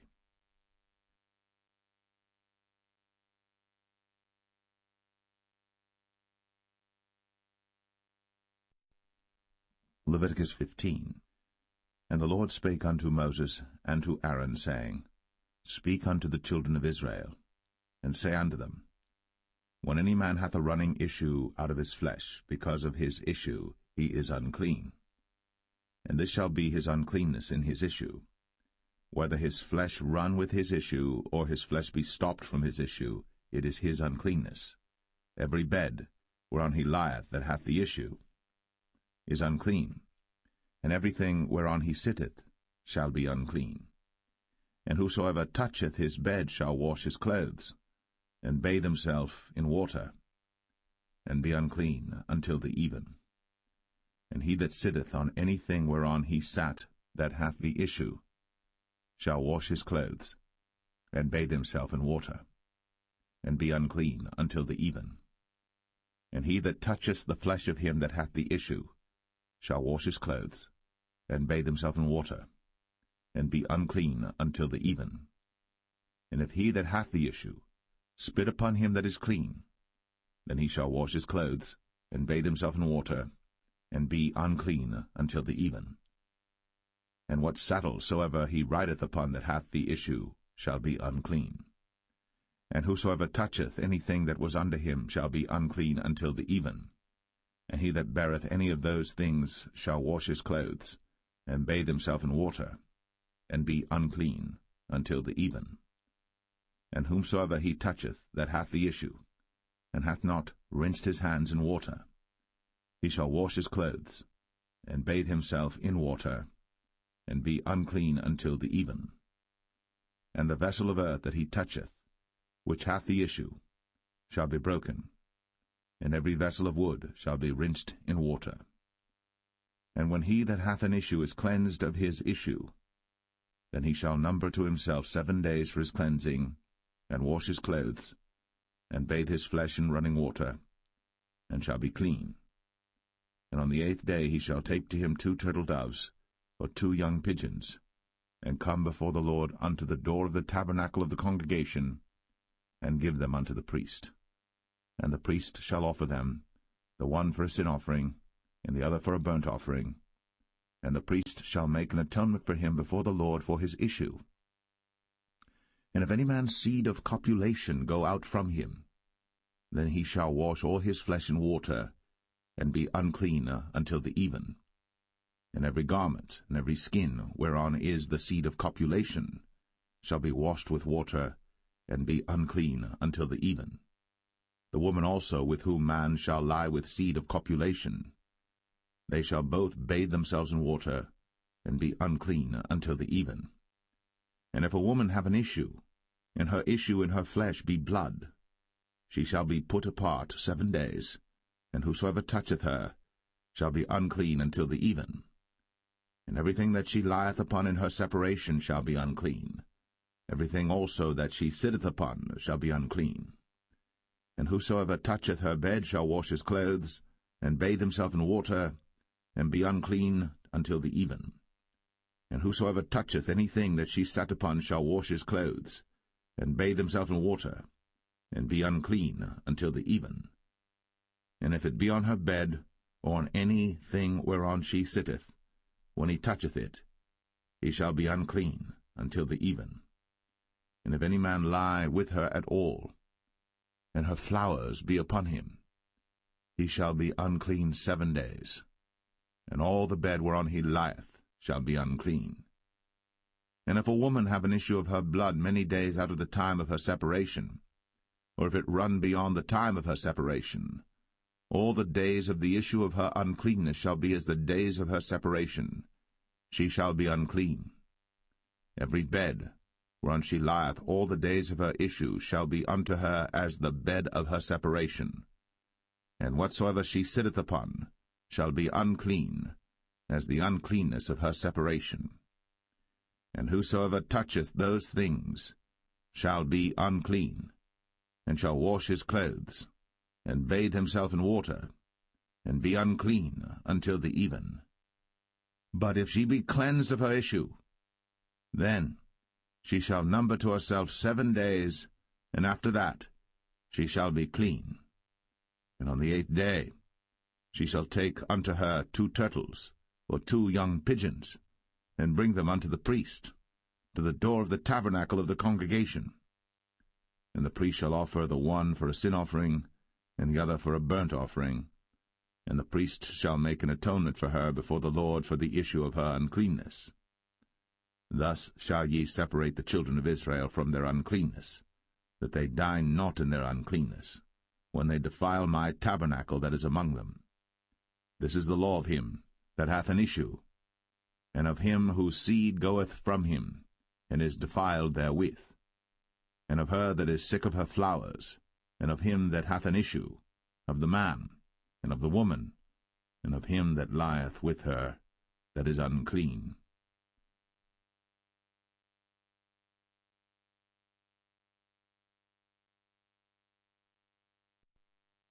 Leviticus 16. And the Lord spake unto Moses after the death of the 2 sons of Aaron, when they offered before the Lord and died. And the Lord said unto Moses, Speak unto Aaron thy brother, that he come not at all times into the holy place within the veil before the mercy seat, which is upon the ark, that he die not. For I will appear in the cloud upon the mercy seat. Thus shall Aaron come into the holy place with a young bullock for a sin offering, and a ram for a burnt offering.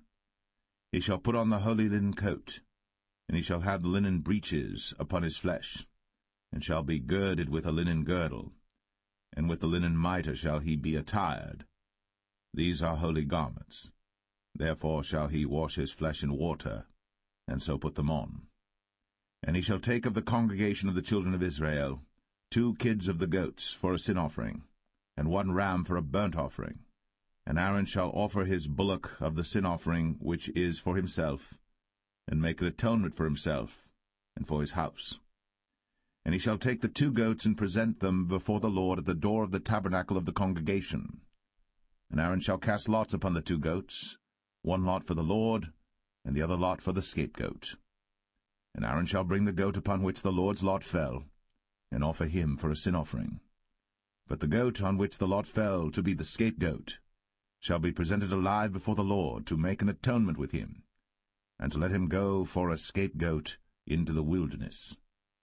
And Aaron shall bring the bullock of the sin offering which is for himself, and shall make an atonement for himself, and for his house, and shall kill the bullock of the sin offering which is for himself. And he shall take a censer full of burning coals of fire from off the altar before the Lord, and his hands full of sweet incense beaten small, and bring it within the veil.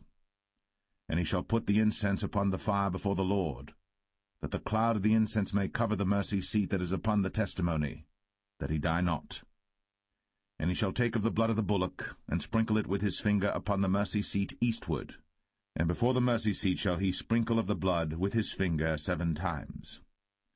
Then shall he kill the goat of the sin offering that is for the people, and bring his blood within the veil, and do with that blood as he did with the blood of the bullock, and sprinkle it upon the mercy seat, and before the mercy seat. And he shall make an atonement for the holy place, because of the uncleanness of the children of Israel, and because of their transgressions and all their sins. And so shall he do for the tabernacle of the congregation that remaineth among them in the midst of their uncleanness.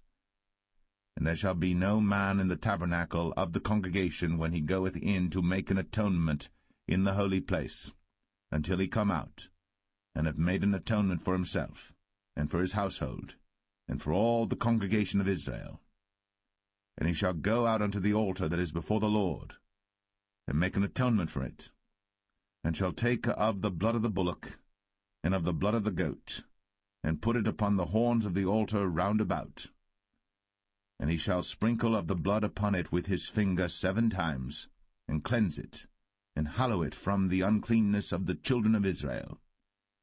And when he hath made an end of reconciling the holy place, and the tabernacle of the congregation, and the altar, he shall bring the live goat.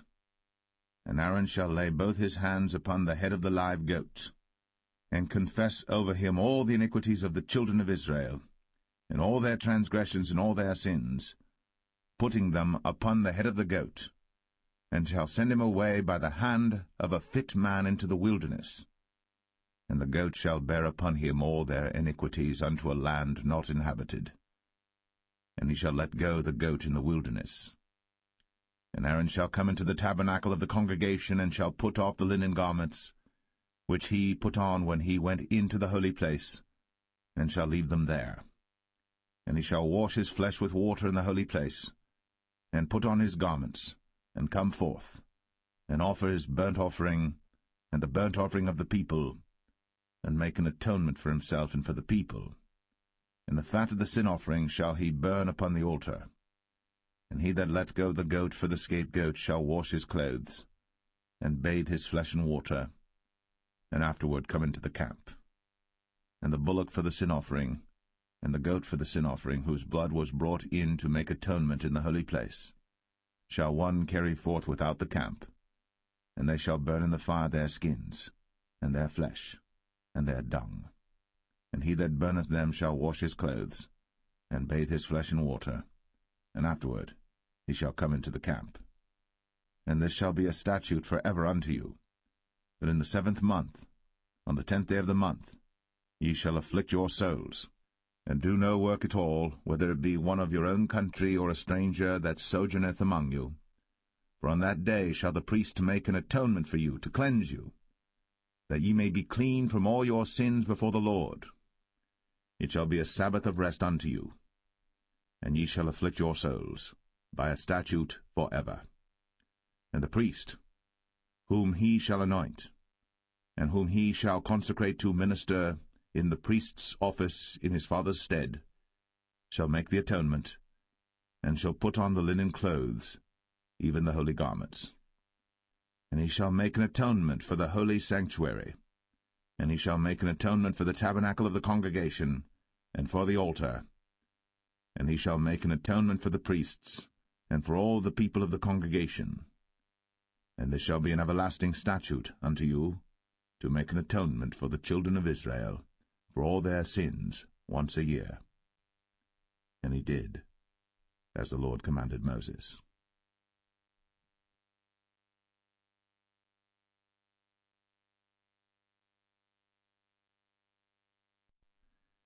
Leviticus 17. And the Lord spake unto Moses, saying, Speak unto Aaron, and unto his sons, and unto all the children of Israel, and say unto them, This is the thing which the Lord hath commanded, saying, What man soever there be of the house of Israel that killeth an ox, or lamb, or goat, in the camp, or that killeth it out of the camp, and bringeth it not unto the door of the tabernacle of the congregation to offer an offering unto the Lord before the tabernacle of the Lord, blood shall be imputed unto that man. He hath shed blood, and that man shall be cut off from among his people. To the end that the children of Israel may bring their sacrifices which they offer in the open field, even that they may bring them unto the Lord, unto the door of the tabernacle of the congregation, unto the priest, and offer them for peace offerings unto the Lord. And the priest shall sprinkle the blood upon the altar of the Lord at the door of the tabernacle of the congregation, and burn the fat for a sweet savour unto the Lord. And they shall no more offer their sacrifices unto devils, after whom they have gone a-whoring. This shall be a statute for ever unto them throughout their generations. And thou shalt say unto them, Whatsoever man there be of the house of Israel, or of the strangers which sojourn among you, that offereth a burnt offering or sacrifice, and bringeth it not unto the door of the tabernacle of the congregation, to offer it unto the Lord, even that man shall be cut off from among his people. And whatsoever man there be of the house of Israel, or of the strangers that sojourn among you, that eateth any manner of blood, I will even set my face against that soul that eateth blood, and will cut him off from among his people.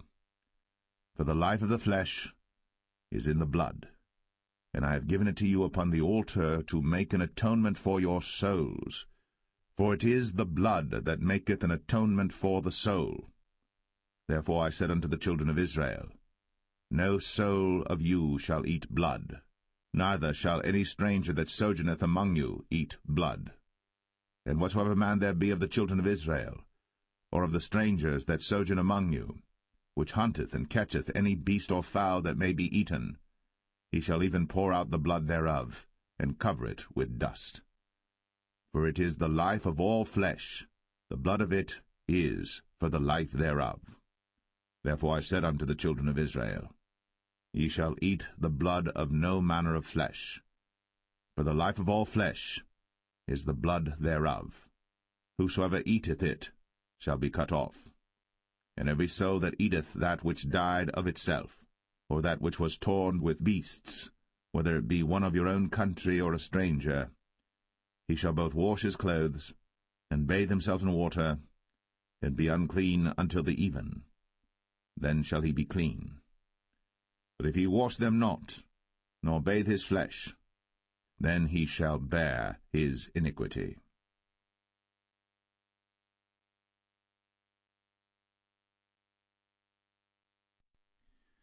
Leviticus 18. And the Lord spake unto Moses, saying, Speak unto the children of Israel, and say unto them, I am the Lord your God. After the doings of the land of Egypt, wherein ye dwelt, shall ye not do, and after the doings of the land of Canaan, whither I bring you, shall ye not do, neither shall ye walk in their ordinances. Ye shall do my judgments, and keep mine ordinances, to walk therein. I am the Lord your God. Ye shall therefore keep my statutes and my judgments, which if a man do, he shall live in them. I am the Lord. None of you shall approach to any that is near of kin to him, to uncover their nakedness. I am the Lord. The nakedness of thy father, or the nakedness of thy mother, shalt thou not uncover. She is thy mother, thou shalt not uncover her nakedness. The nakedness of thy father's wife shalt thou not uncover. It is thy father's nakedness. The nakedness of thy sister, the daughter of thy father, or daughter of thy mother, whether she be born at home or born abroad, even their nakedness thou shalt not uncover. The nakedness of thy son's daughter, or of thy daughter's daughter, even their nakedness thou shalt not uncover, for theirs is thine own nakedness. The nakedness of thy father's wife's daughter, begotten of thy father, she is thy sister, thou shalt not uncover her nakedness. Thou shalt not uncover the nakedness of thy father's sister, she is thy father's near kinswoman. Thou shalt not uncover the nakedness of thy mother's sister, for she is thy mother's near kinswoman. Thou shalt not uncover the nakedness of thy father's brother. Thou shalt not approach to his wife, she is thine aunt. Thou shalt not uncover the nakedness of thy daughter-in-law, she is thy son's wife. Thou shalt not uncover her nakedness. Thou shalt not uncover the nakedness of thy brother's wife, it is thy brother's nakedness. Thou shalt not uncover the nakedness of a woman and her daughter, neither shalt thou take her son's daughter, or her daughter's daughter, to uncover her nakedness, for they are her near kinswoman. It is wickedness. Neither shalt thou take a wife to her sister, to vex her, to uncover her nakedness, beside the other in her lifetime. Also thou shalt not approach unto a woman to uncover her nakedness, as long as she is put apart for her uncleanness. Moreover, thou shalt not lie carnally with thy neighbor's wife, to defile thyself with her. And thou shalt not let any of thy seed pass through the fire to Moloch, neither shalt thou profane the name of thy God. I am the Lord. Thou shalt not lie with mankind, as with womankind. It is abomination. Neither shalt thou lie with any beast, to defile thyself therewith. Neither shall any woman stand before a beast to lie down thereto. It is confusion. Defile not ye yourselves in any of these things. For in all these the nations are defiled which I cast out before you, and the land is defiled. Therefore I do visit the iniquity thereof upon it, and the land itself vomiteth out her inhabitants.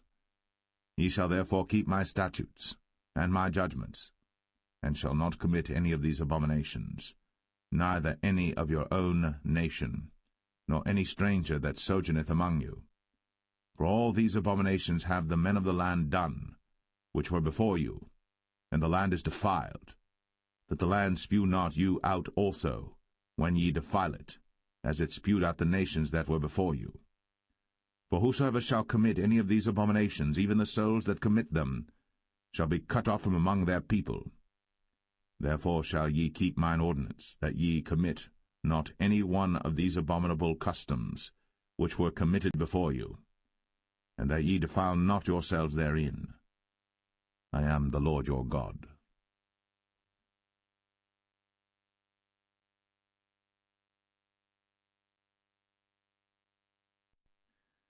Leviticus 19. And the Lord spake unto Moses, saying, Speak unto all the congregation of the children of Israel, and say unto them, Ye shall be holy, for I, the Lord your God, am holy. Ye shall fear every man his mother, and his father, and keep my Sabbaths. I am the Lord your God. Turn ye not unto idols, nor make to yourselves molten gods. I am the Lord your God.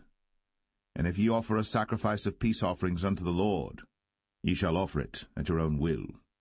It shall be eaten the same day ye offer it, and on the morrow.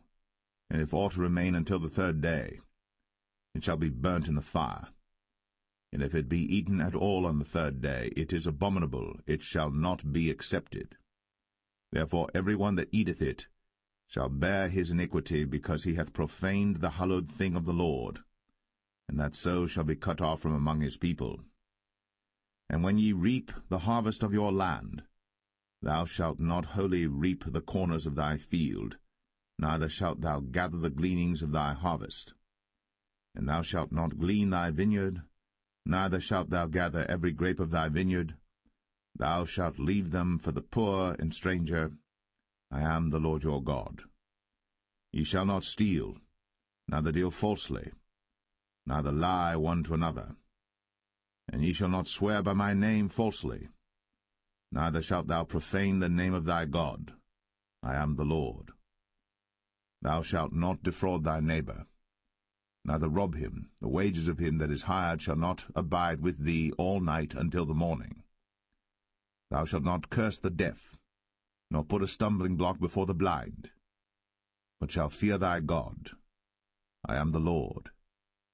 Ye shall do no unrighteousness in judgment. Thou shalt not respect the person of the poor, nor honor the person of the mighty, but in righteousness shalt thou judge thy neighbor. Thou shalt not go up and down as a talebearer among thy people, neither shalt thou stand against the blood of thy neighbor. I am the Lord. Thou shalt not hate thy brother in thine heart. Thou shalt in any wise rebuke thy neighbor, and not suffer sin upon him. Thou shalt not avenge, nor bear any grudge against the children of thy people, but thou shalt love thy neighbor as thyself. I am the Lord. Ye shall keep my statutes. Thou shalt not let thy cattle gender with a diverse kind. Thou shalt not sow thy field with mingled seed, neither shall a garment mingled of linen and woolen come upon thee. And whosoever lieth carnally with a woman that is a bondmaid, betrothed to an husband, and not at all redeemed, nor freedom given her, she shall be scourged. They shall not be put to death, because she was not free. And he shall bring his trespass offering unto the Lord, unto the door of the tabernacle of the congregation, even a ram for a trespass offering. And the priest shall make an atonement for him with the ram of the trespass offering before the Lord for his sin which he hath done, and the sin which he hath done shall be forgiven him. And when ye shall come into the land, and shall have planted all manner of trees for food, then ye shall count the fruit thereof as uncircumcised. 3 years shall it be as uncircumcised unto you. It shall not be eaten of. But in the 4th year all the fruit thereof shall be holy, to praise the Lord withal.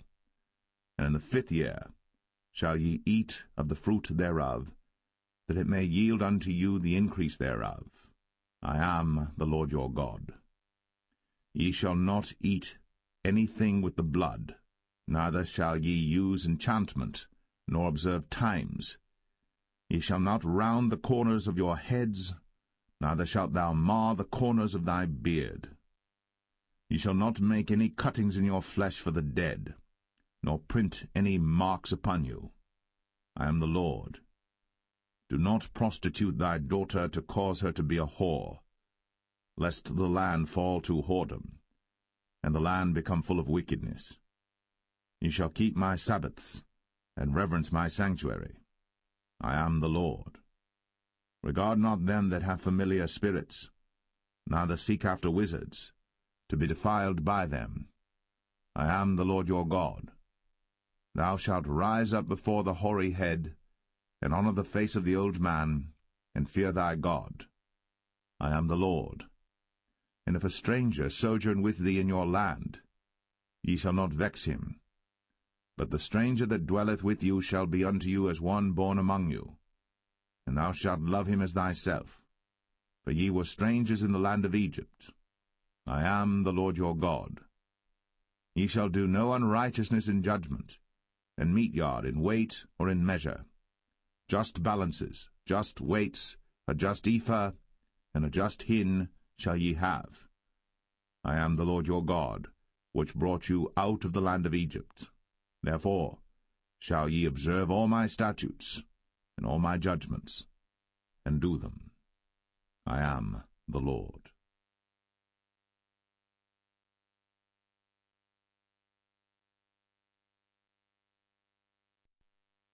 Leviticus 20. And the Lord spake unto Moses, saying, Again, thou shalt say to the children of Israel, Whosoever he be of the children of Israel, or of the strangers that sojourn in Israel, that giveth any of his seed unto Moloch, he shall surely be put to death. The people of the land shall stone him with stones. And I will set my face against that man, and will cut him off from among his people, because he hath given of his seed unto Moloch, to defile my sanctuary, and to profane my holy name. And if the people of the land do any ways hide their eyes from the man, when he giveth of his seed unto Moloch, and kill him not, then I will set my face against that man, and against his family, and will cut him off, and all that go a-whoring after him, to commit whoredom with Moloch from among their people.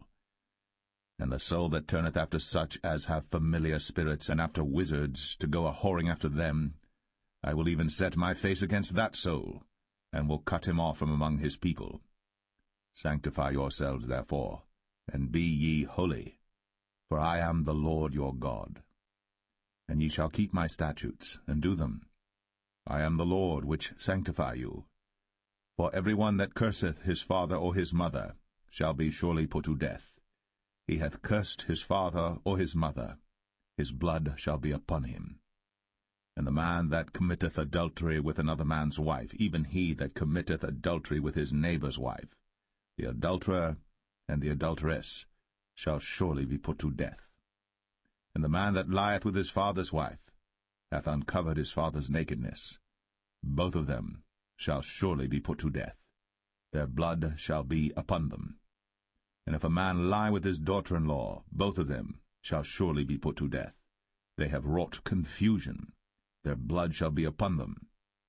If a man also lie with mankind, as he lieth with a woman, both of them have committed an abomination. They shall surely be put to death. Their blood shall be upon them.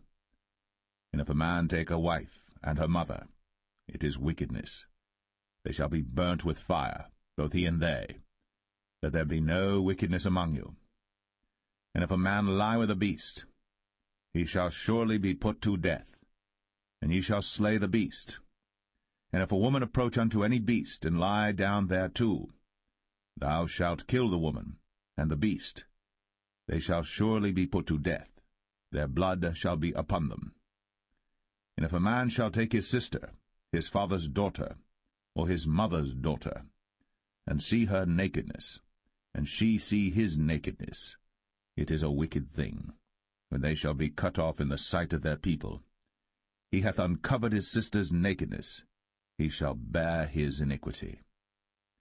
And if a man shall lie with a woman having her sickness, and shall uncover her nakedness, he hath discovered her fountain, and she hath uncovered the fountain of her blood, and both of them shall be cut off from among their people. And thou shalt not uncover the nakedness of thy mother's sister, nor of thy father's sister, for he uncovereth his near kin, they shall bear their iniquity. And if a man shall lie with his uncle's wife, he hath uncovered his uncle's nakedness, they shall bear their sin, they shall die childless. And if a man shall take his brother's wife, it is an unclean thing. He hath uncovered his brother's nakedness, they shall be childless. Ye shall therefore keep all my statutes and all my judgments, and do them, that the land, whither I bring you to dwell therein, spew you not out. And ye shall not walk in the manners of the nation, which I cast out before you. For they committed all these things, and therefore I abhorred them. But I have said unto you, Ye shall inherit their land, and I will give it unto you to possess it, a land that floweth with milk and honey. I am the Lord your God, which have separated you from other people. Ye shall therefore put difference between clean beasts and unclean, and between unclean fowls and clean. And ye shall not make your souls abominable by beast, or by fowl, or by any manner of living thing that creepeth on the ground, which I have separated from you as unclean. And ye shall be holy unto me, for I the Lord am holy, and have severed you from other people, that ye should be mine. A man also, or woman that hath a familiar spirit, or that is a wizard, shall surely be put to death. They shall stone them with stones, their blood shall be upon them.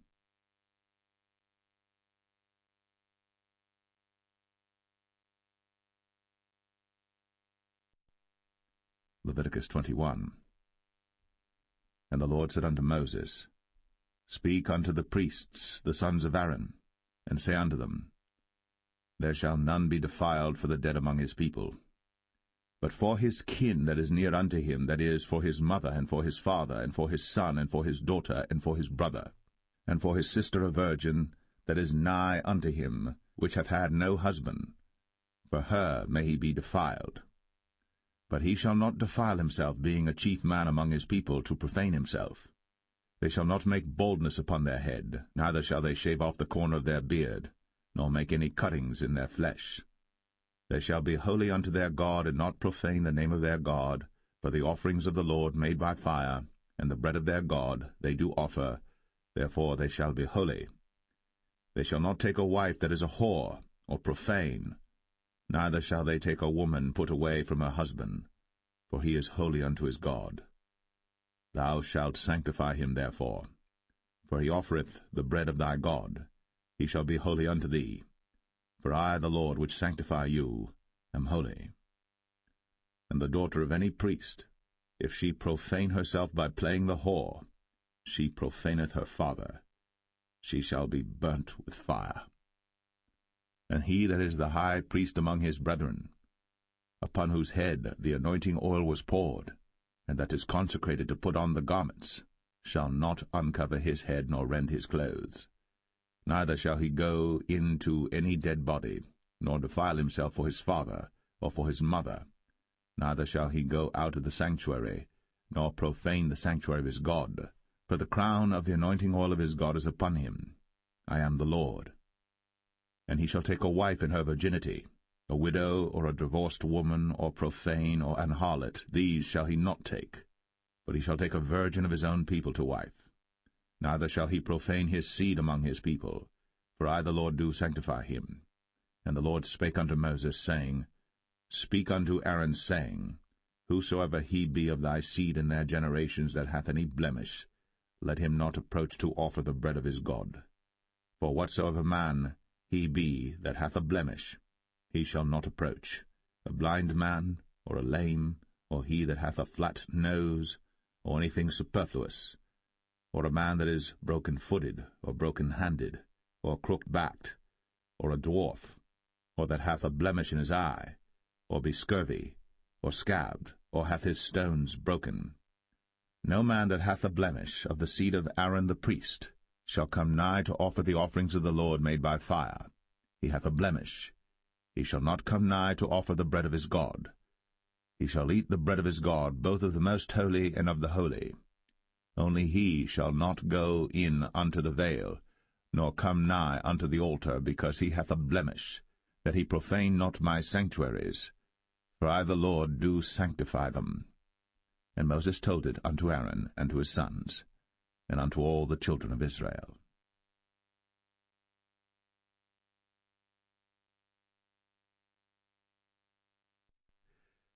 Leviticus 22. And the Lord spake unto Moses, saying, Speak unto Aaron and to his sons, that they separate themselves from the holy things of the children of Israel, and that they profane not my holy name in those things which they hallow unto me.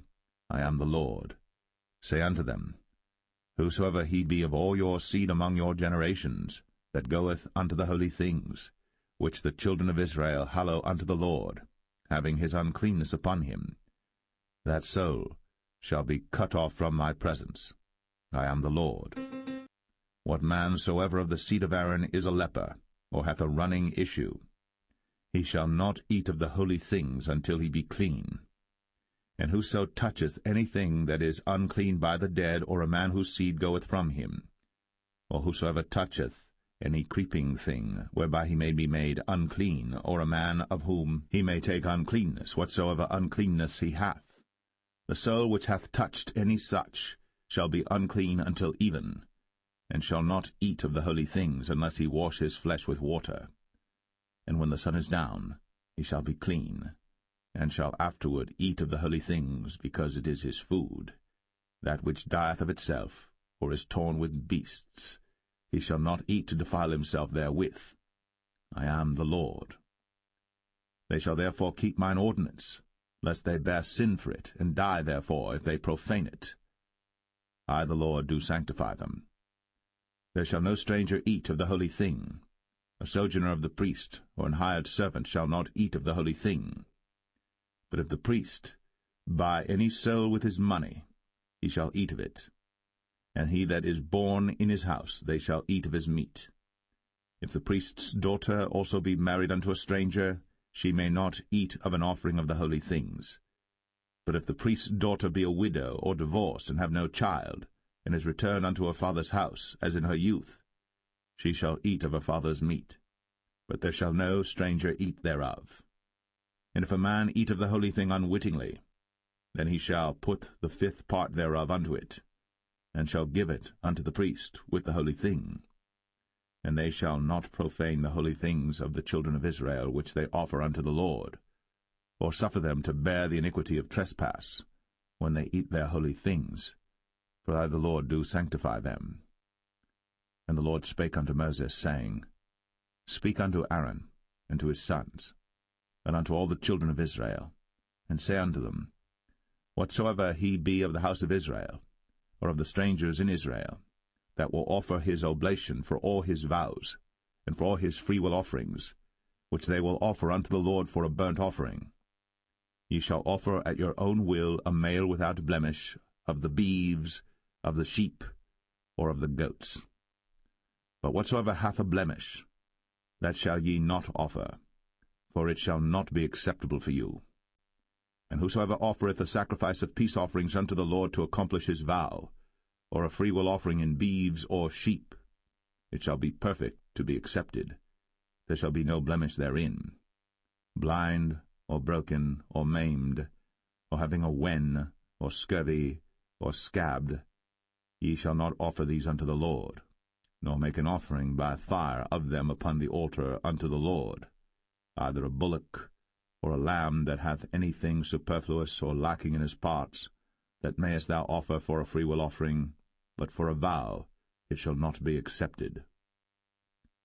Ye shall not offer unto the Lord that which is bruised, or crushed, or broken, or cut. Neither shall ye make any offering thereof in your land.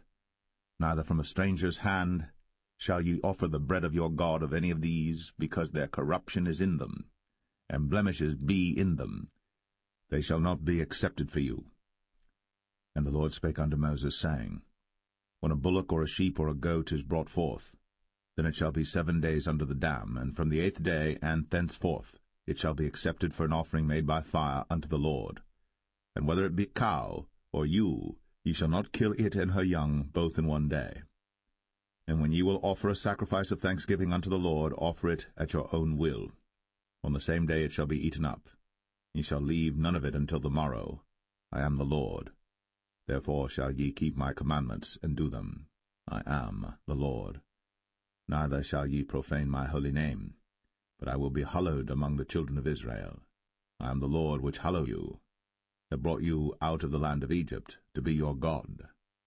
I am the Lord.